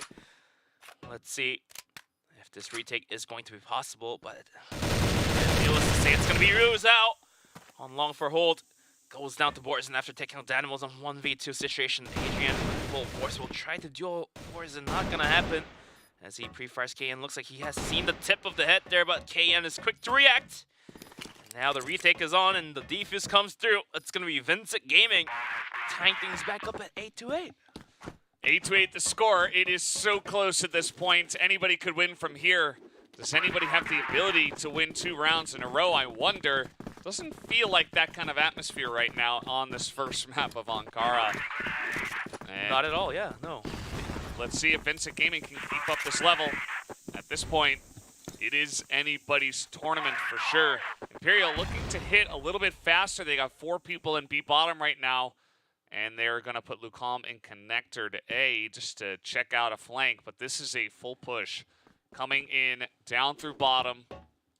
As Eagles getting a little bit of information, but it's going to be Danimals who gets first contact and has that flash in his hand. Looks like he may not actually have seen the players come through. Here comes Agent jumping on top of the bomb site, takes down Danimal to open things up, and Lucom swings out like a madman, takes down KN to completely open up the bomb site. And all of a sudden, became a 3-on-5 at Vincent at risk. Giving up this match point could be very crucial here, as the nades are now being tossed towards the connector to stop any rotates coming in that way. And look at Goka's position. Does whip that shot, but that will put Fiji in a very odd spot. He'll push out just a timer ticking down. No more time, no more time, no more kills for Vincent, as Adrian and Gokan and Lucom will take one apiece and secure their match point 9-8. That's Imperial taking charge on this map. They go quick, beat bottom. Danimal has no idea, and they're able to get onto the site so quickly. They don't allow Eagles to get picks. They don't allow any contact over to the side of Vincent Gaming. And now it's really up to Imperial to try to close this one out, or will Eagles have something else to say about it? FFA comes in, he clears out the sniper. What is going to happen from here? After securing match point, Imperial definitely should feel a lot more comfortable here. And hence is why they're going to be taking this one a lot slow compared to the last round, as they did change up their gears and went for a fast B bottom push like you've mentioned. And this time around, since they weren't able to get any picks down towards middle, gathers outside of A bomb site once more. But GDSC is posted up in vents, and this could be critical if he's able to hit any headshots. Get 2 kills, hold on to the aggression. Now Adrian comes as the contact. GDSC gets 1, swings out, gets the 2nd kill. And that is huge for Vincent to make this into overtime. Just a massive peak there in the air ducts. Could give them a chance at extra rounds. KN is going to pick this one up. And unless Ryuzao and Gokan have some magic left over, I think we should be going extra rounds here for the first map. Gokan, let's see what angle he wants to take. Will he redeem himself with one last go of it at the end? Doesn't look likely with the way that Vincent are playing right now. Still has 45 seconds left to try everything they've got. Gokan being pretty quiet today. Let's see if he can shine. Misses those shots, but he's able to fall back with 1 HP, almost dying there. Very close ones. At the end of the day, Borzen will catch him off guard.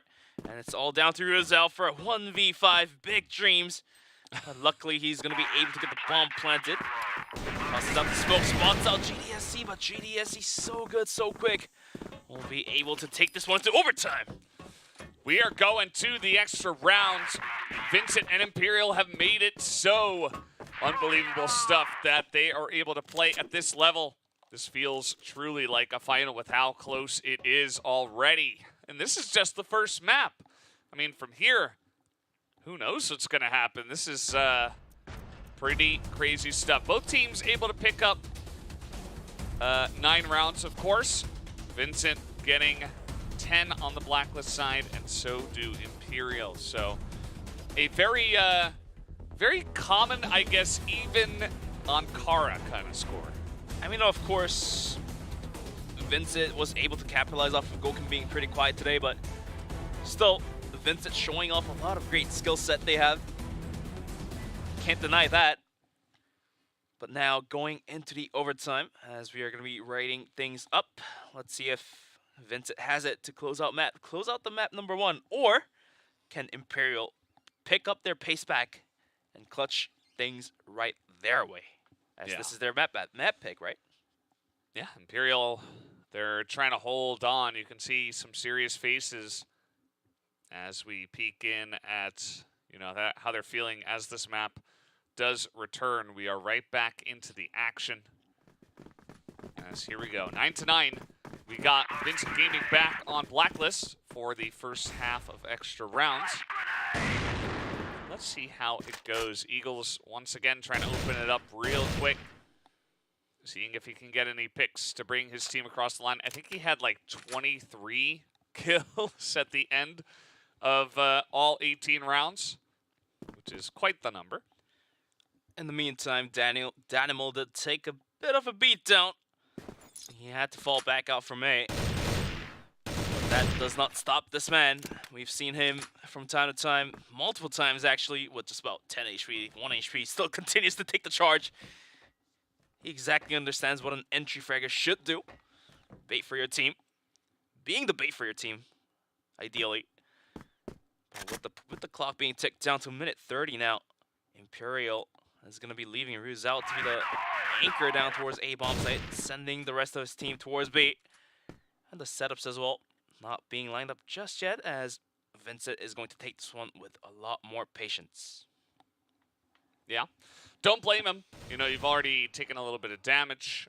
This is kind of what worked for them when they were playing on Blacklist side as well. Just take it slow, see if you can get any picks. Imperial do have a tendency to sometimes really open, you know, swing the door wide open and try to get really aggressive, even from the GR side. We've seen it so many times. Speaking of which, Goken looks for the pick. He is not going to get it. Can takes him down. The quick headshot, common and great spot though. Does not matter. Can is just going to pick up 2 more kills. Can this man be stopped? Unbelievable. As okay, we got Ruzal alone, 1v4, and yeah, it's like, oh what?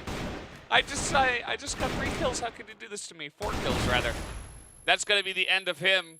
But it looks like, okay, well, Ruzal, maybe a chance. Nope, not gonna happen. It does go into the hands of Vincent for the first round of extra half.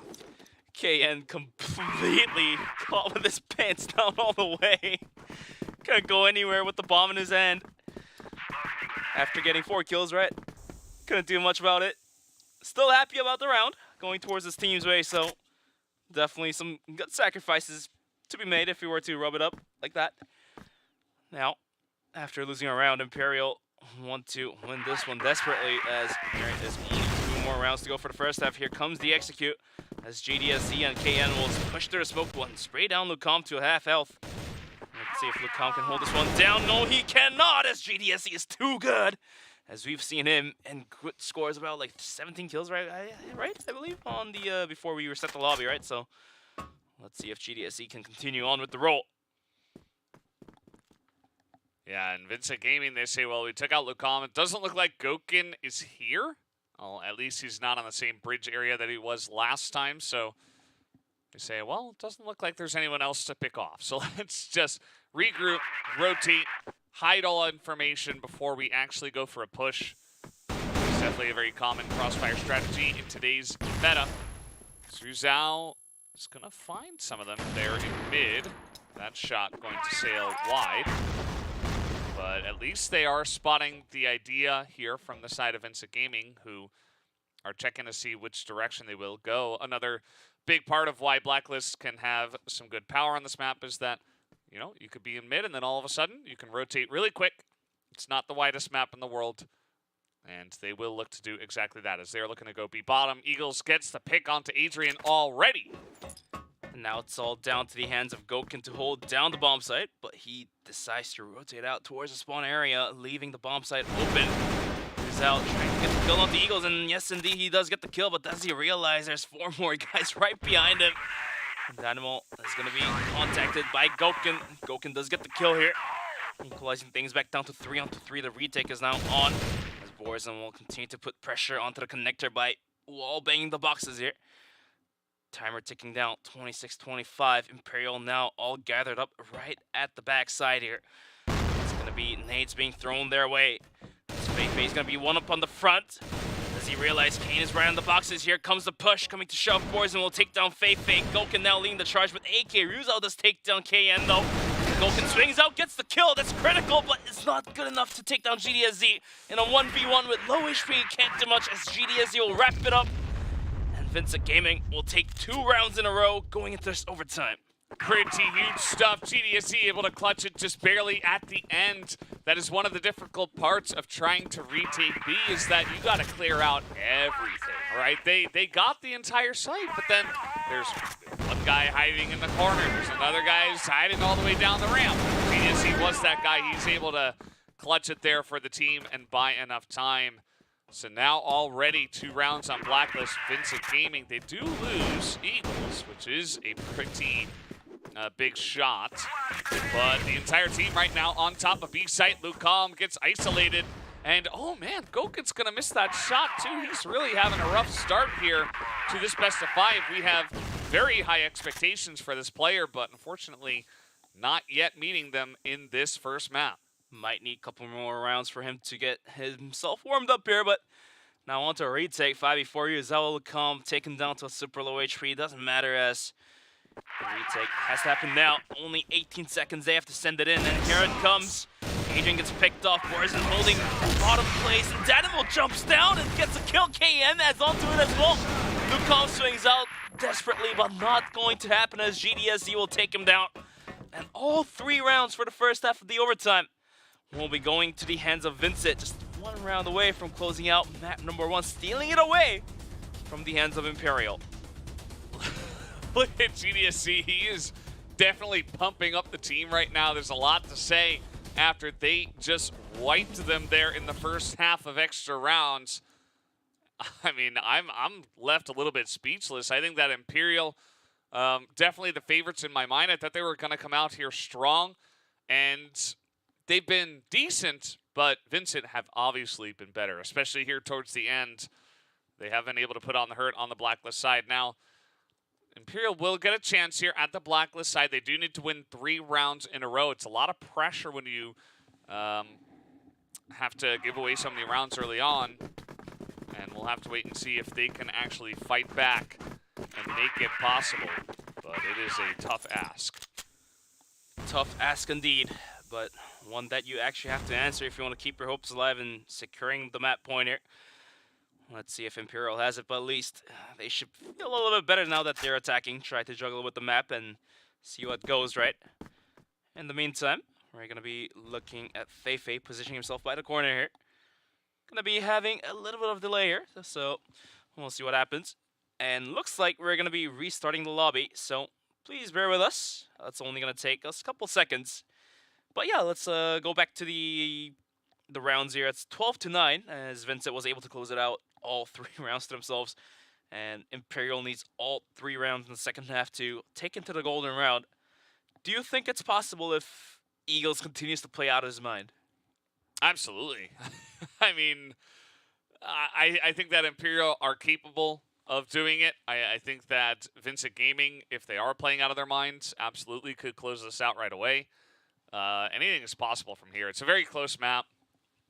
Obviously, the last 3 rounds not as close, because not only was it 3 rounds in a row, but it was 3 pretty dominant rounds. Like, there was that one that was close where GDSC just barely bought enough time, but other than that, pretty strong showing on their side. And looks like our players are almost ready to hop back in here based on their action. We get some fist bumps in there as well. We should be ready to hop back into this one right away. Imperial need 3 rounds in a row to force a golden round. We haven't had a golden round yet in this America Division bench. I think we deserve it. I think we need it. Surprisingly enough, we are definitely yet to see a golden round, and this might be the very first one to come to us and come to you guys, the viewers, yeah? Let's hope for it, if Imperial can make this happen. Otherwise, losing a single round will close the map out, as Vincent is going to be sitting at 12 rounds. The big number is just 1 round away from closing him on out. But the spirits are still alive on the side of Imperial, as we were able to observe the cameras there towards the players, but we're going to be kicking things right into it. Imperial at risk. Imperial put to a big test. Can they answer the questions correctly? It's a difficult test, bench. I don't know if anyone can answer these questions correctly against Vincent, who are putting up this hard test. And they're a very strict teacher at this point. Fefe once again, same spot, same place. Just checking underneath. Will Eagles, nope, missed that shot. That's going to give them a chance. They're able to spot where the enemy sniper is. Fefe doesn't take any damage. And with that, it looks like Imperial want to avoid him entirely. They say, well, okay, Eagles is over at B. Let's go A. I think that's a good idea. Definitely was able to gather that information for the team. Fefe was able to fall back without taking any damage, like you mentioned. And once again, it's going to be another VINCIT. And last time it was completely put to halt, but this time could be different, as Adrian's going to be the one on the front to lead the charge here. Comes out, taken down by GDS, but Lucam is quick to react, takes down him. And Rizal as well will take down Boris. It's completely open up the bomb site. Running with hot feet here is going to be Danimal coming for a retake. We'll take down one. KN as well will take down Fefe, and all of a sudden, this execute is going to be put to a halt. As Goken will pop that nade, trying to hold it down. But with the bomb being planted, Goken this one. Lucam as well will make it down to a 1v1 in a duel with Eagles. 1v1 situation, Eagles with the duel. Pistols out in his hands, crossing paths, but not going to happen, as Lucam is good enough to gun him down. And Imperial will continue on with the dream. Still alive in them. 2 more rounds to go for golden round. Pretty intense stuff. I mean, Imperial, they get into the site. The entry looks good, but then the retake came in so quickly. I think they were kind of caught off guard by how quickly Vincent got there and were in their face. They traded it back and forth. It got to 1 versus 1. And Lucam is able to get it against a pistol, though. So, again, very, very close. Imperial just barely keep their hopes alive on this first map. What is going to be the follow-up play? Because it just feels like pulling teeth at this point. Nothing is easy. This Fefe's got a nice little lineup here. No easy day for Imperial, as that last round was fighting tooth and nails. Going down to the very last player even. But this time around, let's see if their execution could be any cleaner, because even last round, the execute itself was very clean, but the animal decides to put the pepper in their eyes, so gonna be a little bit harder this time, as the animal is gonna be rotating down towards A. And this time, kind of read, I don't know if that was a read, but it's gonna be sending more players down towards B. It's gonna be Imperial. Goku would love to just start off with a big pick and just trying to carry the team. We'll see if he's got it in him at this point. He did get a very nice flick there at the top of A. But, you know, without that, maybe they lose from there. So at least he's doing that for the team. Rizal going to get the jump here onto Danimal, who's pushing underneath. And that's going to be a fantastic start. Eagles also going to miss. And Imperial, they are coming into this one swinging wildly on through office, and they are picking off 1 by 1. And like you've observed in the first half, retaking B is almost impossible, as VG was able to secure all 3 rounds, and maybe the same thing could happen here.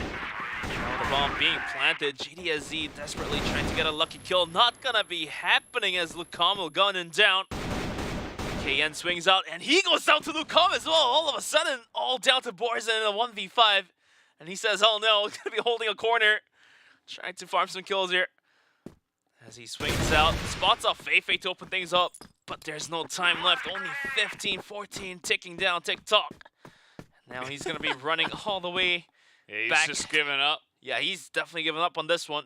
So it looks like Imperial should be able to secure their second round coming to second half with only 1 round away. We're taking this to the golden round. No easy day, like I mentioned. It's not easy. Like I said, we deserve the golden round. And let's see how we can get there. If Imperial have it in them to get 3 rounds in a row on Blacklist side. Okay, some flashes in. We got 3 guys here from Vincent. They are looking to push out of office. But Rizal reads the pressure. He's just going to sit and wait. Eagles now escorted up towards the entrance to office, but doesn't look like Imperial have any thoughts of entering right here. Dynamo, though, almost put to the risk here. Doesn't take any damage, luckily, on top of the bridge and was able to fall back swiftly. But in the meantime, GDSZ once again posted up close to the vents here, but look at the nade coming from the calm. That will do justice here. Taking half and that nade again, taking him down to 4. Does Imperial realize GDSZ is just still lurking by the corners with sliver of health in him? He's a statue. Oh yeah, he's a living statue. Yeah, he's like, if I don't move, they won't know I'm here. Playing the game of hide and seek here. He's still there. He's still there, chilling, lurking, being chilling, so to speak. But here comes Goken. And if GDSZ takes the bravery, steps out, he will be able to take the kill onto Goken. But with a 4 health, that's a hard ask.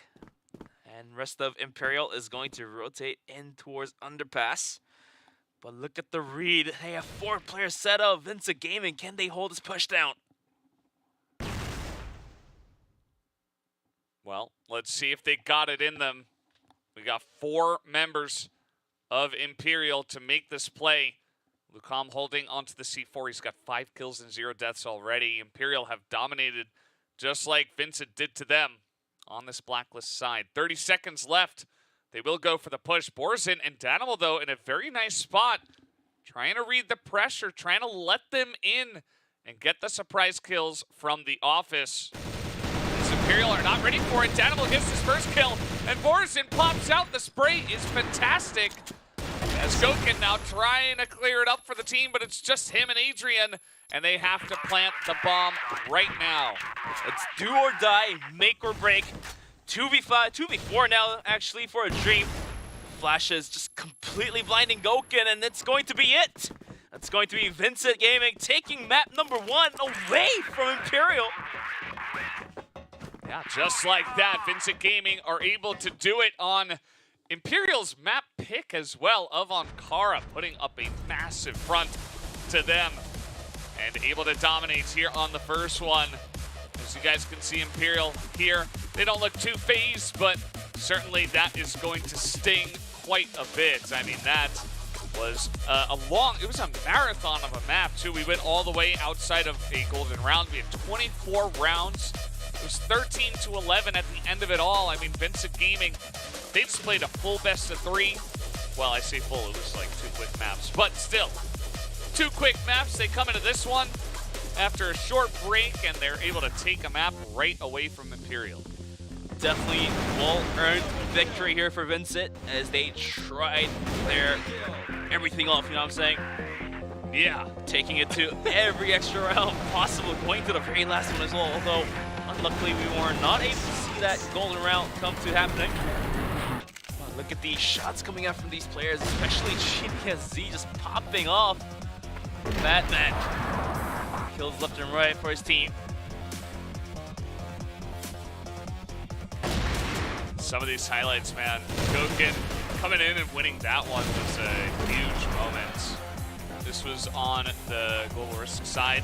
At that point for Imperial, they swapped over and they got a big lead, but then Vincent Gaming, Eagles, immediately came in and they had something to say, because not only was it wins, it was clutch, crazy, dominant wins like this. GDSZ is hiding in the air ducts. He's able to force essentially the extra rounds by himself, at least to start it off.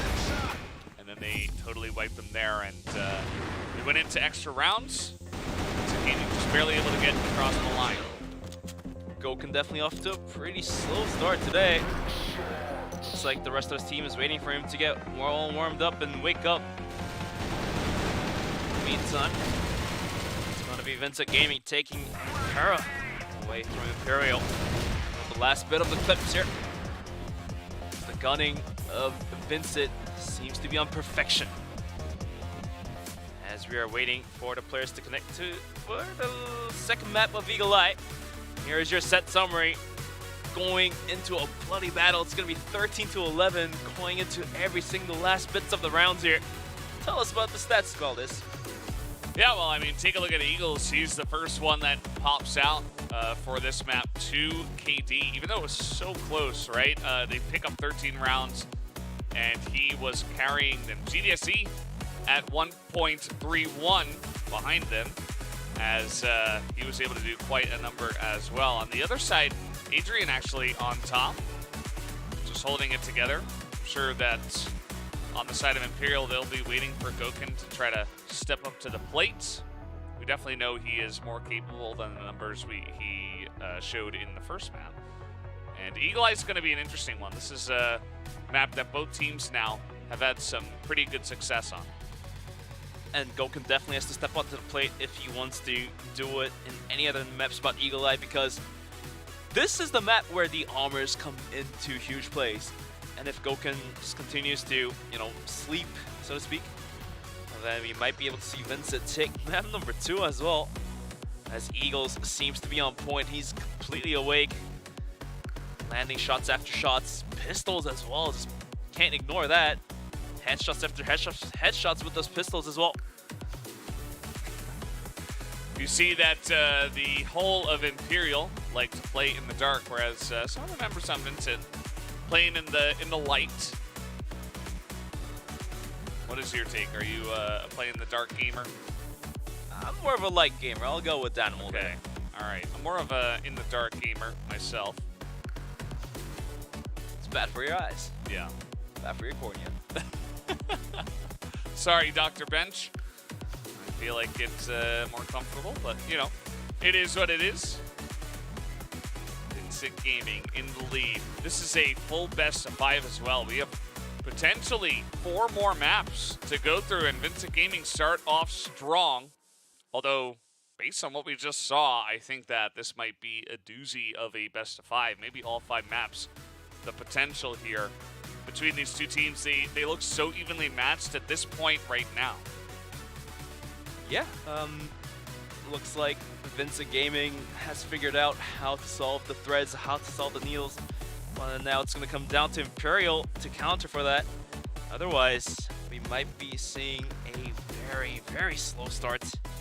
And let's see if they have used this downtime to, you know, figure out what to do. Otherwise, Vincent Gaming might be in a very swift beginning and lead that into the map number 2 of Eagle Eye. As we are almost ready to get into it. Looks like we are all ready. Yeah, we're getting there. Lobby's loading up into Eagle Eye for map number 2. This is a fun map. The more I watch it, the more I enjoy it, I feel. Compared to when it first re-entered the pool, I'm like, oh yeah, it's pretty good. But now I just begin to like it more and more. Some of the rotations, some of the spots you can hold on this map to get tons of information for your team, make it really, really cool. We did just see Vincent play on this map against Vasco Gaming. They were able to take it down. Take a look at the score. It was 10-4. It's quite the dominant lead. But let's see if Imperial can start things off nicely by attacking here. Although Adrian will already be taken down to half HP, unfortunately. He swings out though, is not scared at all, sprays down one. But KN is quick to react, will take him down. Now on a 4v4, now Feifei takes the baton and leads the charge. Will try to peek up to the stairs, but does he realize? There's GDSZ waiting with open arms with the AWM. KN will find a kill of his own as well. And all of a sudden it's all down to Goken and Ryuzao. And a 2v4. And a dream. 1 minute 30 left onto the clock, and smoke dissipating, not dissipating, but popping right in front of his face to cover his vision. Soon to dissipate. Not Soon quite TM. dissipating yet. Not yet. Oh, Goken. He's going to get jumped on once again, and in this one, can't really blame him. 1v2, going to miss that shot. Rizal hanging around in the doors, in the little room. And he won't even take down GDSC. He's going to pop him with the Colts. 3 kills for GDSC, 2 for KN. Vincent Gaming only lose 1 member on the beginning of this map. Looks like Vincent Gaming has decided to pop out finally. After losing twice to Imperial in the group stages, is going to be able to take the map away from them, and now taking the lead by taking around a Faith and Agent swings right back at it, takes down KN and GDSC. Danimal now put to the test here for the hold. Does see the tip of the gun point, but isn't able to connect the shots here. Morrison coming for the rotate. It's going to be taken down by Rizal, holding it down. Pistols versus Eagles. One shot will do it, but it's not going to happen as Eagles will gun him down to 1v4. And Imperial, as if they were joking, is going to be bouncing right back at it in round number 2. Very close from securing it. Yeah. Taken to 1v1. Eagles looking for the far angle of Goken, just waiting for him to rotate now. Pops out as he gets the info that he is there. A couple quick rounds, traded 1 for 1. This one, based on the stats that we had from CFPL Season 1, very even map in terms of what the Brazilian teams like to play like. It's one of our more balanced maps in terms of the stats, so definitely could be one of these ones that goes back and forth, back and forth. We already had that on Ankara, actually. Both teams, though, favoring the blacklist side. Goken gonna start. He is back. Gets that pick on the GDSC. This is a problem because Imperial was able to observe how GDSC plays on the goal west side. He would be positioning himself right behind there, peeking down towards Hotel through the gap of the window. So easy kill for Goken there. Eagles, though, will return the favor by taking down Feifei. Quick and easy. And now, with 1 minute 37 left onto the clock, Imperial has to gather up together for a good push coming through. But it's going to be a B-take, looks like, as they continue to move in, realizing that they have taken down GDSC, who usually holds down the B hallway. But for now, Lucombe is going to be on the forward push here. And does Danimal realize this? Or it's going to be an easy take for them? Yep, that is the question. They're in position for it right now. Danimal and Can holding the site. They also got Borzen nearby. Goken tries to pop out and get the snipe. Not going to happen the spray here. Not great, but Danimal's really got the angle. Even takes down Lucombe, who went up the stairs. And KN, oh, he's going to get blown up. As we do have our 4th or 5th grenade kill already in the tournament. Goken. Oh, it's going to go down to Borzen and Danimal, who hold on and get a 2nd round for the team. Nice hold there onto the B site. Scoreboard now in favor of Vincent, 2-1. Great hold down coming out from Danimal, spraying down 2 players and then using his teammate as a bait to get the last kill there. Now it's all down to Goken. See if he can find this arm shot, but GDSC, look at this angle on top of the stairs, just ready for anyone to peek into his crosshair. Could be problematic, as we do see one player trying to test GDSC. It's going to be Lucombe. Let's see. Here we go. 3, 2, and 1.5, and 1.25. Not going to happen just yet, as Goken's going to take him down. So that's a caster curse, of course. Unfortunately, nice. Agent's going to swing out right back at it. Takes down KN. Gets a double onto Danimal to completely open up the bomb site wide. Down to Poison and Eagles goes down. Agent absolutely on it. We'll be staying on 6 kills of his own. 1v4 and a half HP. What more can Poison do? Yeah, Adrian just swinging in really fast, and this is where I feel like Imperial have a lot of their power. Their entries are so strong. Their blacklist sides are deadly. Or even their aggression on GR is insane sometimes on some maps, of course. As Borzen once again, just going to decide that he'd rather save his KDA. He just says, well, I'm just going to sit in the corner. I'm not going to give it a go.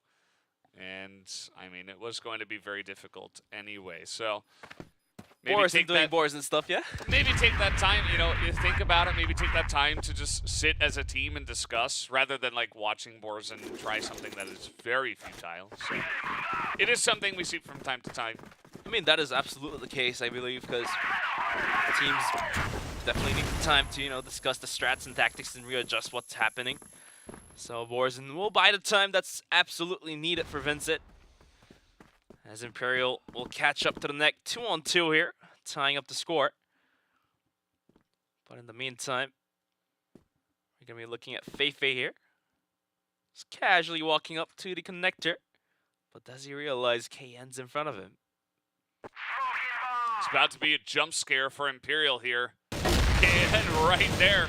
Follow-up spray is great, actually. Understanding that they will push through here. He hits that headshot. That was so crispy. That's like bacon that's been left in the microwave for way too long. KN continuously hitting Imperial with the no-no. And that's going to put the halt there. Goken down, almost down. Yu Zhao goes down. Goken gets one, but GDSC swings out, and that's it for Imperial. Vincent will take their third round to continue on with the lead. Only 4 rounds to go for the first half here. Yeah, Vincent is able to rake in these last couple rounds here. They might as well be able to take the lead in 2-0. Absolutely. I mean, this is crazy back and forth map so far. Started out VG, then back and forth. Imperial VG, Imperial VG. We got a little bit of a pattern going.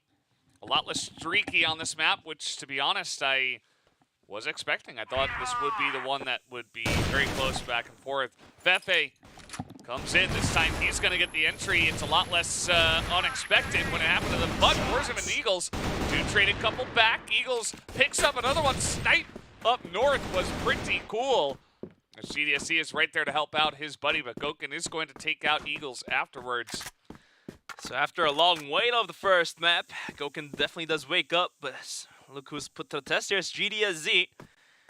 In a 1v1 situation, does recover the C4, goes for the plant, but bullets definitely alert him enough that has to take a little bit more time, but now posting for a bomb plant and a retake 1v1. No utils left on GDSZ, but Goken does have a flash, I believe, and a nade here. And a 1v1.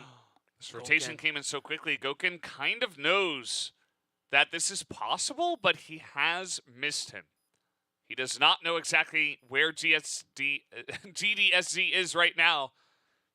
Goken is kind of running out of time, though, as Goken has remained unseen for quite a while himself. But there's the shot. He's going to get it down. And that should be GDSC to eventually take this out, I would imagine.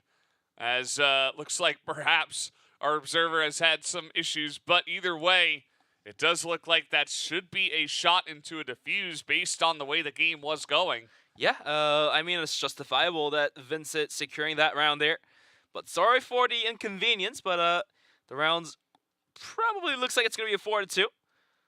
As we are going to be waiting for us to connect back into the lobby.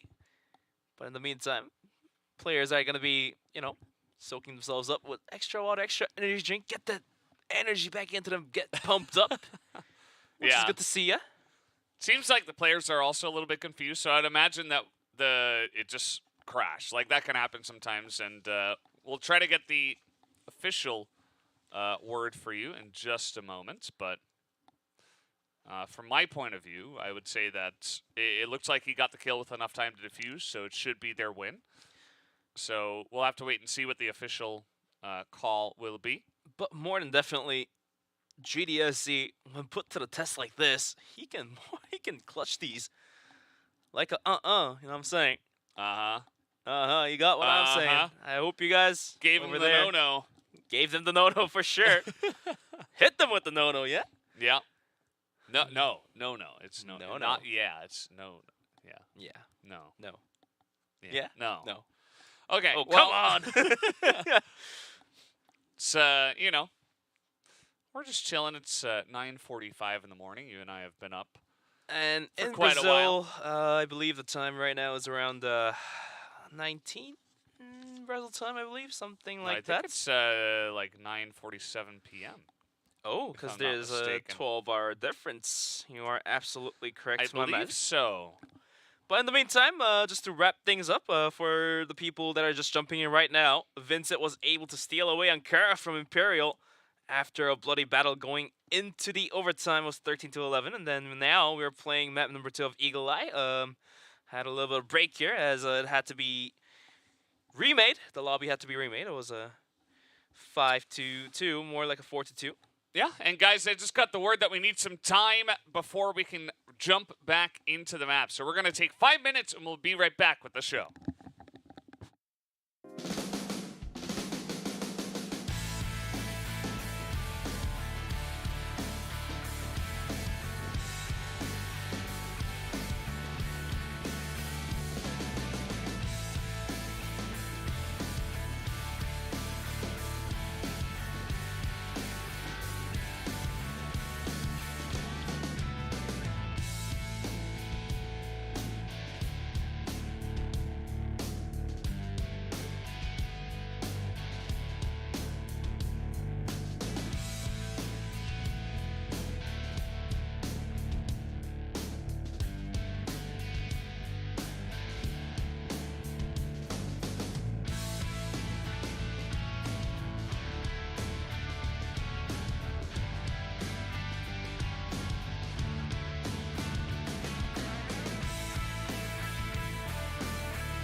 Hello, welcome back to CFS International 2023 America Division. We're in the midst of Imperial versus, of course, Vincent Gaming. So we were in the middle of a round, and currently here in map number 2, which is Eagle Eye. Vincent Gaming in the lead 1-0 after they took on Kara here, the first map. So 1-0 in this best of 5. But we're in the middle of course, Eagle Eye. We'll have to wait and see who comes out on top on this one. Yeah, sorry for the inconvenience. Had a little bit of delay happening, but that last round that you were able to observe GDSC clutching a 1v1 against Goken, that round justified that Vincent takes it because they definitely had enough time to get the defuse in. Yep. So we're going to continue on from that one. So the scoreboard's going to be 4-2. Yeah, 4-2. I mean, this is the way it should be, right? It does stop our pattern of back and forth rounds, but you can't win them all, can you? So, not every time. Unless you're Vincent. They are currently winning not all of them, but at least more of them as it stands, and are the slightly better team. So we'll have to wait and see how it does go from here. But absolutely that your predictions today seems to be going other ways for now. Looks like Vincent taking the lead onto map number 2 as well. Let's see if they're able to keep up with this one. Yeah, as the players looks like they are testing at the moment just to make sure everything's good. We've had a mostly clean tournament so far. Been loving it. Yeah. It was a bless and it was a good ride. I absolutely love it right now. I'm glad that we are able to provide you guys with a quality crossfire that you don't get it every day, only during these times. Absolutely. That's the fun of it, right? To watch the best players in the world going head to head. In not only their own divisions, but then eventually internationally as well, as we get the best of the best in Crossfire. And it's been fun so far in 2023. Some of the similar names that you expect to be on top, being on top, and definitely some newcomers as well in the mix. So that also makes for some fun new stuff. And the meta's been kind of interesting so far based on what I've seen. It looks like the America Division has actually gotten a little bit slower, which, you know, has been the way that some other regions have played for a while. But it seems like, you know, things change, things come to pass over the course of time, as is the way of stuff. And now it looks like we are just about ready to hop back into this series. So we're currently sitting at Vincent Gaming 4-2 as we stand. Now, Imperial off to the offense again. It's going to be held down by Denimal, as he does put out some good damage on towards Lucam. More nades being tossed, but not going to hit just yet, as GDSC also playing the same angle over and over again, as he was able to farm good information and good kills for his team. Just doesn't want to give it away just yet. But for now, the C4 still lingering around spawn, with only Adrian posted up, being supported by Fefe. Animal and a KN in a good crossfire situation. Pop flashes, they're gonna swing out. KN catches up Adrian, and Danimal as well take down Fefe. Lucam at risk as well, and good headshot will do so. And all of a sudden, Imperial is completely shattered apart as Danimal gets his third. Some way, somehow, that break allow Vincent to just get everything together and get going. Yeah, that push, it can be risky if you don't go fast enough, and that's exactly what happened. They got the spot, they had the crossfire, the pop flash, they had all the information they needed. And Imperial, they looked kind of caught off guard. They were like, oh crap, there's nowhere we can go. They did not hit their shots, they were flashed, they tried to run away. And after they essentially gave that one up, it was rough for them to come back. Goken now gonna start off with a pick at least. Breathe some life into the hands of Imperial, although GDSC comes to the back. Nice spray there at the end from Muzao. But still anybody's round from here. Lucam puts it on in real fast as Adrian at least going to trade that one back. It's up to Eagles to go 1v2. And a 1v2 Eagles contested here. But he does find a good kill to Goken, is able to swiftly get right back at it. Saves himself from going down. Now in a 1v1, has all 3 utils ready to be put to a good use. He's Adrian, gone all the way back. Oh, he's going all the way back. He doesn't want to risk it. But look at this. Adrian is going to be rotating out. And this could be caught by... Oh, Eagles definitely saw him. Just waiting with open arms. This is going to be Eagles. Valdez, let us know the results of this. I don't think Adrian has any idea. That's the thing. And Eagles just going to wait for him to go for the wide rotation. You see that he's waiting right behind this box. Adrian has to check so many angles. He still hasn't come down from Hotel. As Eagles is like, well, and there it is, but he misses the shot. Oh, how could he miss that one? Very unfortunate for Eagles, and Adrian gonna get the drop on him and pick up a third round for Imperial. Pretty fortunate from Adrian's point of view. If he goes back later and watches the replay, he might be chuckling to himself after seeing how in danger he truly was. KN gets a luck shot out of nowhere, takes down Adrian, but Goken does return the favor by arming down Borzen. As Imperial now kind of slows down on their pushes, but now they're going to be contesting middle. As the Animal is now trying to come and hold this one down. Usually this place is held down by KN, but it looks like these two players did swap positions for now. Minute 49 left onto the clock. Definitely plenty of time to be used by Imperial. Not necessarily risking anything. Is going to be swinging, but Ryuzel is taken down by Eagles as Eagles continuously put the hurt into the hands of Imperial. Yeah. That's why generally you don't see a lot of pushes into A. You were talking about this before. This long angle you can hold with the Alm can be difficult to even punish as well. And you see that Lucam is just, he's got a Alm himself. Low on health, has swapped it with Goken. But yeah, Imperial in a rough spot now. Danimal also pushed up, but immediately Goken's going to win that fight. And now it is truly anybody's chance to take down this round. Let's see what Fefe can get going on the aggression, as he will look to push through the smoke, but Can is up top, and he will win in that firefight. Nobody else there with Fefe. KN does indeed take a good frag onto Fefe. All down to Goken with Lucam, but Lucam goes down. A good spray down from GDSC. All down to Goken with an M4 and a Dream. Will try to come on top of stairs. Barely dodging those bullets from KN. Nate will do justice as the gun will actually finish off the job in a 1v2 now. The M4 not reloaded. Only 17 bullets. He actually catches Eagles, takes him down to super low HP. But still, with the bomb planted, the timer is on his end. As long as he can hold this one down, Imperial can take this round. Otherwise, Vincent Gaming will be able to defuse the bomb. Just struggling with the corners here. GDSC just trading bullets. They have no more time. 14 seconds now. They have to move in now. Eagles spotted out here. Gets one kill. Goken takes out his pistol in a 1v1. Juggles around and the pistol lands on the head. Some way, somehow, Goken does it again. That's why 2 rounds being picked up. We're coming into the not the second half, but the last round of the first half.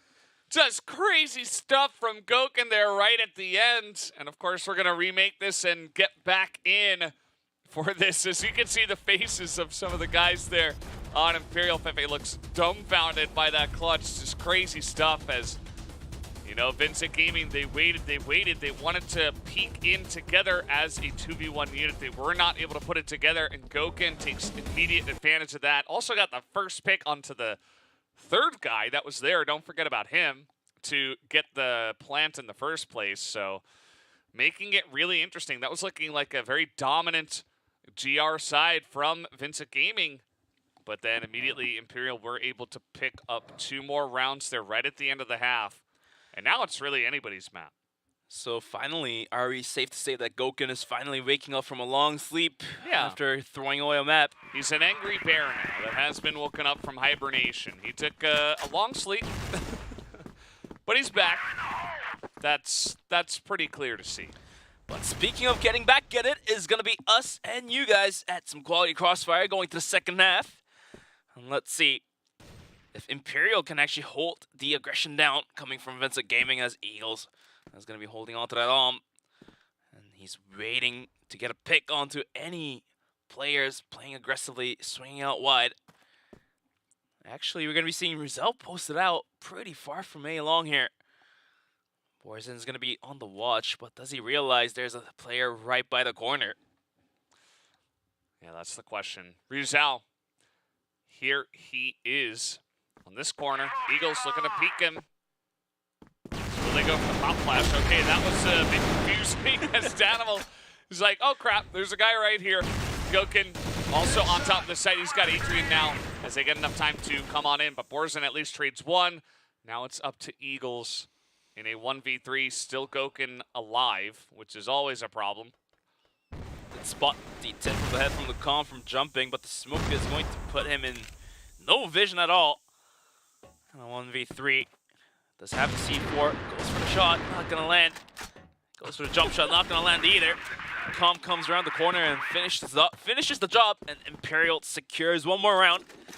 But not gonna lie, the hop from the player from Vincent that held the smoke or flash, I believe, neither one of the two. That's some nice hops.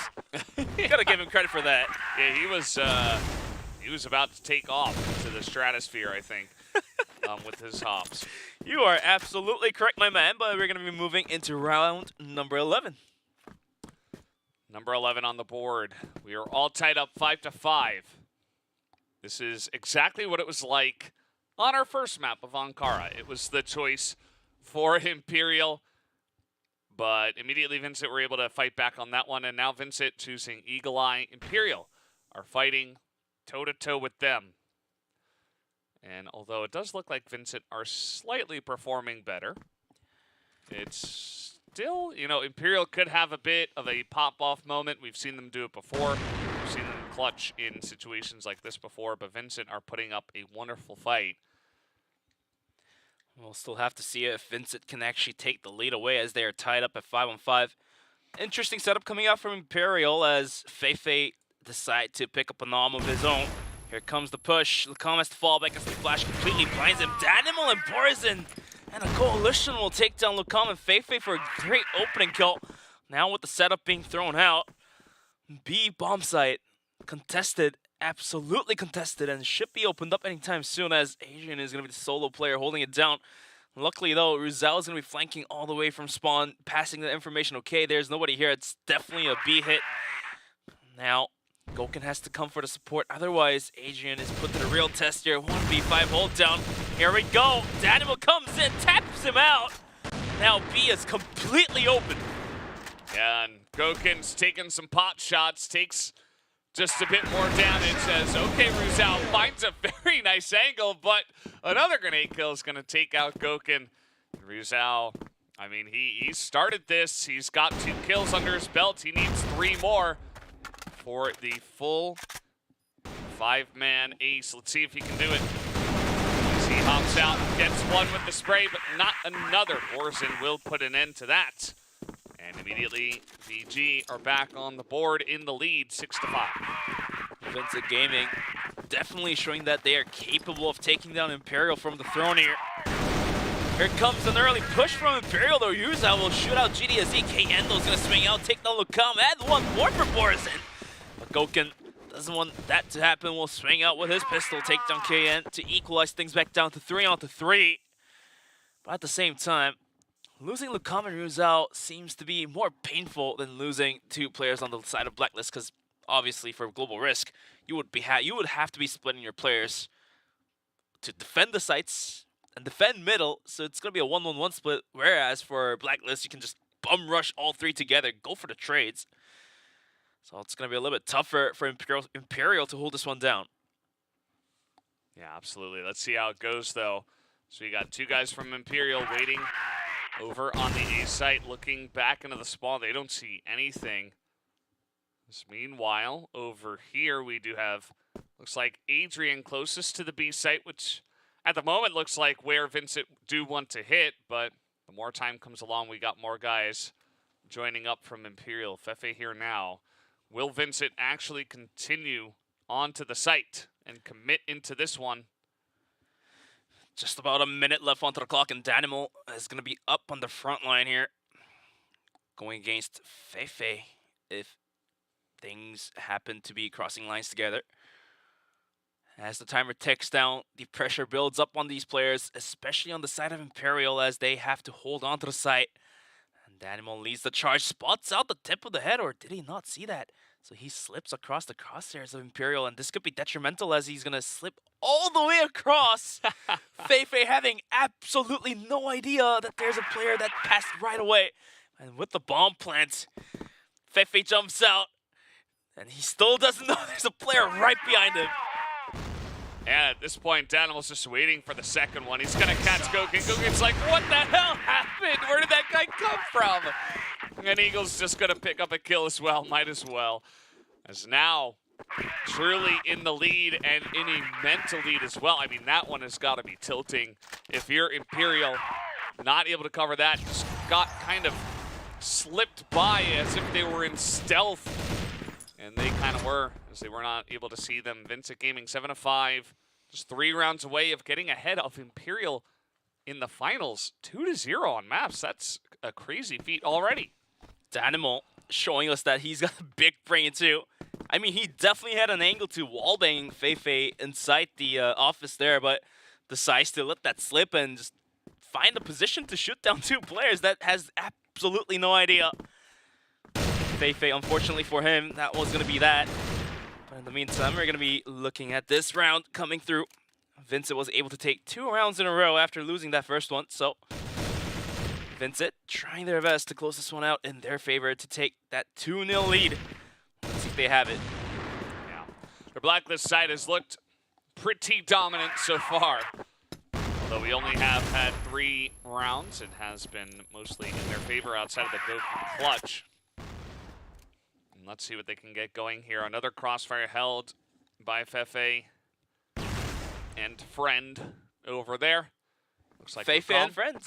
Feifei and Friends. And Lucom. As Lucom's going to pop out, the spray is good. Lucom picks up 3 on that one, and it is a cleanup as he picks up 4. So right back on the board here on our Imperial. Lucom now comes to shine himself, taking that quarter kill. But the round's still in favor of Vincent, I believe. 7-6, 1 round away. But in the meantime, instead of going for an early B push, we're going to be looking at some mid take here by Vincent, realizing that, okay, that last round didn't go too well to our favor. Could be switching things up, and looks like Eagles will open things up by taking down Lucom. And all of a sudden, Imperial, can they hold this one down as Feifei is going to be continuously pushing down towards Hotel, and so is Adrian, but Danimal's going to constantly put the bullets into the empty air to hold it down. Yeah. Really good stuff. That's, you know, Eagles being a little bit quiet. I mean, he's had his moments, but not necessarily carrying, but that's going to be a massive start for them. Danimal entries in. Adrian caught off guard there at the bottom of Hotel. The rest of the team now looking to swarm in. They also have Boris in mid holding it down in a fight against Gouken as Feifei picks up 2 here in the Hotel. Feifei looking for more. He's coming out with the pistol. Not going to be good enough as Rizal may look to try his luck. I mean, had Feifei had 1 more bullet, could have done justice, but looks like Danimal was just a little bit luckier with having the reload done by Rizal. Look at this flank. He's going to be coming right behind the backs. If he's able to push out a little further, he could be doing that mow down. Do the justice to Vincent Gaming. With about 45 seconds remaining, 3/4 of a minute. That is C4 is getting actually caught here by Rizal. Not rotating into the bomb site just yet, but here it comes. Looks like the smokes are being tossed out as well. The bomb plant to be happening anytime soon here. Gouken is coming for a good angle. Let's see if he has it. He does see it, and he will take down Eagles. Yeah, pretty huge. Coming right behind it, goes for the wall, but not going to hit. Has the nade. He's going to toss it right by the wall. Not going to hit that either. The bomb plant definitely possible now, and onto a 2v2. Let's see how this one leads out to be. And Danimal's so low, he's picked this up. This AWM. Gouken goes in the tower real quick, but noticing the bomb is planted, he's going to have to push with his teammate. Danimal gets the snipe, and he knows, he saw Gouken. He knows exactly the angle he's coming in from. Take a look at Borisin's angle as well. Gouken's going to struggle to get both of these. Danimal doesn't even need to hit the shot. He just needs to bait the attention, and that he will. As Borisin will clean up with a clean spray. It is 8-6. Vincent Gaming 2 rounds away from taking the map. Vincent Gaming absolutely showing some brutal force here, taking away, but as I say that, Yuzai was gonna push out, get a kill, but Eagles will quickly arm him down. Calm now, in all desperation, tries to get this brazen, but not gonna happen. Feifei adds 1 kill to the board, but what can he do as GDSE's gonna challenge him with the pistol? 1 more bullet will do Justin. There we go. And it's all down to Adrian for a 1v3. Not gonna happen as Eagles will just casually tap in. 9th round picked up by Vincent, and wow, Imperial's now put at a very super high risk of getting knocked out at 2-0. Yeah, Imperial, they do this from time to time. They try to up the aggression when you're expecting it the least. And often on this map, it's got to be right down the middle. And you saw that it seems like Vincent Gaming, they understand this is a possibility. They are always ready for this kind of push. And so Vincent Gaming able to take that one relatively easily. They hold on to, I think, 3 members by the end of that round. And now Imperial backs up against the wall here on Eagle Eye, the map choice for Vincent Gaming. They will try to just hold on to the sites, and they got to win 3 in a row. It's not an easy spot for them. Definitely not an easy job to be said than done, but at least last map, Imperial was able to somewhat bring it to the golden round. Just was lacking 1 round away from actually getting there, but coming into map number 2, at risk still, as Vincent Gaming did take it to round number 9. Just needs 1 more for Vincent, and Imperial, like you mentioned, 3 more to go. Hard ask, but has to be done. In the meantime, definitely playing patiently now in a very comfortable spot. Sets up the setup, tosses it out right away. Smoke completely covering Gouken, but can he hit those shots? Feifei swings out wide, actually spots Danimal, but Danimal's too fast. Runs right in. Gouken lucky enough to get a kill on KN, holds it down. GDSE and Danimal, 1 of each. And Gouken and Feifei goes down. Luke actually swings right back at it, but what can he do? Gets a double somehow. The bomb is planted, but Vorazin is too good, and he holds the bomb for now. What a wild round this is. It's all going to come down to Adrian, and it's not looking too good for him. He's going to try to throw in a nade and take them both out, but it's a really big ask to try to keep their hopes alive on this map. And, I mean, he has a decent idea of where they will be sitting, but can he clutch it here? There's just not enough time. Vorazin takes him down, and that is a 2nd map going over to the side of Vincent Gaming. They are up 2-0 in the finals now. 10-6, big numbers.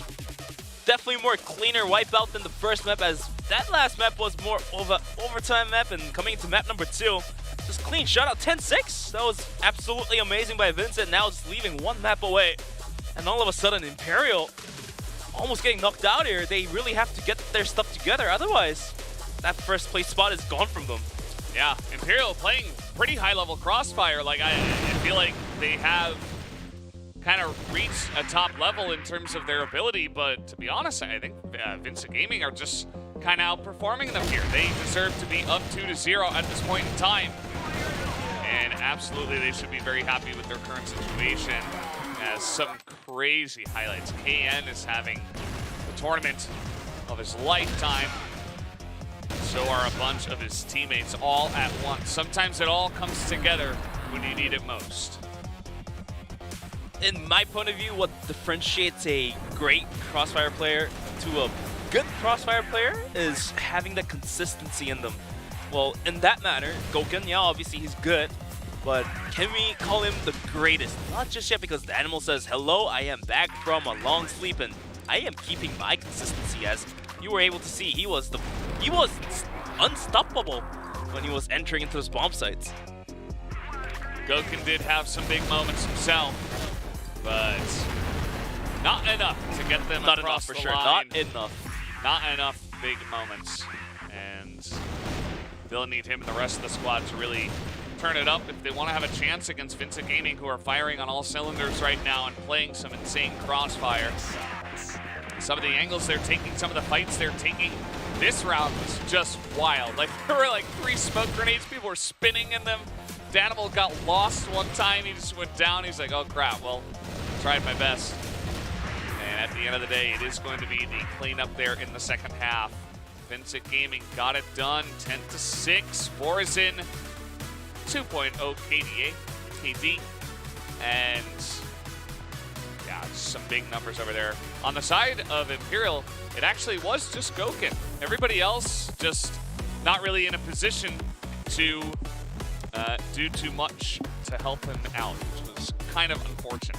Yeah, Vincent absolutely having the top-notch tournament life here. Is going to be able to shut down, almost shutting down Imperial, having 2 maps away already, just 1 map away from shutting this one down completely.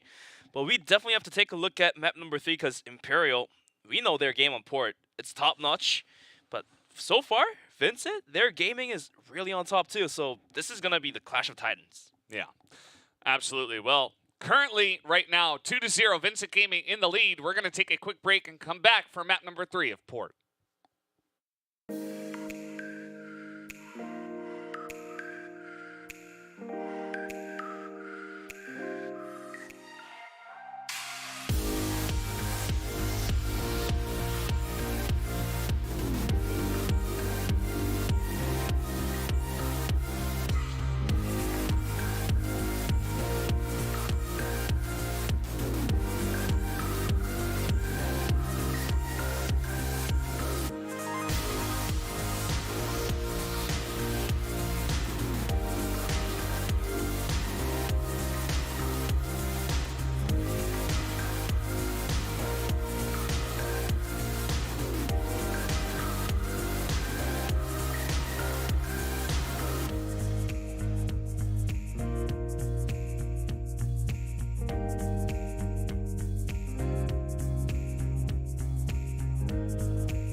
Welcome back, guys. We are here at the CFS Invitational 2023, and right now we're in the midst of the finals. The best of 5 here between Imperial and Vincent Gaming. Vincent Gaming on top 2-0. Pretty interesting stuff. They've been able to take them down on 2 maps. Went to overtime on Imperial's map pick of Ankara, which Vincent won just barely, 13-11. But then they took a pretty convincing 10-6 win on their map pick of Eagle Eye. Yeah, I mean, most of you guys, the viewers too, and us as well, we're probably expecting Imperial to come on top, maybe having the first map at least. Well, it turns out to be the absolute opposite of that, having 2 maps already. Just we're waiting to get into map number 3 of Port. So, Valdez, let us know about the stats of Port. Who's got the better stats here? Because this is going to be almost a decider of this tournament here. Because if Imperial can hold it down, it's going to be it for Imperial, and Vincent's just going to take it out. Otherwise, yeah, I mean, it's a map that both these teams are pretty good on. I know that Imperial in particular are quite strong on it, and in terms of just overall maps, we can look at CFBL, and we saw that you know, obviously against some of the teams you're going to be just very favored on regardless of map, right? Like you know, Imperial is going to be good against, you know, at least 7 out of the teams that are there already, but that is true. Definitely have a better win rate compared to Vincent. They went 4-4 in CFBL, whereas Imperial were 5-1. And you know, I think it just comes down to who's better prepared to play on the day, right? Because Vincent, they came in and I wasn't sure what to expect. Like yesterday, we saw a best of 3, and Vincent got absolutely clobbered. It was not close. Like Imperial just shut them down. Yeah. I mean, they destroyed them really quickly. So now we come into this one, and Vincent now taking the lead. It just feels like, you know, Vincent are the ones stepping up. Imperial are playing at a similar level, I would say. Maybe slightly not as good, but it's really just down to Vincent playing better Crossfire today. And just to rub the salt in the wound for Imperial, they're going to have to start off Port in the side of Blacklist, as statistics do speak that for Port, Global Risk is definitely one of the better sides, not by a lot, but still, better is better. So we'll still have to see if Imperial has prepared enough to break through the defenses. If they have gotten the caliber to break the defenses of Vincent, holding it down at Port, as we are going to be still waiting for the players to connect to the lobby. Just a little bit of downtime, but in the meantime, at the beginning, we definitely did say that, okay, Imperial should come on top of this one, expecting maybe like a 3-1 or even just 3-0, but it's completely the other end of it, 2-0 for Vincent. So if Imperial is able to take away Port on this one by some chance, then going to sub-base, I personally predict that Imperial can take sub-base, make it into 2-2, but going to compound, I absolutely have no idea what's going to happen, and yeah, I should definitely rely on you for that one. I mean, we haven't seen a lot of compound this tournament, right, in this invitational, so kind of makes sense. Definitely Port, we were talking about it before. It is by far from CFBL the most sided map towards GR, right? It was like almost a 60% win rate for Global Risk, 60. which is insane. And it was a little bit different last year. We don't have as big of a sample size, but actually in CFS Invitational 2022, it was actually favored towards BL. But I think that was, you know, we just didn't get enough data. Like, it's better to have like an entire season that's more recent, you know, the meta fitting, right? So we'll just have to wait and see. I mean, I would definitely favor ZR side on this one, but it also comes down to, you know, the matchup and stuff like that, which teams are more comfortable with which side. So Imperial starting off on the Blacklist side. Let's see what they get going here. Tournament life on the stake here. It's a big bet, but sometimes you gotta wager everything you've got into this one. Losing 2 maps in a row. Now left with probably the last map, or not probably, but possibly the last map. So Imperial's gonna give all they've got. Goken still wielding onto the Yom. Not actually going for the double Yom setup that they would usually pick up on Port.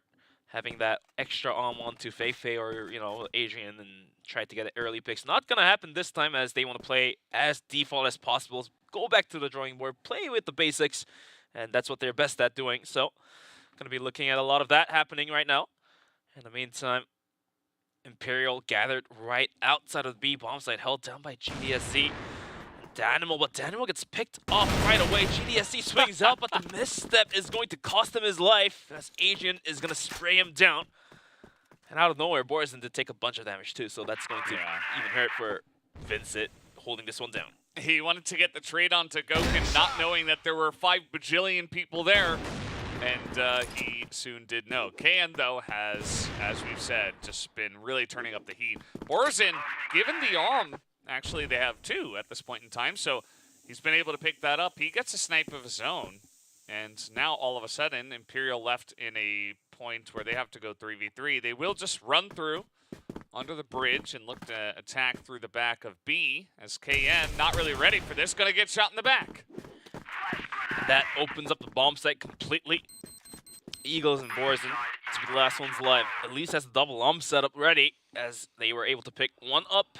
And if they're able to find one good opening kill, the retake might as well be quite possible here. But the timer is obviously ticking down against them. Going against the clock is going to be Vincent. Goken does whiff that shot. Falls back right away. As Lucam is going to be waiting patiently here. And Eagles is just waiting until the last moment. I mean, Goken's just running him down. So now Borison, with no time left, looking for the snipe, just going to get gunned down himself. So Imperial starting off with a pretty dominant round here on the Blacklist side. They did get some of those picks early on, but they were traded back, so I thought that BG had a decent shot, but does feel like the plant and the post-plant situation very much controlled by Imperial. But for Imperial, there definitely has to be a good sigh of relief that Goken has came back to life, at least for now. Got 2 kills in that last round. Trying to add on to it right now, just pop shotting. Right down towards middle, not hitting anything yet, but good tries so far. Some overnades as well, trying to chip away the health. Not gonna hit this time around though. Danimal, unlucky that last round was completely caught off guard while trying to peek into it. Was tapped out, I believe, instantly the moment he peeked. So this time around he's gonna keep himself the composure and play a little bit safer. Lucam's actually gonna be playing a little bit faster here. Clears out the corridors and gets back right away. So he does gain that information, so B defense is pretty posted backwards, not up front. Goken looking for picks in mid himself, did spot a couple of guys, but not able to line anything up for himself. And that means that at this point, still a minute left. And Port, again, definitely one of these maps where on the Blacklist side, you really have to be so crisp with your entries because it can be difficult at times. And Imperial, definitely one of the teams to not be scared of these bridge entries, as KN's going to take down one. And meanwhile, the rest of this push going the way of Imperial, as down goes GDSC as well. Gonga for 2 kills. Oh, actually, he almost got the 3rd one, but it's going to be Adrian taking down Eagles, and Goken adds on to the damage. Danimal goes down, and that's going to be the round for Imperial. 2 rounds in, looking good so far. Trying to take a map point that they desperately need. But we still have 7 more rounds to go for the first half, and anything could happen, as this is top quality Crossfire given to you and brought to you by Smallgate. Absolutely. Imperial doing a great job here. I mean, that's really what I'm taking away from this, right? Like, their entries have been so nice. The play, the peaks, to have Goken actually just kind of dry peeking as the Almer, not seeing a lot of pressure, and B in the first round he gets the 2 picks, and then coming into this round where they don't really see much. They reset in 5v5. They just go for another straight up bridge push, throw down some smokes, get a bunch of angles. This is where Imperial are deadliest. And I feel like now that their backs are against the wall, they're going back to comfort in terms of strategies. They're on a map that they should be very comfortable on, very confident in. I mean, absolutely. So far, their execution has been butter smooth, almost going through a hot butter with a hot knife. But this time around, will stuff be changed? Will things be different? We don't know just yet. As we're going to be looking at GDSZ, chipped away about 40 health here. Feifei peeks out, spots out KN, but KN will be too good for him. Taps him out from the lobby, falls back right away.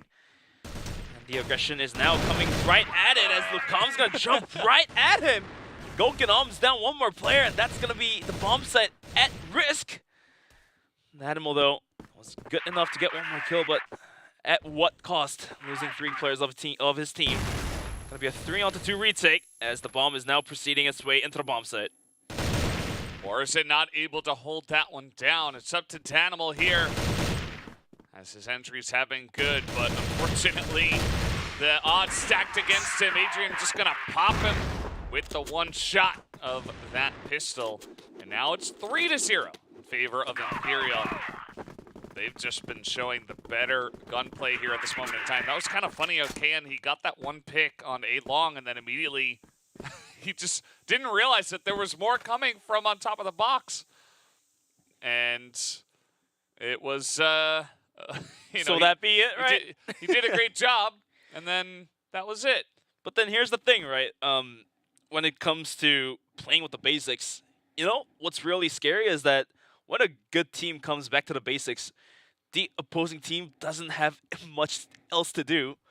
Because, okay, if it's like a strategic decision to maybe like bum rush aside or like try something funny, then okay, you can possibly counter that one. But if the good team decides to go with the basics, go with the flow, just react and act based on the situation given with the information they have been provided with, then there just really isn't much to do for the opposing team to do. So far, the first 3 rounds looks like Imperial has it nailed down to be going back to the basics. Yeah, it's been a very good look for them. I think if you are going to come into this one down 0-2 and not put up a fight like this, you might just go into, a 0-3 situation, go quietly into the night. So glad that Imperial are putting up a nice fight here. But in the meantime, Vincent definitely using this time to their good use. They're going to be discussing about some tactics. They definitely gotta change up some of the gears they've put into. Otherwise, it might be a smooth sail for Imperial. And in the meantime, we did have a little bit of a mouse issue on one of the players, but we've gotten that sorted out to bring you back to the games in any moment now. Yeah. From what I could tell, Borzin was just standing still.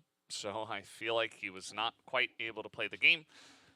And so we had to get that tech issue fixed right away. And we will be back into the high-level crossfire brought to you by Smilegate in just a second.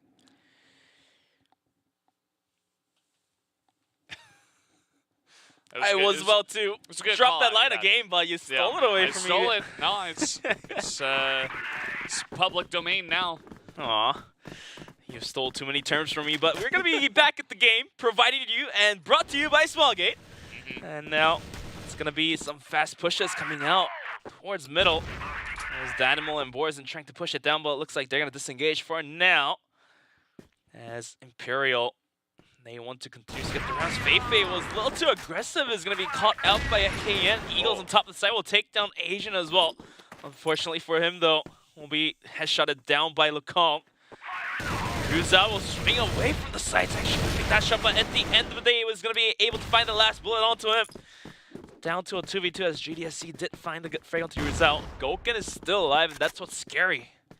The 2v2 opting out for a rotate out towards B bomb site. Yeah. They're going to get the bomb planted, but Danimal, sensing that, is going to be going right behind them. Oh, looks like he didn't quite get the information. He is about to, though, as this bomb should be planted. Some smoke's going to be thrown down. This retake will have to commence. So Imperial get themselves into a spot where they can actually sneak away this round. Did not start off well for them, but then the trades came in very much in their favor. So 26 seconds. They will attempt to defuse this and retake the site from the back road. See how it goes as the shot is right there from Goken, and the hot shots from both of them are going to take down GDSC at the last moment. It's 4 rounds in a row to the side of Imperial, as they are in total control of port so far. Quick and great decisions from the side of Imperial, opting out for a rotate almost instantly, I believe. Was able to get the bomb down. Also had enough time to position themselves in a good setup for holding down the retake here. But we're going to be moving on to round number 5 with Vincent sitting at 0. Imperial leading out with 4 rounds. Going to need a lot of effort coming out from Vincent to take a couple more rounds here. Get their first round, actually. Moving into this 3rd map of Port. Yeah, absolutely. I'm curious to see what Vincent Gaming are going to do to try to turn this around. Because Blacklist side on Port, Imperial are just owning it so far. Has been totally in their control. And Goken has kind of been let loose. He had a couple of clutch moments on Eagle Eye. A bunch of rounds that definitely, by this point, he's very warmed up. He's very much at 100% right now. And that's a scary thing because on Port, it can be difficult to enter sometimes. But if you have a sniper that can kind of check angles very aggressively, who's very confident to do this and get picks like this, it makes things so much easier for you, especially for Imperial, a team that is willing to push through mid after he picks up a pick there. And then if you're a team going against Goken, let loose Goken, things will become much harder to hold things down, especially with teammates backing him up. It's going to be Adrian leading the charge. The Animal pop flashes that to hold it down, but does he realize there's a player coming right behind his backs? It looks like the jump is going to come anytime soon, but GDSC did arrive for some support. And Adrian will take down both players with a lot of bravery. Those kind of jumps will take a lot of bravery to come through, and Ruzal will rotate from behind, get 2 kills of his own. And Imperial secures their 5th round with only 4 rounds more to go for the first half. The most dominant streak we've seen so far in this best of 5, actually. 5 rounds in a row. Vincent was able to pick up 4 in a row on Ankara, but now Imperial have done them one better on this exact map. And, you know, Vincent, they looked good on Ankara, but here on Port, it seems like Imperial have been able to find ways to really just take advantage of the play style of Vincent Gaming. I think that, especially as we were talking about with Goken kind of just allowed to do whatever he wants, and Eagle's not quite able to match him here. He's just been just sitting up there on A top for quite a long time. Now he's in mid, and I think this is a nice little adjustment. Try to get him in a position to potentially stop pushes from bridge or onto B, which is where he is now. Allows them a little bit better chance, I would say, at actually defending these pushes. And the mishap just continues for Vincent Gaming as Danimal earlier in the round was trying to cross down towards middle onto the other side and took a bunch of bullets to himself, sitting at like 10 HP here. So he's lost a lot of health there. And whilst all that, Imperial is now gathered down towards middle. Here comes the push to shove Borzen on the hold. We'll be able to find one, but Adrian swings right away. Gets the trade kill in. And now the B push is happening. Eagles with the pistol is not going to be able to find the kill. Hold down to GDSZ. Hold down in connector, though. What can he do as Adrian will just completely shut him down? Now onto a retake situation, but the health on Danimal, only 16 and a dream. And 4 players to go through. It's going to be a hard one, looks like, Valdez. Okay, well, they gave it a decent try, but Ruzal already had rotated through mid onto bridge and picks up the kill on the backside there. Imperial just dunking on these guys now. I mean, this is not close. The pushes are so clean from the side of Imperial, and Vincent are not responding very well at all at this point. It just feels like, yeah, I mean, GDSC is going to try to get a pick here. It feels like they are running out of confidence on this map at this point. It just feels like Imperial pushes and Vincent Gaming kind of just give up a lot of space. They're like, well, we can't fight you guys here. We have to let you push. Imperial, if you give them an inch, I said this earlier, you give them an inch, they will take a mile. And I think that is exactly what's going on here.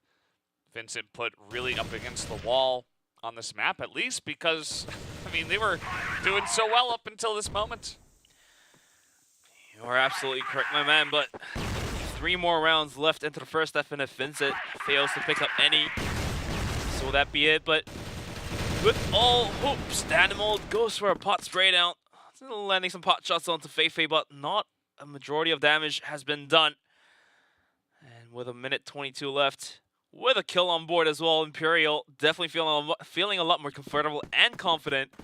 Is going to be rotating out from B connectors and right down towards middle again. KN rotating out from middle towards B. Was that the right decision?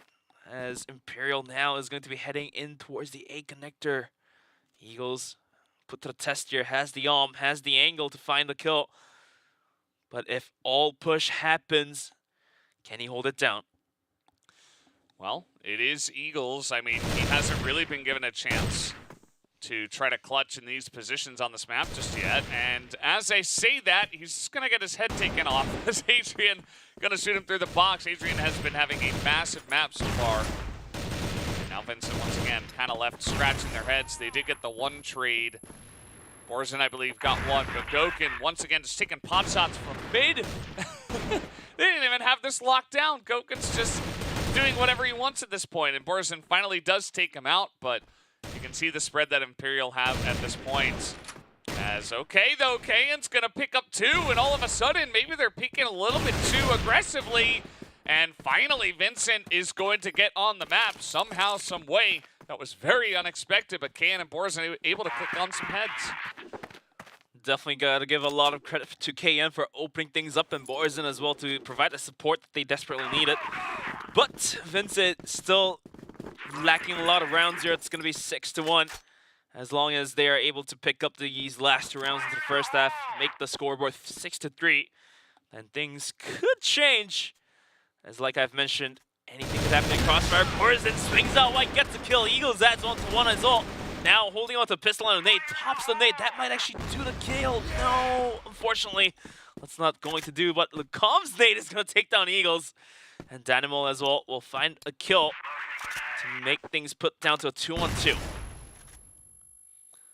Decent chance here for Danimal and GDSC. Unfortunately for Vincent, though, they're not the better performing players at this point in time. Lecom gonna win another trade, only losing about 10 health. GDSC is angrily chasing him down. Knows where the bomb is, knows Lecom is here, and Lecom is just gonna get another kill on low health. And that will be the 7th round in favor of Imperial. It just feels like they were destined to take this map almost. Coming into port, Goken wakes up with his skill set, and then Lecom just decides to start growling. Like Feifei here is going to get a kill as well too, having a piece of his own as well. Borzen coming in for the hold here, but Feifei, man, he just knows everything. The wall bang him down, almost getting the third on to KN as well. What's happening with Vincent Gaming? It's not going to happen, as the nade is going to be good to finish him off as well. The bomb is now planted all down onto the hands of Eagles. Eagles also spotted by Rizal, taken down to super low HP, desperately shoots the pistol, but it's not good enough to land onto it. And Imperial will close out the first half in a whooping score of 8-1. 8-1, I don't know if we've had that yet in this entire Invitational, but Imperial are able to get it done. And you can see on the faces of Vincent as well, they're like, well, maybe this wasn't our map. They're like, okay, it's one of Imperial's choices out of the 3 that were left in the pool after the first 2 bans. And of course, the first couple of maps that were chosen. And it's Imperial on port. So they are, the scary thing though is that they're beginning to get their confidence right. Everybody's coming up to the plate. Goken's playing really well. Adrian is going nuts. I don't know how he's doing it. And everybody else is doing a great job of supporting those 2. And the Blacklist side looked incredible. Perhaps Vincent have an answer on Blacklist as well, though. We'll have to wait and see. But looks like the lobby is ready to kick things off, and we're going to be moving into the second half of port. And now it's going to be Vincent Gaming on the offensive side. Ready. Vincent going to be lining up some utilities here for a possible setup to come through down towards the A bomb site. GDSC crossing already. Adrian completely caught his pants down, will go down, but Goken already rotating in is going to find a kill onto KN to hold the aggression. And all of a sudden, the aggression, the push, is going to be slowed down. Calm does find the headshot, but GDSC will return to favor. Feifei comes in hot though, finding yet another headshot, and Goken, he doesn't stop. The pistol's too good. Almost getting the 3rd kill, but Feifei will wrap it up. And Imperial will take the match point. 9-1 is going to be the scoreboard. 9-1. Just an incredible show of dominance here on ports. It has not been close.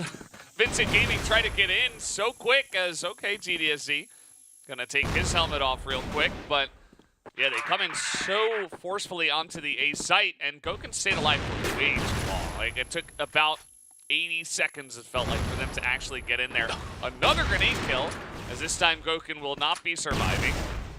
At least Vincent does show some signs of living as I say that. Com's gonna tap out boards and casually onto a retake. And so far, with only one round away, Imperial doesn't have to hush this one. They can take this one pretty slow. As Lucam peeking corners, but KN turns around the wrong time. Does he realize a player coming right behind him? GDSC does find a kill onto Feifei to hold it down, but Lucam comes around, goes out already. All down to Adrian in 1v3. 15 seconds left on the bomb timer. Swings out, it's gonna be KN, goes down. GDSC provides the support. And that's gonna be the second round being picked up by the side of Vincent. But that is going to be a one hell of a long way to get through. Yeah. Well, it all starts with one. If you're gonna go on a streak, you gotta get one into two, and then multiple. Feifei takes a giant chunk of damage. He'll just back off. He does have a in this case, so he should be okay to try to look for some pot shots anyway. Vincent, they doubled their amount of wins with their last win. They went from 1 to 2. That's a 200% increase, but Eagles looking to add more wins here. We'll find a good pick onto Feifei, who's been already chunked down to a super low HP. And the progress though, Danimal also ate some damage as well. The nade actually do some decent damage, but as I say that now, it's gonna miss completely. And Lucam's position is pretty strong.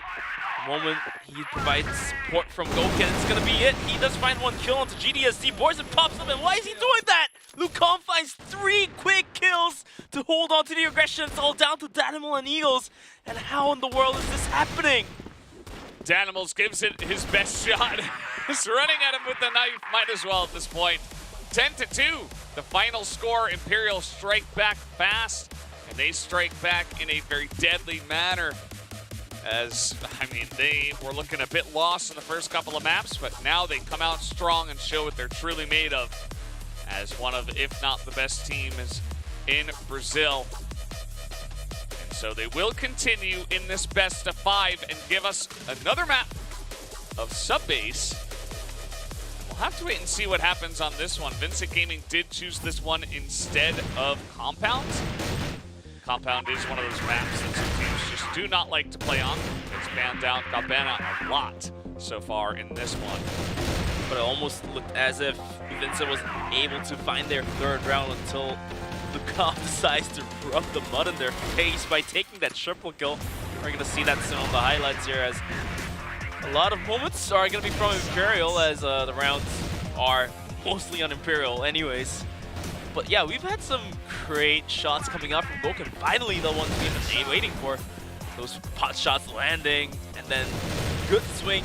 We'll find the kills onto him as well. Yeah, absolutely. The grenade versus grenade battle there. We just like doubled the amount of grenade kills we've had today, by the way, in those last like 2 or 3 rounds somehow. So everybody seemed to pick one up. BG going for some fast pushes onto a long towards the end of their tenure on this map.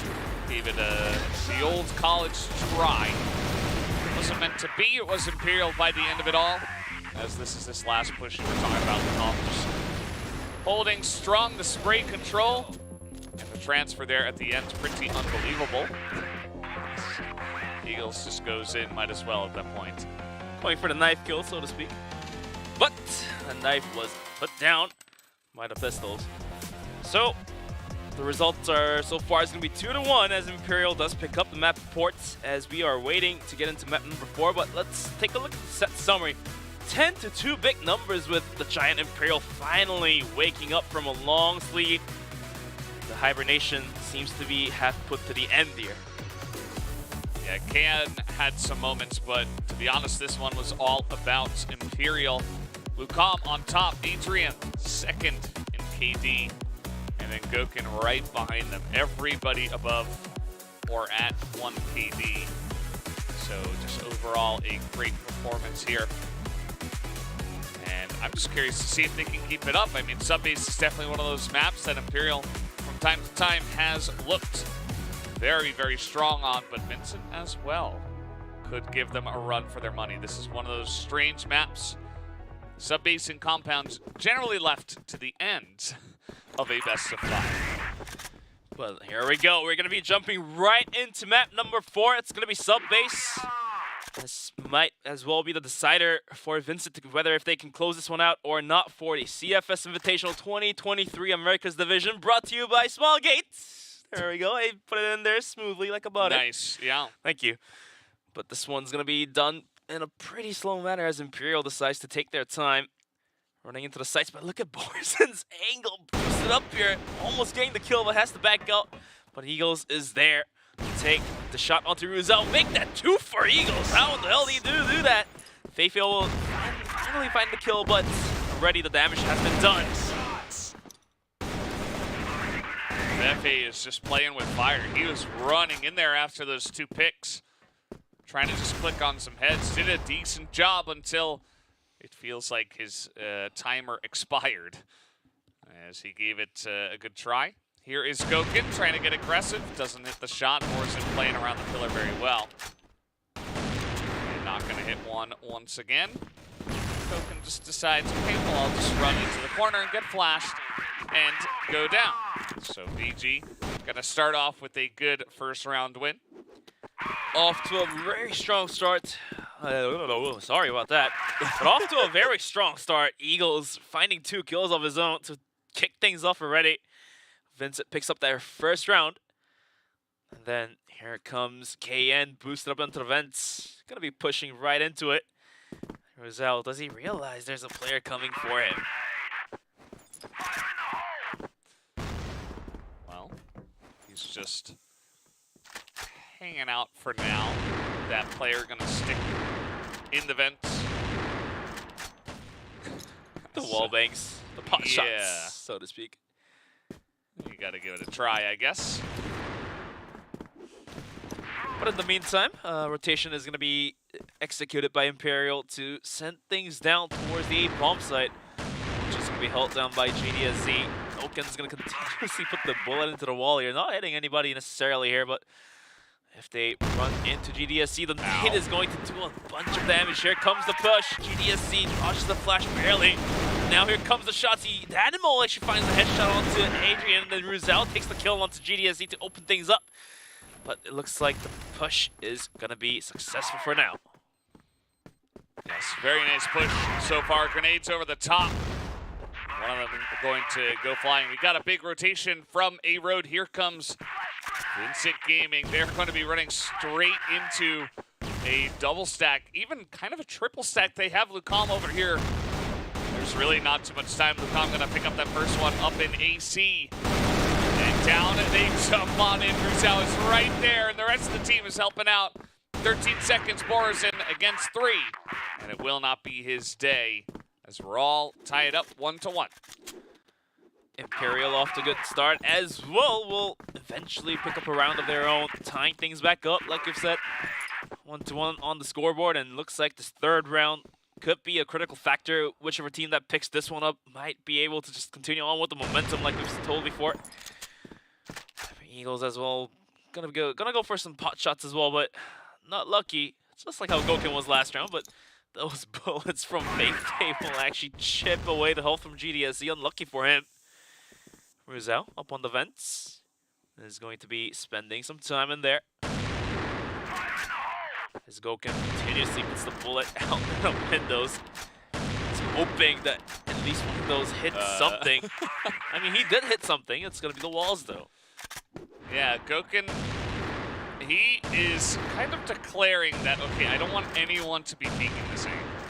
Eagles, you are not allowed to join me in this one.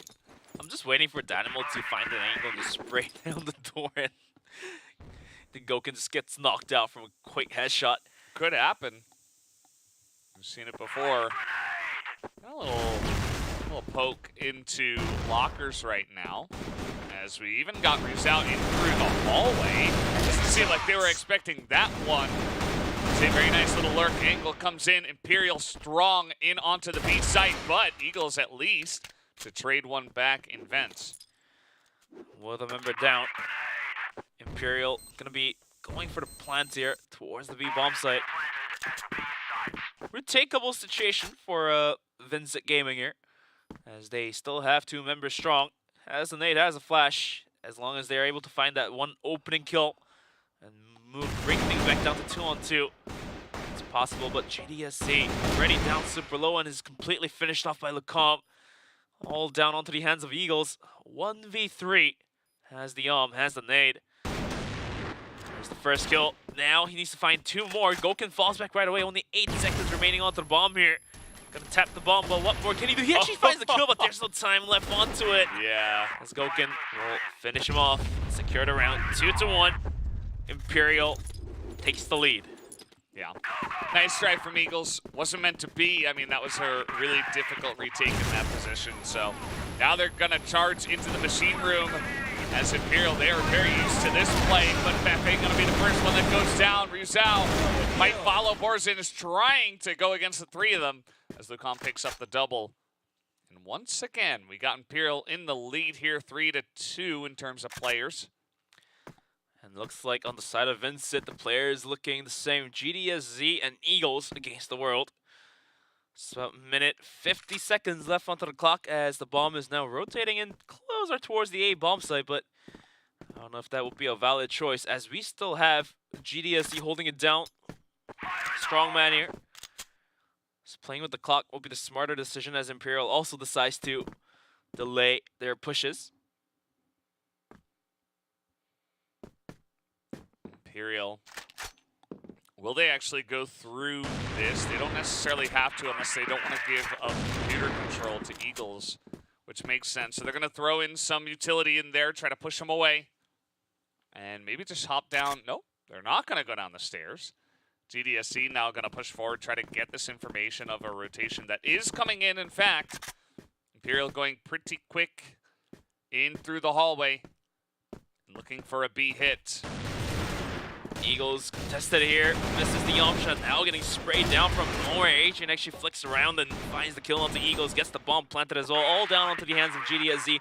Coming in hot, Adrian is taken down, but at the same time, Adrian was able to chip away a good chunk of health away. So down to a 1v2. Let's wait if a possible nade kill is going to come through so you can add 1 more counter to yourself. Yeah. I need those nade kills, they keep me alive. GDSC, he's trying to go for some nades of his own, but Imperial can play this very, very well. They only have 10 seconds left. GDSC would have to click on 2 heads. It's not going to happen. Goken going to take him down. That's 3 rounds in a row for Imperial. And they, once again, they only gave 2 rounds over to VG on the last map. We have to remember that. Now they're coming into this one. Once again, very dominant here from the Blacklist side. Goken not gonna take that shot there, as Borzin was put to a very imminent danger here. For now, after picking up 3 rounds in a row, Imperial is gonna be playing this one quite aggressively as Borzin actually swings out wide, gets a kill. KN as well will find a headshot to Lecomte. This might as well be their 2nd round for Vincent if they're able to just do it, but Rizal says no. Instantly takes down Danimal, who was trying to get into vents. And that will be it for 3-on-3 with minute 40 left onto the clock. Yeah. You can see that Rizal was able to hit that head. That's not a common angle to get someone in. So he's just hanging out in the vents, gets the pop-up guy who's just normally looking to just scout into there. And so he was really quick on the trigger. Shows you just how well these guys are playing on the side of Imperial. As this round should be a bit more even. It is 3-on-3. We do see Imperial actually just spreading out for now. Still some time, some spray coming through. KN maybe tagged up. So now the C4 will be picked up. They might look to go into B. At least that's where the bomb is going. And Fefe trying to make some noise and then maybe hop out and join the team. Looks like the fake is not sold out just yet as we still have KN lingering around. And Borzin actually lingering around And here comes the push. Rizal trying to spot out, but Borazin too quick, too good. Spots Rizal out instantly, shoots him out from the lobby. Feifei now coming in from the side. Only 38 seconds left on the clock. He has to make the move fast. And here we go. He does find the Borazin. Turning around, turning his back towards him. Now the bomb being planted on the 2v2. Feifei going for the pot shots. Will find a good headshot to GDSC running into the side connector here. All down to the hands of KN in a 1v2 and a half HP. Feifei swings out again. This man knows his corners, left and right, and gets all the kills for himself. That's going to be the 4th round secured by Imperial. 4 in a row, Valdez. That is definitely surprising to see. Yeah, absolutely, and it's multiple different members on the side of Imperial that are making it happen. And Feifei just pulling it together for that one. 4 rounds in a row to Imperial. They got 6 in a row on port. Can they outdo themselves on this one is my question, as it looks like we do have a little bit of an audio issue. Apologies, guys, for the delay once again. And we'll just have to sit tight, grab some popcorn perhaps, before we go into the map once again. But then again, Vincent can definitely use this time to, you know, get a recap of what they have done wrong and, you know, fix their mistakes and devise a better strategy to go into the latter half of this first half. Losing 4 rounds in a row, that's heartbreaking, but, you know, there's still 4 more rounds to go, and you have to start getting some rounds back into your hands. And so far, Imperial, they're playing pretty default as well, coming into map number 4 as well, just like how they've played port throughout as well. So for Vincent to take a round, maybe it's Vincent's turn to try something funky, you know what I'm saying? Yeah, maybe hit him with the no-no. That would be my... Hit them with the no-no. Yeah, that would be my official advice, if you ask me. But thankfully, I am not in a position to give them advice. But yeah, Vincent, it's kind of like the wind has been taken out of their sails. They won Eagle Eye. It was quite dominant, actually. But after that, it immediately got into port, and then just 1, 2, 3, 4, 5, 6 rounds in a row went to Imperial, and all of a sudden, Vincent kind of looks like they had lost all confidence in their strategies and their ability to play the game. So I'm a bit worried about them, because at this rate, if it continues to be this dominant towards Imperial, you begin to wonder, you know, well, is the reverse sweep in the best of 5 going to happen? I think if this first half kind of ends like we saw the first half of port, absolutely I would predict that a reverse sweep would happen. And that's one thing that Vincent doesn't want to happen, so they really gotta put something together. Go back to the drawing board, use this time wisely, and try to rake in some more rounds, as they were able to at least get 1 round in to begin things off in sub-base, but 4 rounds straight were able to just toss away the rounds here. But for now, it looks like all the issues have been fixed up, and we're going to be kicking you right back into the hot field of sub-base. Vincent versus Imperial, map number 4. The hot field indeed. Hot field. I kind of got in between that other brand and, you know, the one with the wheels and stuff, you know what I'm saying? Yeah. Yeah. Yeah. But here we are. I like that brand. Yeah. Hot field. Imperial right back into it. Not going to be bothered by a small little break. You can't really, once a team gets going like this, it is really difficult to put a stop to them regardless. And one small little audio issue is not going to do it, of course. Yeah, I mean, so far, Imperial definitely looks pretty dominant here, even after taking that 4 rounds straight one. And Vincent, let's just hope that they have gotten some stuff together. Otherwise, it will become extremely difficult going into Compound, especially it's one of the home grounds for Imperial. Gonna be a hard ask. But this time around, Imperial is gonna be taking their clock to themselves, playing this one with the patience. Yeah, might as well. Just slow things down. This is one way to control tempo from the attacking side. And no need to rush things when you're in total control. As I say that, Adrian is looking to attack into Borzin, who's right there behind the smoke and now behind the boxes. Will they have any idea of this lure? Adrian texts for it. He's going to pick up that kill real quick. A very nice pickoff for them as they will look to attack now. To this day, Borzin still doesn't know how he died. Well, it's going to be the Animal actually doing a good chunk of damage with the nade being thrown into the vents here. 48 seconds left on the clock, and Imperial now starting to show their presence is going to start to move in closer to the bomb site. GDSC is going to hold this one down, but look at that nade. That will chunk away a lot of HP. Not actually, but here comes the rush. GDSC at risk, trying to hold it down, not being able to find the kill. And so is Animal holding the backside. He goes down too. It's all down to the hands of KN and Eagles, but KN has to fall back right away as the bomb site has been completely compromised. The bomb is now planted. Eagles trying to get an angle, but can he get the kill? No, he doesn't. KN is gone down by Goken and still down to the hands of Eagles. 1v4 and a dream, but the dream is waking up. They are waking up from the dream for sure, as Imperial have woken everybody up with this insane play. 5 rounds in a row. They will not go down. It's almost like they said, okay, well, we lost 2 maps. Now it's time to really pull out the big guns. And that they have. These last couple of maps have been total dominance. And once again, they can just sit back, relax, wait for a pick. I love that little excursion into lockers. The 2 of them just coming in there, understanding that somebody could be behind the double stack. They go in, get the kill, back away, and regroup with the team. And Goken is still firing into the abyss. Legend says Goken's bullets are still traveling through time. But nice little thing to point out is that last round Imperial had a team ace, as every single member was able to secure a single kill for themselves. Nobody taking 2, so it's like you're sharing and you're carrying.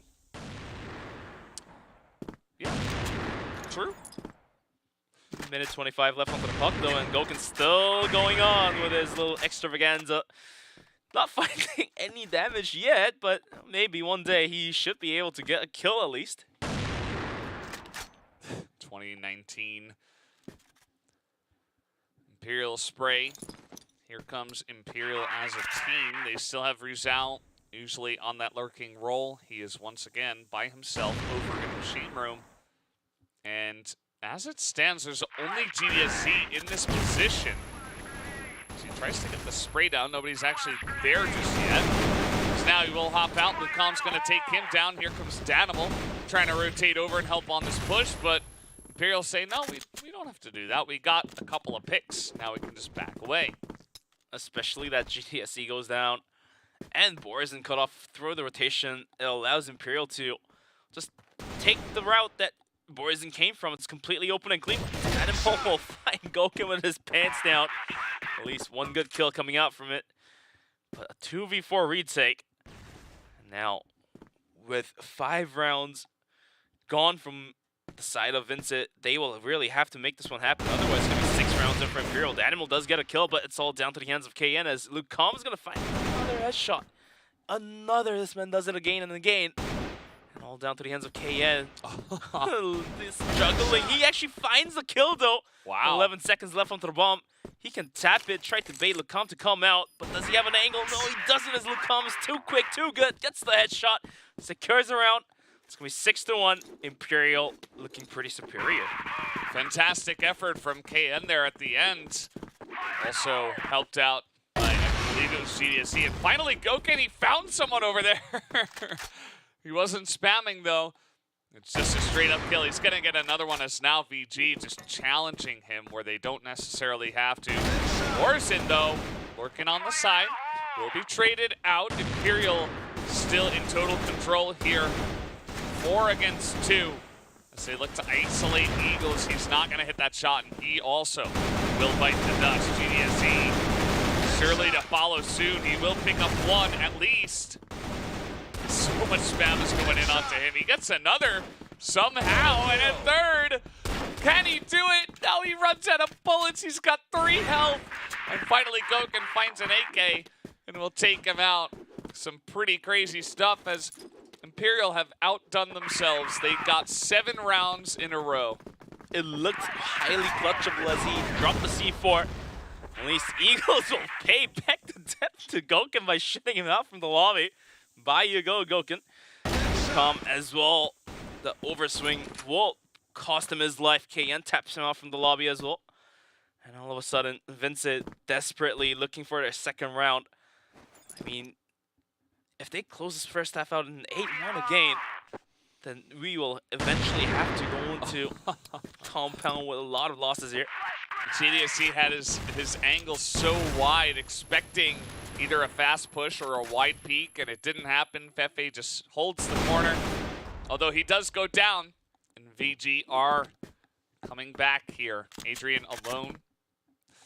Definitely one of the more clutch members on the side of Imperial, but 1v4 might be too much to ask. At least he has the bomb. The double peek comes out, and KN will put an end to that. So the streak will end at 7, at least. Certainly better than any more. But again, Imperial are just, it's like they flipped a light switch, and all of a sudden these guys are on point. Yeah, I mean, that's how it feels like to me too. Like, almost from a pressing of a single button, they just realized how to play the game better. Not like they have been playing worse, but there that is. 7-2 for the first half, and we are going to be going into the second half of sub-base. Vincent is going to be on the attacking side. If Vincent's going to be able to break through the defense of Imperial, then we might be able to see an upset coming into this map, but if Imperial can hold this one down, then we are going to be going straight into compound, and oh, Vincent's not going to like that one.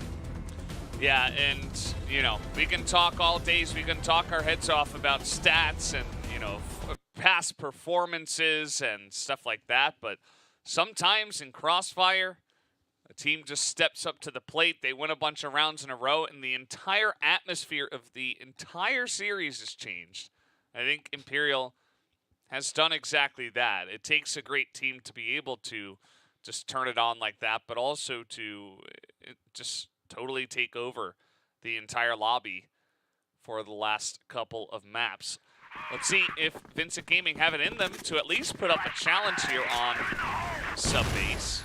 Here comes a fast push into the machine room. KN opens up with a great kill onto Lucam, and Boris isn't taking down Feifei. Already down 2 members is going to be Imperial. And now Vincent is going to back out from machine room after capitalizing off of those 2 kills. They have made the same decision just like how Imperial did the last couple of rounds there. And let's see if they are able to find more frags, find the bomb plant, and find the round that they desperately need. Well, it all starts with 1. Maybe they can go on to the blacklist side, get something going. That charge into machine room was actually really good. Like Can's angle that he took, I'm glad we were watching him because he expertly dodged the flash and then was able to get the angle on the left side. Here's Adrian on an off angle. You don't often see a guy up there on the box. He does get flashed, though. So that puts him in a rough spot, not able to quite hold it off. Buy some time for Ryu Zhao, at least, to stop this push from coming in, as it looks like they will begin to...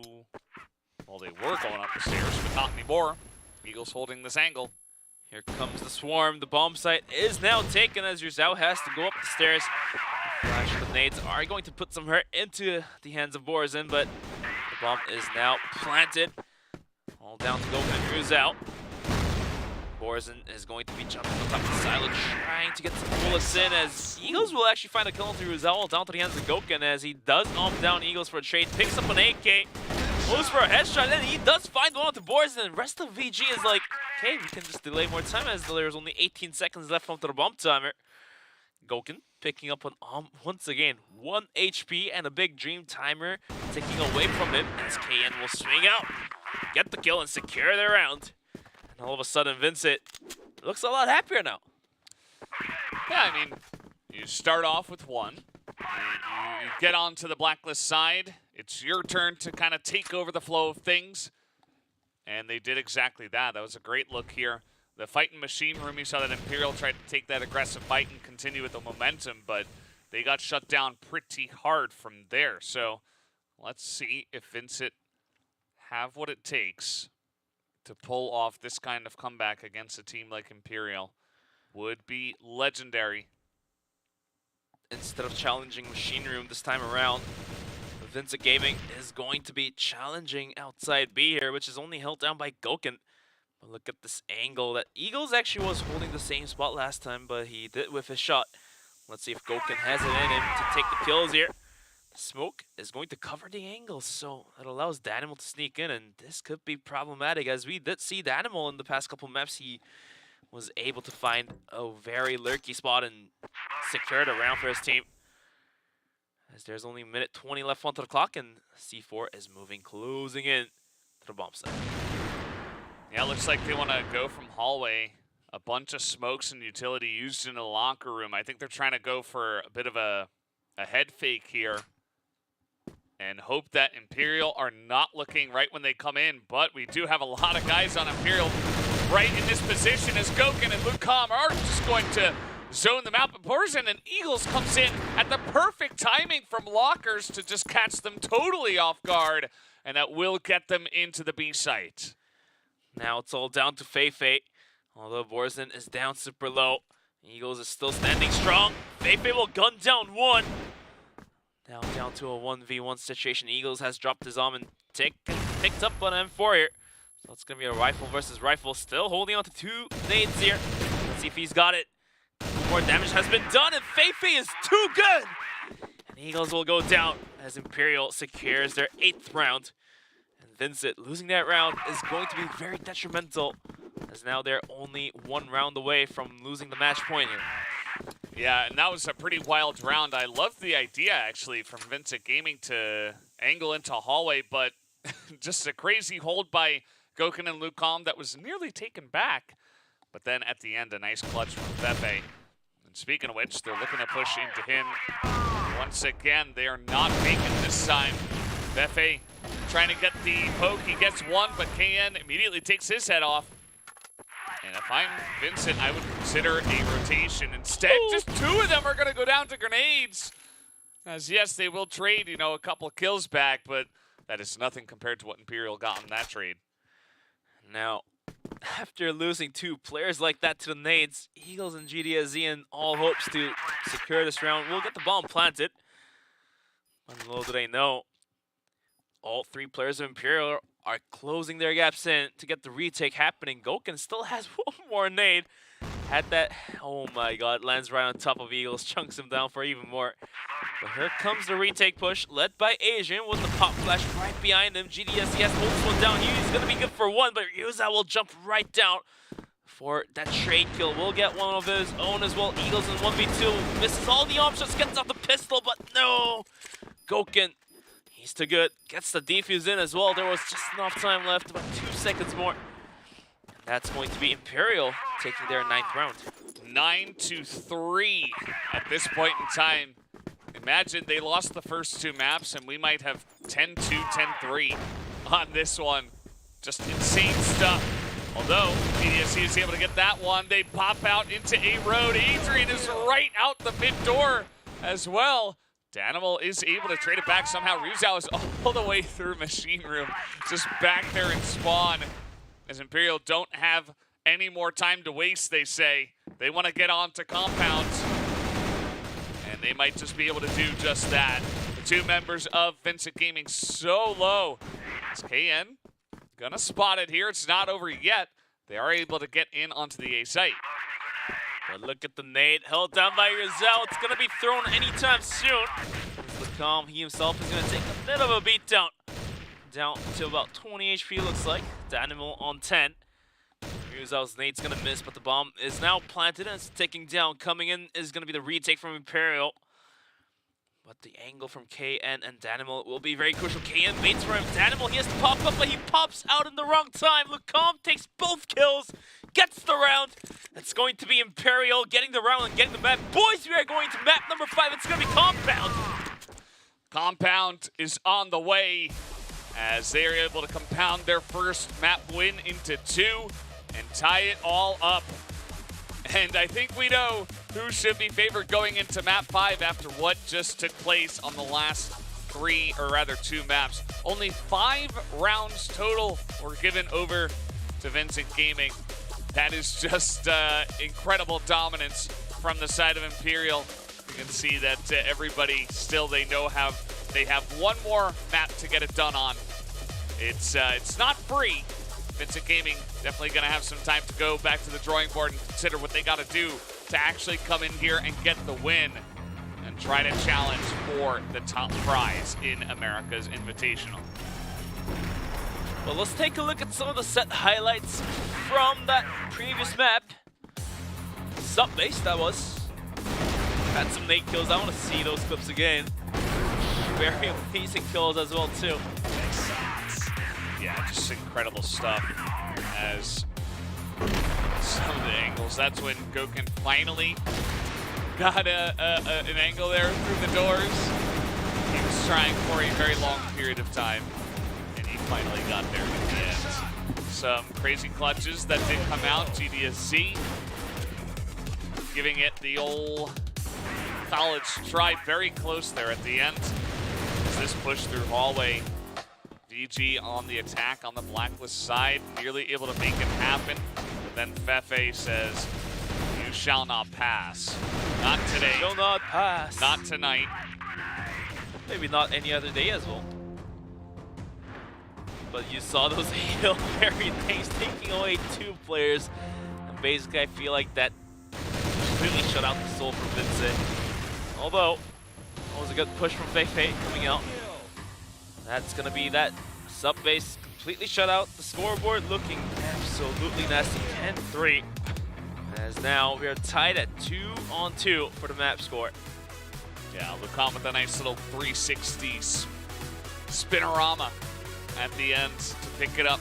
Goken was the top KD on the team, although kills per round actually went over to Lucan, who's just over and over and over getting into the action. Whereas KN desperately tried to carry it for his team, but it wasn't meant to be. So we do have a map 5. We have a compound, and there is a chance for either of these teams now in one map to decide their fate. As 2-2 is the current score, we will have one victor at the end of these finals. Guys, we're going to take a 10-minute break and come back for game number 5.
welcome back to the CFS Invitational 2023 America Division. And right now we're in the midst of the finals.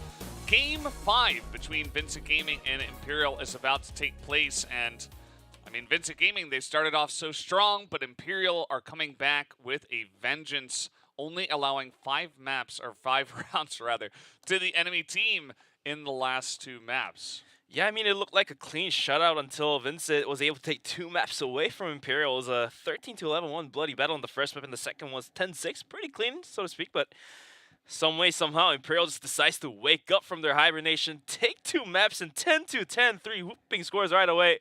So we are now going to be bringing you the map number 5, which is going to be Compound. And yeah, Valdez, we were just talking about this during the break, but, you know, Imperial, they should feel a lot more comfortable now that they've waken up. They're playing these 2 maps perfectly and then going to the 3rd map with the momentum. And at the same time, it's Compound, which they have always been pretty consistently good as. Yeah, and this is the thing. I mean, once you have all this momentum behind you, it's hard to stop a moving train, right? So Imperial are kind of on this big streak, and now Vincent, they're kind of lost as to what to do. I mean, maybe they come into Compound, they start off strong, they can get something going, but if they don't, I'm worried that this freight train is just going to keep on rolling, and Imperial have shown this before, that they can be so tough to stop once the confidence builds. If they're in that, like, weird spot where they're losing some frustrating rounds and KN's popping off and GDSC finds this weird angle that nobody knew about, and you're just like, oh, like, what are we going to do?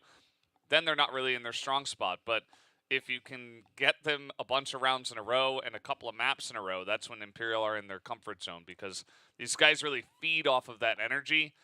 And I think Vincent are really going to have to come up with something unique and different to really throw a wrench into the gears of Imperial. You are absolutely correct, as we are still waiting for the players to get together. And especially for Vincent, they really have to get their stuff together. Otherwise, they're about to throw away a series that they made it very close from just winning outright 3-0. Made it to 2-on-2, going into the final map here. But so far, I would say the basic game from Imperial, not the basic of basics, but like playing to the basics, Imperial definitely does it better than Vincent so far. But guys, we're going to be kicking it right back at it. Final map of the series, final map of the Invitational. CFS Invitational 2023, America's Division. The final game in this broadcast, brought to you by Small Gates, is kicking off. As we're going to be looking at GDSZ. Like you were talking about, this man is going to be the one to find those funky angles to get the kills, but can he deliver it? Otherwise, it's going to be a pretty tough one for Vincent Gaming. Well, you said it before, Imperial. They almost thrive on these weird maps, the sub-base, the compounds of the world. And look at that. I mean, how do you... I barely even saw that guy. It's like, no, easy enough shot for me. Even Borzen's going to take some damage on that one. And Imperial have been great about using tempo in the last 3 maps. It's just been, we're going to attack one site, not literally on a bomb site, but they're attacking one part of the map. They get a couple of kills. It's like small little guerrilla, you know, attacks, and it's really rough for the side of Vincent to handle, as now they take control of mid as Goken's getting headshots while jumping out of windows. I mean, you can't stop these guys. Borzen's going to be holding down onto the bomb site, but mishaps continue as Asian will find that headshot onto Borzen. It's going to be 5-on-2 for the retake. KN and Eagles with all hopes. But in Compound, especially for this bomb site, it's going to be a hard retake. Yeah, absolutely. This bomb site B is one of the worst to retake. And that's why it's pretty good for the GR side. It's about Goken and team. Well, Goken's just firing some morale shots. No, I mean, Goken took damage falling out of the window. Nobody else took damage. You are correct. At all. That's At it. all. No nades, no guns blazing for sure, yeah. And looks like Imperial is going to be off to a very strong start once again. Vincent now really has to figure out something else. Otherwise, it's going to be the first place given to Imperial once again, defending their throne.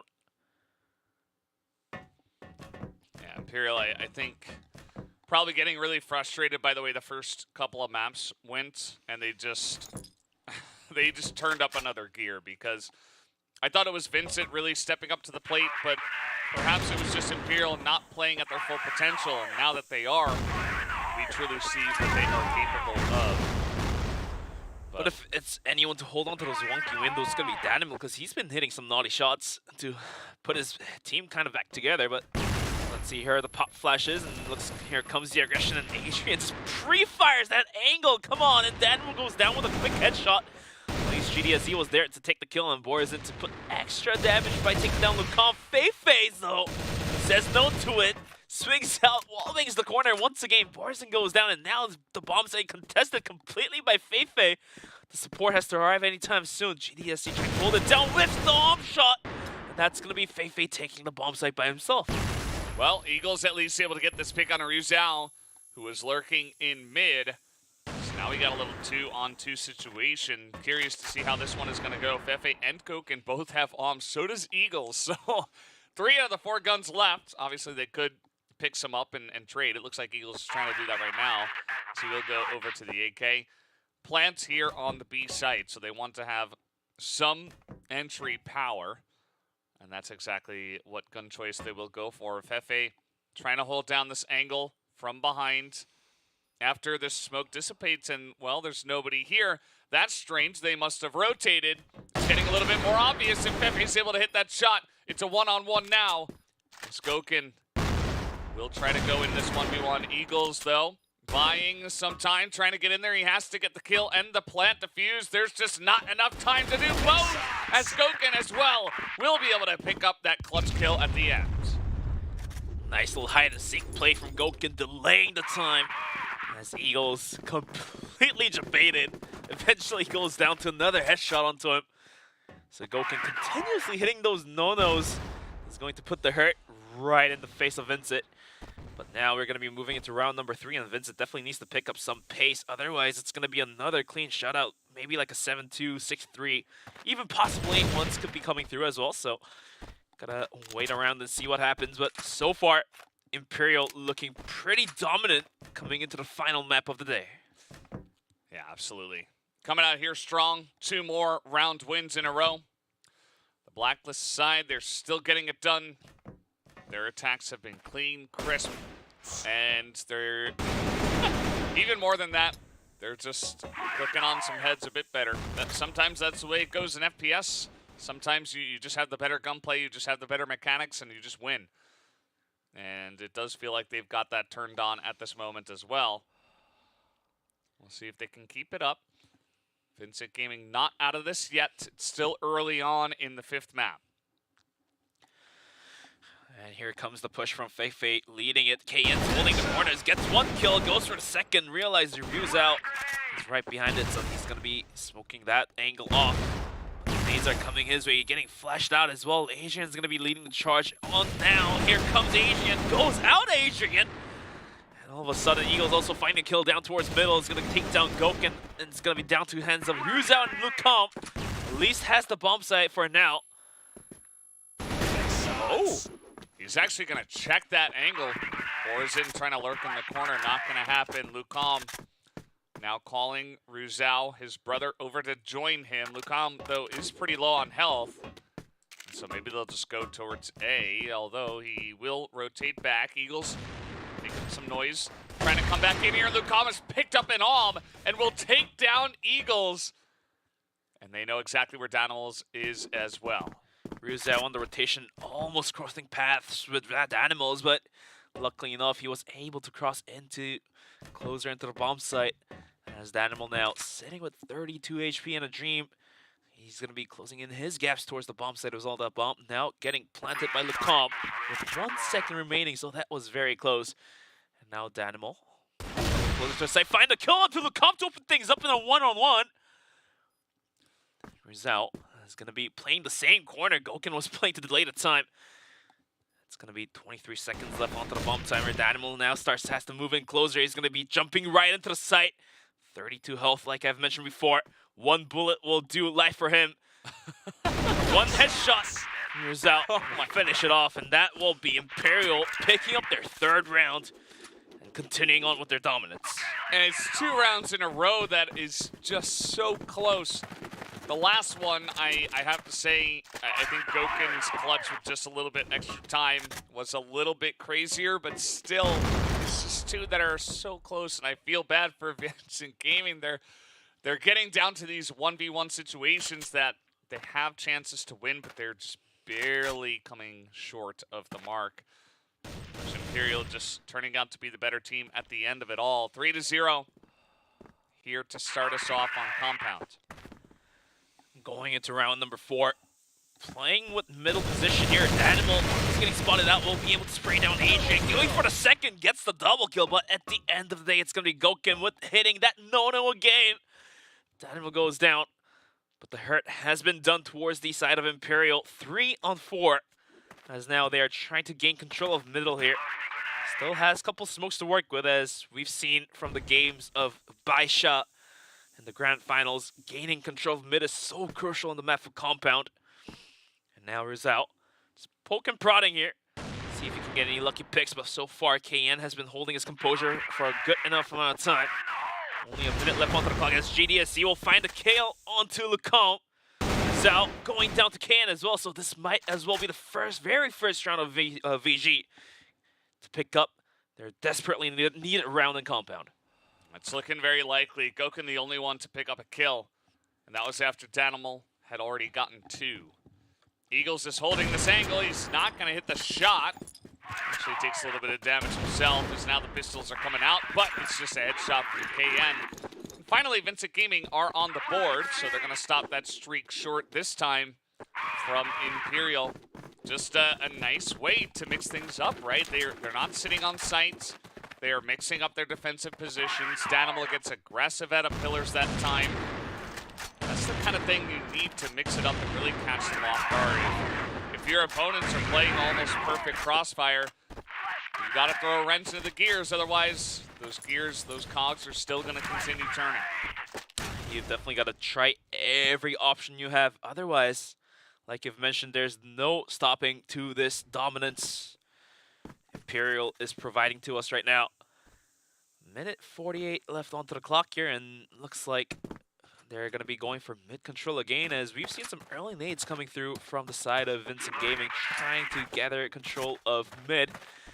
But looks like Imperial kind of read that, went towards the sites rather in the earlier stages of this round, and was able to save their health. GDSC spots out. That leg has to fall back right into the bomb site. Let's see if they're able to hold this one down. The flash is going to completely blind him down, but still good for a kill. Danimal gets a kill of his own as well. The bomb site, can he hold this one down? It's good for a second kill as well. Make that a third almost, as Lecomte's going to shoot him out. And now, all down to the hands of Rizal and Lecomte. They have to hold this bomb site and get a plant in. Otherwise, they are going to be giving away the second round towards Vincent. And they just barely were able to hold on to this one. Doesn't look like they want to plant it. The CF4 is not looking the right way, but KN was able to take out Rizal, who was peeking out himself. Lecomte still holding on to the C4, but now I think he's going to try to peek this one as well. Eagles right there, hits him with the shot, with the pistol. And all of a sudden, we got ourselves a map. Vincent Gaming are on the map here. 2 rounds in a row. This is getting more and more interesting. You saw this time around some of the peaks, some of the picks here going in favor of Vincent Gaming. Maybe changing of the gears here for Vincent Gaming. It's definitely working out now that they were able to pick up 2 rounds in a row to somewhat tie it back up, still 1 round away. At the same time, this also gives opportunities for Imperial to change their tactics up, as well as now this time around, rather than going for a mid push, is going to be going for a fast aggression down towards the bomb site. Lecomte is going to be leading the charge as KN has to fall back right away. Lecomte ends up finding a kill onto Danimal as well, as so that's going to be a good opening as Warzen says no to it, takes down Lecomte. Feifei now going in, KN goes down, and Eagles has to hold on to his dear life as he's taken down to half HP. He's going to find a nice little neat corner. That's going to be Goken though, as now the situation is going to be toned down to a 4v3. Yeah, Feifei's movement there on A-Long was pretty impressive. Liked what he was doing, feeling the pressure, backing in, or backing out and going back in when he needed to. and winning it out in the firefight himself, essentially. Goken's going to spot Borzen, knows that he was over there after he flanked Lucam already. And that means that as a team, they could potentially corral Borzen up against the wall and force a favorable angle, and there it is. Adrian able to get the jump on him. Borzen going down basically means that Vincent Gaming has to give up one side and stack for a single site hold down. But for now, there's two arms on the side of Vincent, and GDSC puts it to a good use, takes down Adrian for a good opening. 3-2 now. Still holding on to a nade and a flash. Imperial can put that to a good use. It's going to be coming down middle once again. Eagles can be caught in his pants now. Goken guns him down with the pistol, hits him with the no-no, but GDSC comes right around the corner. Gets the edge to make that two for him. How in the hell did he do that? Hold down to the hands of Ryuzao. And a 1v1, 16 seconds remaining. The bomb is going to be recovered, but there's no time left. He has to go post for the bomb plant. And it looks like he might just have enough room for doing so. Gets the bomb out, goes for the plant. Now, GDSC knows that it's going to be coming for the retake. Pistol versus pistol. The nade is going to be thrown his way. That will chunk away a good amount of health. No, it misses completely. Now it has to be a headshot from the pistol.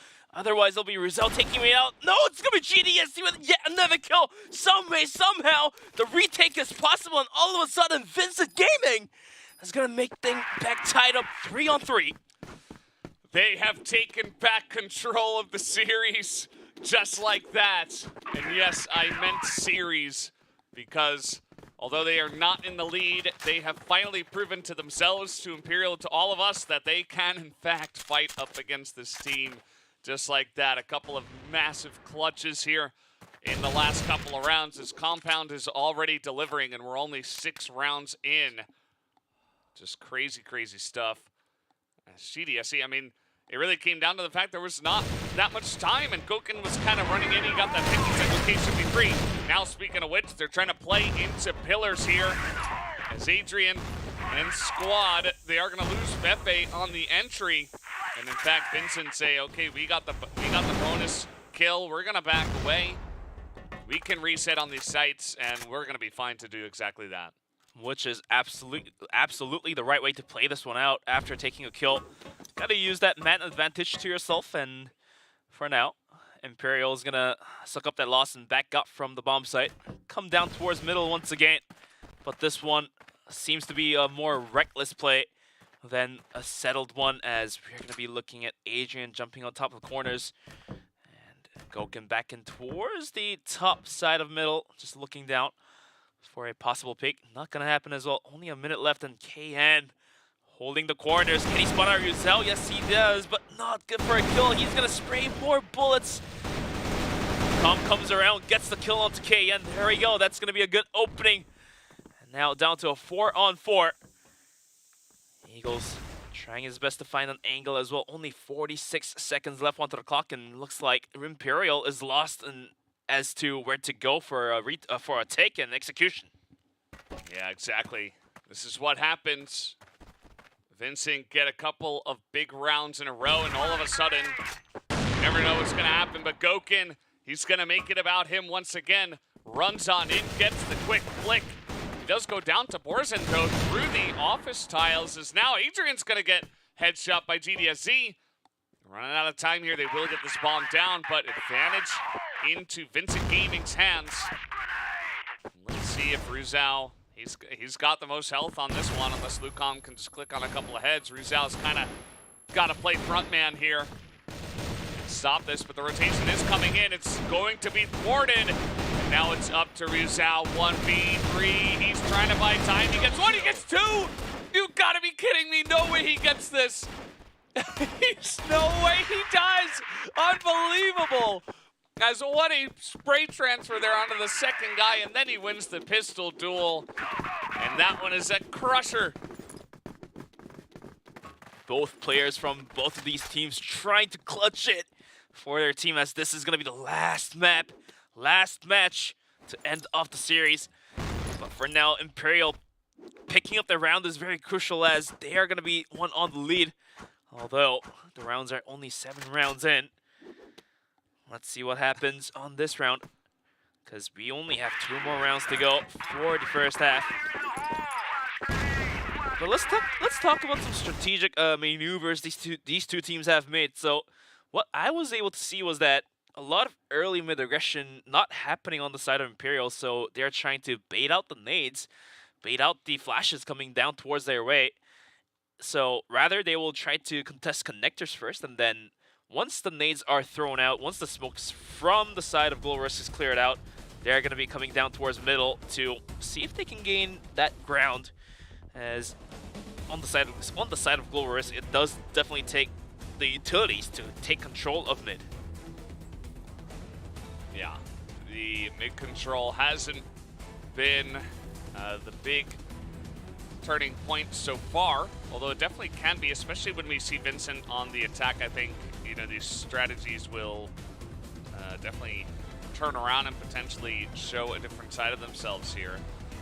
As looks like we did have a small but brief error, so we will be able to... Yeah, but in the meantime, since the tempo of this game is going out of our minds, let's get to give you guys some recap as well. That Imperial is definitely playing with the clock from round to round, and then one of the rounds they just decide to bum rush all the way in, get the kill, get the trade some way, somehow. And Vincent, this time around, at least for the last 2 maps, they were not able to counteract to that tempo changes Imperial was giving to them. But Vincent coming into the final map, and with all the dedication, looks like they're able to react to these tempo changes a lot better, as they were able to retake all 3 rounds in a row. Unfortunately, they weren't able to get the last round there, but we might be able to see some very close games come out here of all this. Yeah, I mean, at this point, it's kind of hard to tell who's going to take it. Like, some of the guys on Imperial are going crazy. Some of the guys on Vincent Gaming are going crazy. And yeah, I don't know. Like, every round it feels like has been very close. So yeah, it's a very difficult ask to both sides. And we're going to have to wait and see how it will go. And let's see. Let's just wait and see, as the teams, of course, given a little bit of time here, just waiting to get everybody back into the lobby, and it looks like we are just about ready to go. All right, final map, final match, final series. This ends right here, right now, as both teams are now sitting at 2 map points, 2-on-2. Last one being the decider here. And for now, the rounds are also quite equal. 4-on-3 as Imperial does take the last round to continue on with the lead. But it could be anyone's game, like you've mentioned, Valdez, as both teams are trying their best, bringing out everything they've got. But we are back at it. Set number 5, Compound. We're at 8th round of first half happening. This time around, Imperial is going to be taking this one with another similar manner, not going down towards middle. Quick aggression down towards A. KN's going to be caught with pants down, but was barely able to get away with it, but the nades are coming his way so low. He goes down towards Adrian, and all of a sudden, Vincent Gaming has to lose a member to begin this round with. Yeah, very nice push comes in. They got in there so quickly before KN could even react, as he is going to be thinking about the next time he tries to push into a room. And immediately, Imperial reset once again. This has been the MO of a lot of the teams here in the America division now, to just, you know, poke and back off, poke and back off. And they're noticing, especially on a map like Compound, you got to be real careful, because a big committal you can get rotated on so quickly. You need to have a good backup plan, and that they do. As a team, it looks like they will actually look to take control of the middle of the map. And now here comes the lurking Ruzo, not making any noise, getting himself up to the boxes, and with the pop flashes, Feifei also tries to gain control, where Danimal is looking right at it. And Goken, completely blind here, actually spots on Eagles. Eagles is going to be good to hit that Nono onto Lucom, and has to be falling back right away. As Feifei pulls out his own pistol, shoots him down, and in the meantime, Danimal just continues to put the hurt into Imperial, taking down Feifei. The bomb is gonna be planted, but at what cost of losing the common Feifei?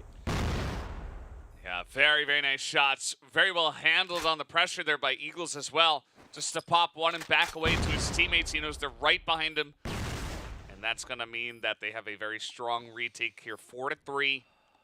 Can they make their way in? Eagles still low on health, but he's got an arm. Gokin as well, looking to hold down the site. Can he do it? He picks up two. Rizal is up here on top, and Imperial will get it done again. A 5th round into their pockets. 5-on-3 with the last round remaining on to the first half. Vincent now definitely sweating. Probably Kenyan's not going to be posting up outside of A-Long this time, as he died twice in a row, basically, from those early bum rushes. This time around, Imperial opting out for a similar strategy, but this time not going into it, as the smoke was set out to stop their early aggression coming in. 2 minutes left on the round, as that early first 30 seconds basically was a chess game between these two teams, trying to figure out where the positioning of the possible enemy teams would be at. We're going to be looking at Gokin. Man, the living legend has a good angle onto any possible rotators, but this time around, Imperial is going to be sending players down towards the middle earlier than usual. Yeah, just a bit earlier. Let's see what angle they want to take. You can see Gokin's even looking behind because, again, compound, somebody pushes through pillars, all of a sudden they're behind you. Oh, yeah. So he's got to cover that angle. And a slow push is in order, as Feifei looking to line up yet another one here. Comes the setup from Imperial. The smokes are being set out, and now here comes the pop flashes. Is VG ready to fend this off? And Adrian, Feifei are going to be the first ones leading this charge. GDSC will find a good opening onto Rizal, tapping him out. Boris is swinging up from the side, will get a double kill. That'll put a halt to the aggression Imperial is giving it. Adrian almost getting caught off guard as well. In the meantime, GDSC will finish off with KN. That will be Vincent chasing right to the neck for Imperial. The rounds are going to be 5-4. We're going to be moving into the second half. 5-4, Imperial in the lead, but that was a pretty impressive hold there in Central Plaza by the side of Vincent Gaming. That's what you got to do. If you want to stop that, especially at a 5v5 situation, you have to have guys out there ready to support, ready to reinforce, and that's what they had. Multiple guys on both sides trying to pull the attention of Imperial, not letting them set up in that one spot right outside of A, and that will put an end to the push. Borzin popping out, perfect timing, GDSC as well. And now we're going to have to see what happens on the second half. I think that Imperial, though, still in control. I mean, they are up a round, but especially from the Blacklist side, I think they were able to get a couple of early rounds, actually 3 in a row. And even though Vincent Gaming did clap back with 3 more, they still gave over 5 rounds from their own GR side. So still, I would say favor Imperial, but so many of the rounds have been so close. So you never know, like, who's going to clutch it out here in the last half of the finals. This is what it all comes down to, this last half on Compound. Who will get the last laugh? I see what you did there, Valdez. We'll have to wait patiently and see who gets the last laugh, as we are going to be kicking things right at the very last half of Imperial versus Vincit 2023 CFS Invitational, America's Division, brought to you by Smilegate. We nailed that, brother. Well, it's going to be Vincent Gaming on the attacking side here, as they take over Blacklist, and Imperial is going to be on the global risk, but the hold is not good from Yurzawa. It's going to get tapped out by Boris, and a clean, crisp headshot. Tapping heads are these players, as they're proving themselves that they are on the top of Brazil right now. Yeah, Borzin trying to, or rather, Rizal trying to get very aggressive onto Borzin there through the side, making his way in from Central Plaza. But at the end of the day, not able to hit his shots. Borzin immediately shuts that down. And so that's, you know, Imperial trying to get started. They send Rizal off the leash, say, okay, go do your thing, see if you can pick someone off. does not work out this time. So now Imperial going to have to hold on to some sites. Unfortunately for them, they've got 3 guys over by A, but we actually have a pillars push coming in from VG at this point in time. It's only Goken to hold down this angle for now. And this push is going to be led by the old legend, Danimal, the veteran himself. As Goken holds a good angle, but whiffs the shot. That's so critical as now Vincent Gaming realizes where Goken is and backs off right away. And that will be only a minute left on the clock and a good rotation coming in. As now Imperial has to spend a couple more utilities to hold on to a possible push, which is not coming their way. And now, with the rotation, this could put Imperial at risk for a tying score of 5-on-5. They have to hold on to it tight as they can. Yeah, absolutely. At this point, for Vincent Gaming, it's all about family. They got to pull everything together as a brotherhood and make this push happen. Well, as I say that, Danimal's the first person to get taken out as this push is coming in, but Imperial are totally shutting them out. And now Goken makes his way over and will win the sniper war against Eagles. That is a near clean sweep to take out that familial push from the side of VG. 6-4 is going to be on the scoreboard here. As you can see, Imperial taking the lead by 2 rounds. And to kick things off in the second half, the momentum is starting to build up here for the side of Imperial. This is very scary to see if you're a Vincent fan. As that nade also is going to hit the hell out of the animal. This is not good to see. Some mishaps just continue on. As there's only 2 minutes left, 30 seconds passed by. Now, Vincent Gaming turning their gears towards middle, but Danimal cannot be leading the charge anymore as he's ticked down to half.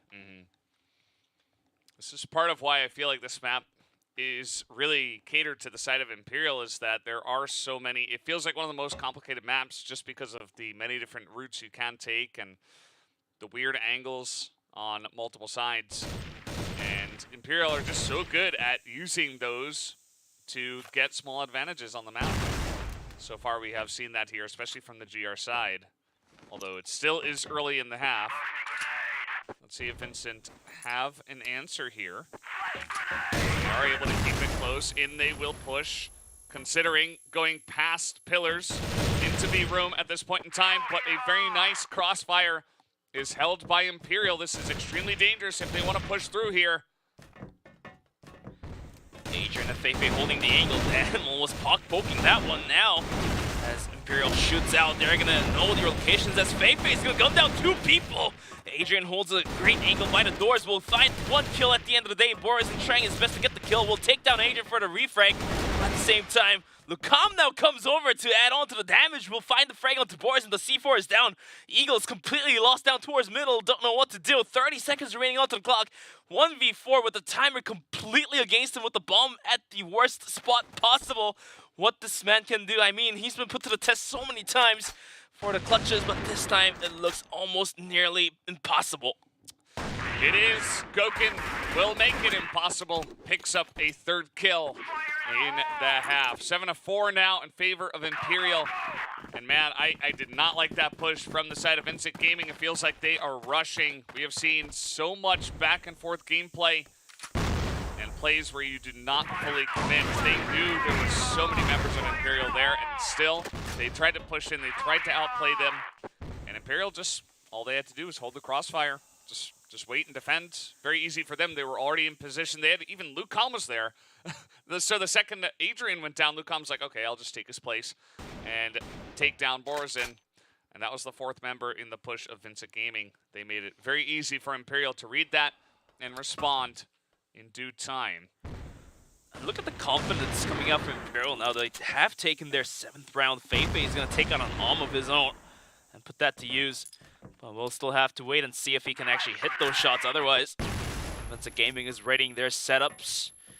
The smoke from Feifei is going to hold the aggression for a couple seconds, but we do see Borzin already posted up right outside a window, readying his flashes, and here comes the setup. As KN also is going to be waiting for his moment to shine. Minute 16 left onto the clock. Feifei has a good angle, but he does not shoot, so let that be, as Vincent Gaming is going to rotate out from it, rotate out from B, and come straight to middle. It's a good idea. I mean, there were a lot of guys from Imperial that were beginning to swarm over there. Now they have reset, and so have Vincent here into Central Plaza, and it's looking like a straight up mid push. This is kind of like the standard default blacklist type of play. Let's see if it works out for them as 4 members rather, pushed over. TDSC still over by Pillars.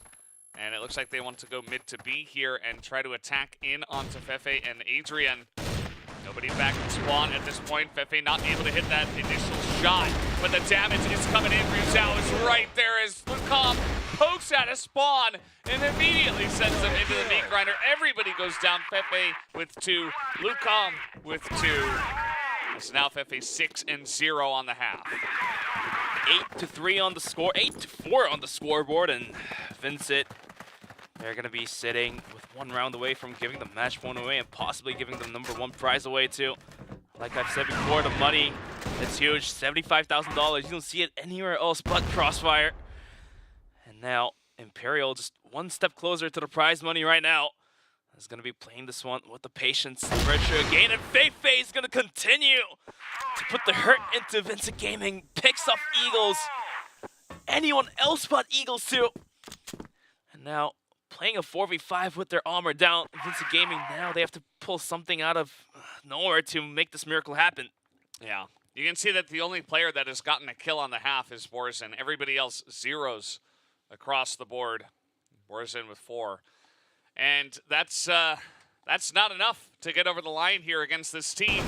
They got to pull something together, but Fefe now is just going ham. It's like he's gone Super Saiyan here at the end. I mean, just incredible clutch play. As it's just picking them off as they come in 1 by 1. It's just not fair. As finally KN will be able to put a stop to it.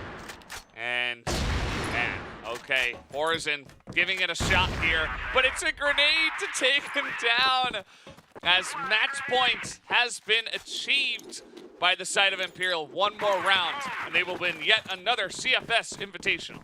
1 round away, and with the amount of dedication these teams are putting it into it, Imperial definitely well deserves this win if they're able to push this one out.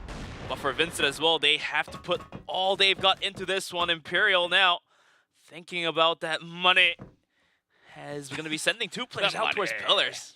The money. It's all about the money. And of course, the Crossfire pride. And that's, they will be able to achieve if Imperial can close it out here or in the next bunch of rounds. Oh, the 1 shot, so close. But Gokin just barely going to miss that one. And maybe that'll give a chance here. A little bit of damage done onto Gokin as Vincent Gaming are pushing through smoke into A, into Gokin. They will challenge him. Danimal on the entry is strong as the, oh man, that one was crazy, but still, Vincent Gaming in control of this one. Now the bomb is going to be planted by Danimal. In a 2v3 situation, Adrian comes in, goes out. Now it's all down to Fefe. I mean, he's been hitting some naughty shots. He gets 1. KN swings out to keep the dream alive for Vincent. It's going to be 9-5. 4 more rounds to go if you want to take this into overtime, but it's a lot to ask for against a team like Imperial. Vincent with a very clean round there, though. I liked how they approached that A site, how quickly they pulled the trigger after getting a little bit of damage onto Gokin. And that was enough to pressure them into doing it, as now they try to push into Pillars. They don't get much. Fefe is over here, and if they saw him, they may just declare, okay, well, we don't want to push into that guy. And I think that's a pretty good idea. GDSC is going to be left here in Pillars. Where's the rest of the team spreading out? Maybe setting up for a push here once again. Yeah, I mean, I would, if I was playing in this tournament, I would definitely not want to be running into his crosser for sure. For now, instead of poking and prodding down towards A or down towards Pillars, they're going to be opting out to take control of middle once again, but they have to make sure they close off the angle that Gokin and Fefe could be holding here with the AWM. Given now they realize they are, Imperial is continuously running the 2 double setup. let's see how this one goes. Rizal hopping at the entrance, just scouting. Adrian also here. They're actually expecting this pressure in. And you know what? They're going to read the situation excellently as the grenades come out and he goes flying. Danimal going to open up with first blood once again. And now they give themselves another shot to take this one down. But instead of pushing in, they will back away. Some smoke used here. Some utility once again used by Imperial. And they just say, okay, let's reset once again. I would say this is a good reset. Taking a kill onto Adrian is crucial as well. At the same time, Lucam is going to be taken down to super low HP. And Fei trying to hold this one down. Lucam with a good flank might be able to get a kill, but says no. Danimal says no. It's a kill, but Goken is too quick with his arm. Gets one kill, takes out his pistol, takes out his arm again. Gets wallbang for a little bit. Goes for the pot shot, not going to hit as Eagles just falls back right away. Zal is going to be holding on top of the gate here, but he goes down too. KN as well, and Eagles get another pistol kill, 1v3. And looks like Vincent might have the dream still alive here. The dream team coming together to make it happen. Here comes Goken. Does he have it in him? He's not even going to get one. Eagles will pick up that kill and keep their hopes alive. It is 9-6. They need 3 more to actually make this happen. I mean, they've got some momentum behind them. Gotta like what Danimal's doing on some of these entries. Not even just making the enemy flip with a grenade. As now we got a classic Pillars push coming out from Imperial, but again, the gunplay will go into the favor of Vincent Gaming. As Rizal has the perfect spray angle in B room, they do not respect it as perhaps just a moment of rushing. As Eagles now gonna take that out real quick. And a second. There you go, 9-7. There you go, 9-7, says Valdez, and yes, indeed, it's 9-7. 2 more rounds to go for Vincent. The dream is still alive. Let's see if Vincent can continue on with the progress here, as they were able to secure 3 rounds in a row. We might be able to see a possible golden round, but look at Goken, he goes in huge! Takes down Danimal, has an angle to GDSC, but GDSC finds the headshot onto Goken to equalize things back down, but still, a man advantage is on towards Imperial, and this might put to the end to Vincent Gaming if they are not able to clutch this one out. This is getting insane. GDSC able to barely take out Goken as you can feel the frustration from Imperial. They are perhaps rushing themselves, trying to take it down in a swift engagement. But Eagles will get isolated in Pillars. That is a very important pick as they say, well, doesn't look like there are a lot of guys over here in A, and they will be correct. They should be able to get this bomb plant at least. GDSC, after getting a kill onto Goken, is going to be able to plant the bomb here. Now here comes the retake from the firing forces of Imperial. It's going to be Rizal, Lucam, and Adrian. The bomb timer ticking down. KN's going to swing out towards the long side. Has a smoke ready to close off the angle. The rotation is coming through, but GDSC on top of windows. This man has to hold it down if not anyone else. And with only 15 seconds, KN's gonna catch Rizal with his pants down. Asians and come in. Sprays down KN. GDSC gets a kill onto Lucam, so it's down to 1v1. Gets the bomb defused coming through. He's gonna stick it. Oh! And Imperial does it again. And again and again. Closes up the series in 3-2. Very close one. Danimal's gonna not like this one as the bomb defused. The ninja is gonna happen. I can't believe that they just won with a ninja defuse in the smoke. When is the last time that has happened? I am at a loss for words, and it is almost hilarious the way that one ends. He's got some smoke down. There's 7 seconds left. And they go into a victory huddle. Imperial are the champions once again. As you may have expected it, but you probably would not have predicted this banner. The way that they get this victory. Like the stories tell, right? They can't believe it themselves. Do not fake. They don't fake.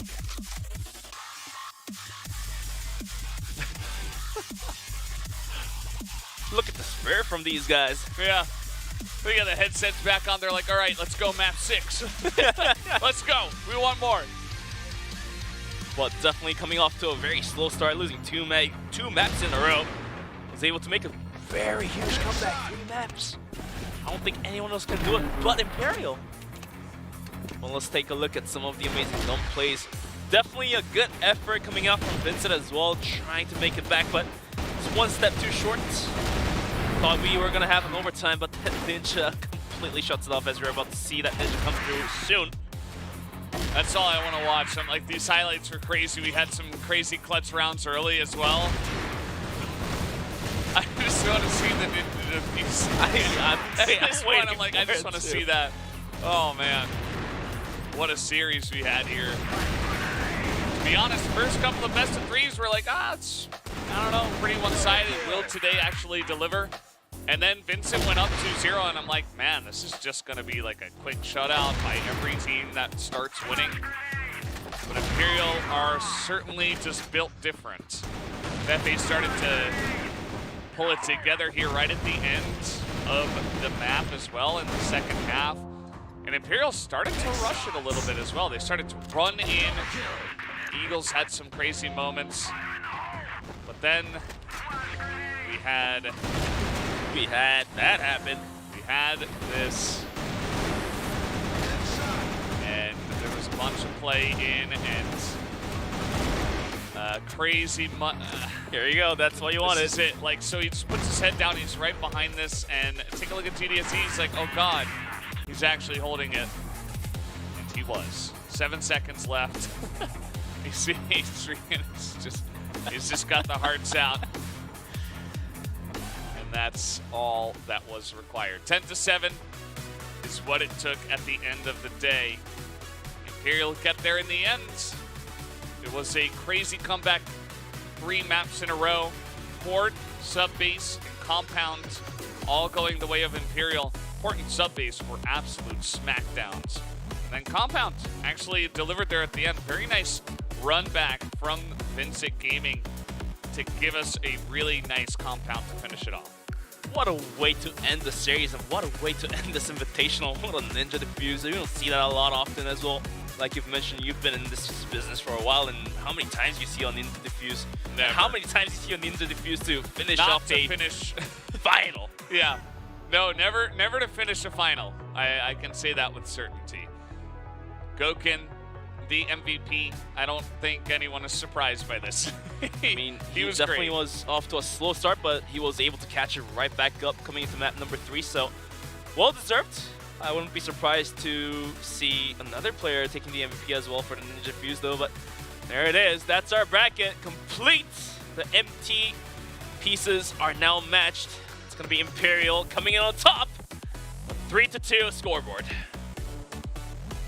They get the win in the end, although it did take them quite a while to get there. But you got to give it to them. Once again, a CFS Invitational champion. And they have done it so many times. Just another one, just another notch on the belt. Another destruction by Imperial at the end of a best of 5. They got the first seed. Took them a little while to wake up. But then once the bear was woken up from his hibernation, he was angry. And he took his anger out quite swiftly. Swift like justice everyone there. knows, bear rips people. You don't want to go close to a bear. Yeah, don't do that. Don't poke the Don't bear. risk your life. At least have a bear spray or something. And Vincent apparently didn't have one with them They did for a little bit.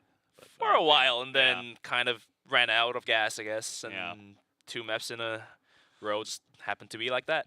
Yeah, well, that's going to do it for CFS Invitational America Division. Was absolutely a pleasure to join you, Bench. As always, it was me, Valdez, and Bench to bring you this CFS Invitational. Thank you guys for watching, and we'll see you next time.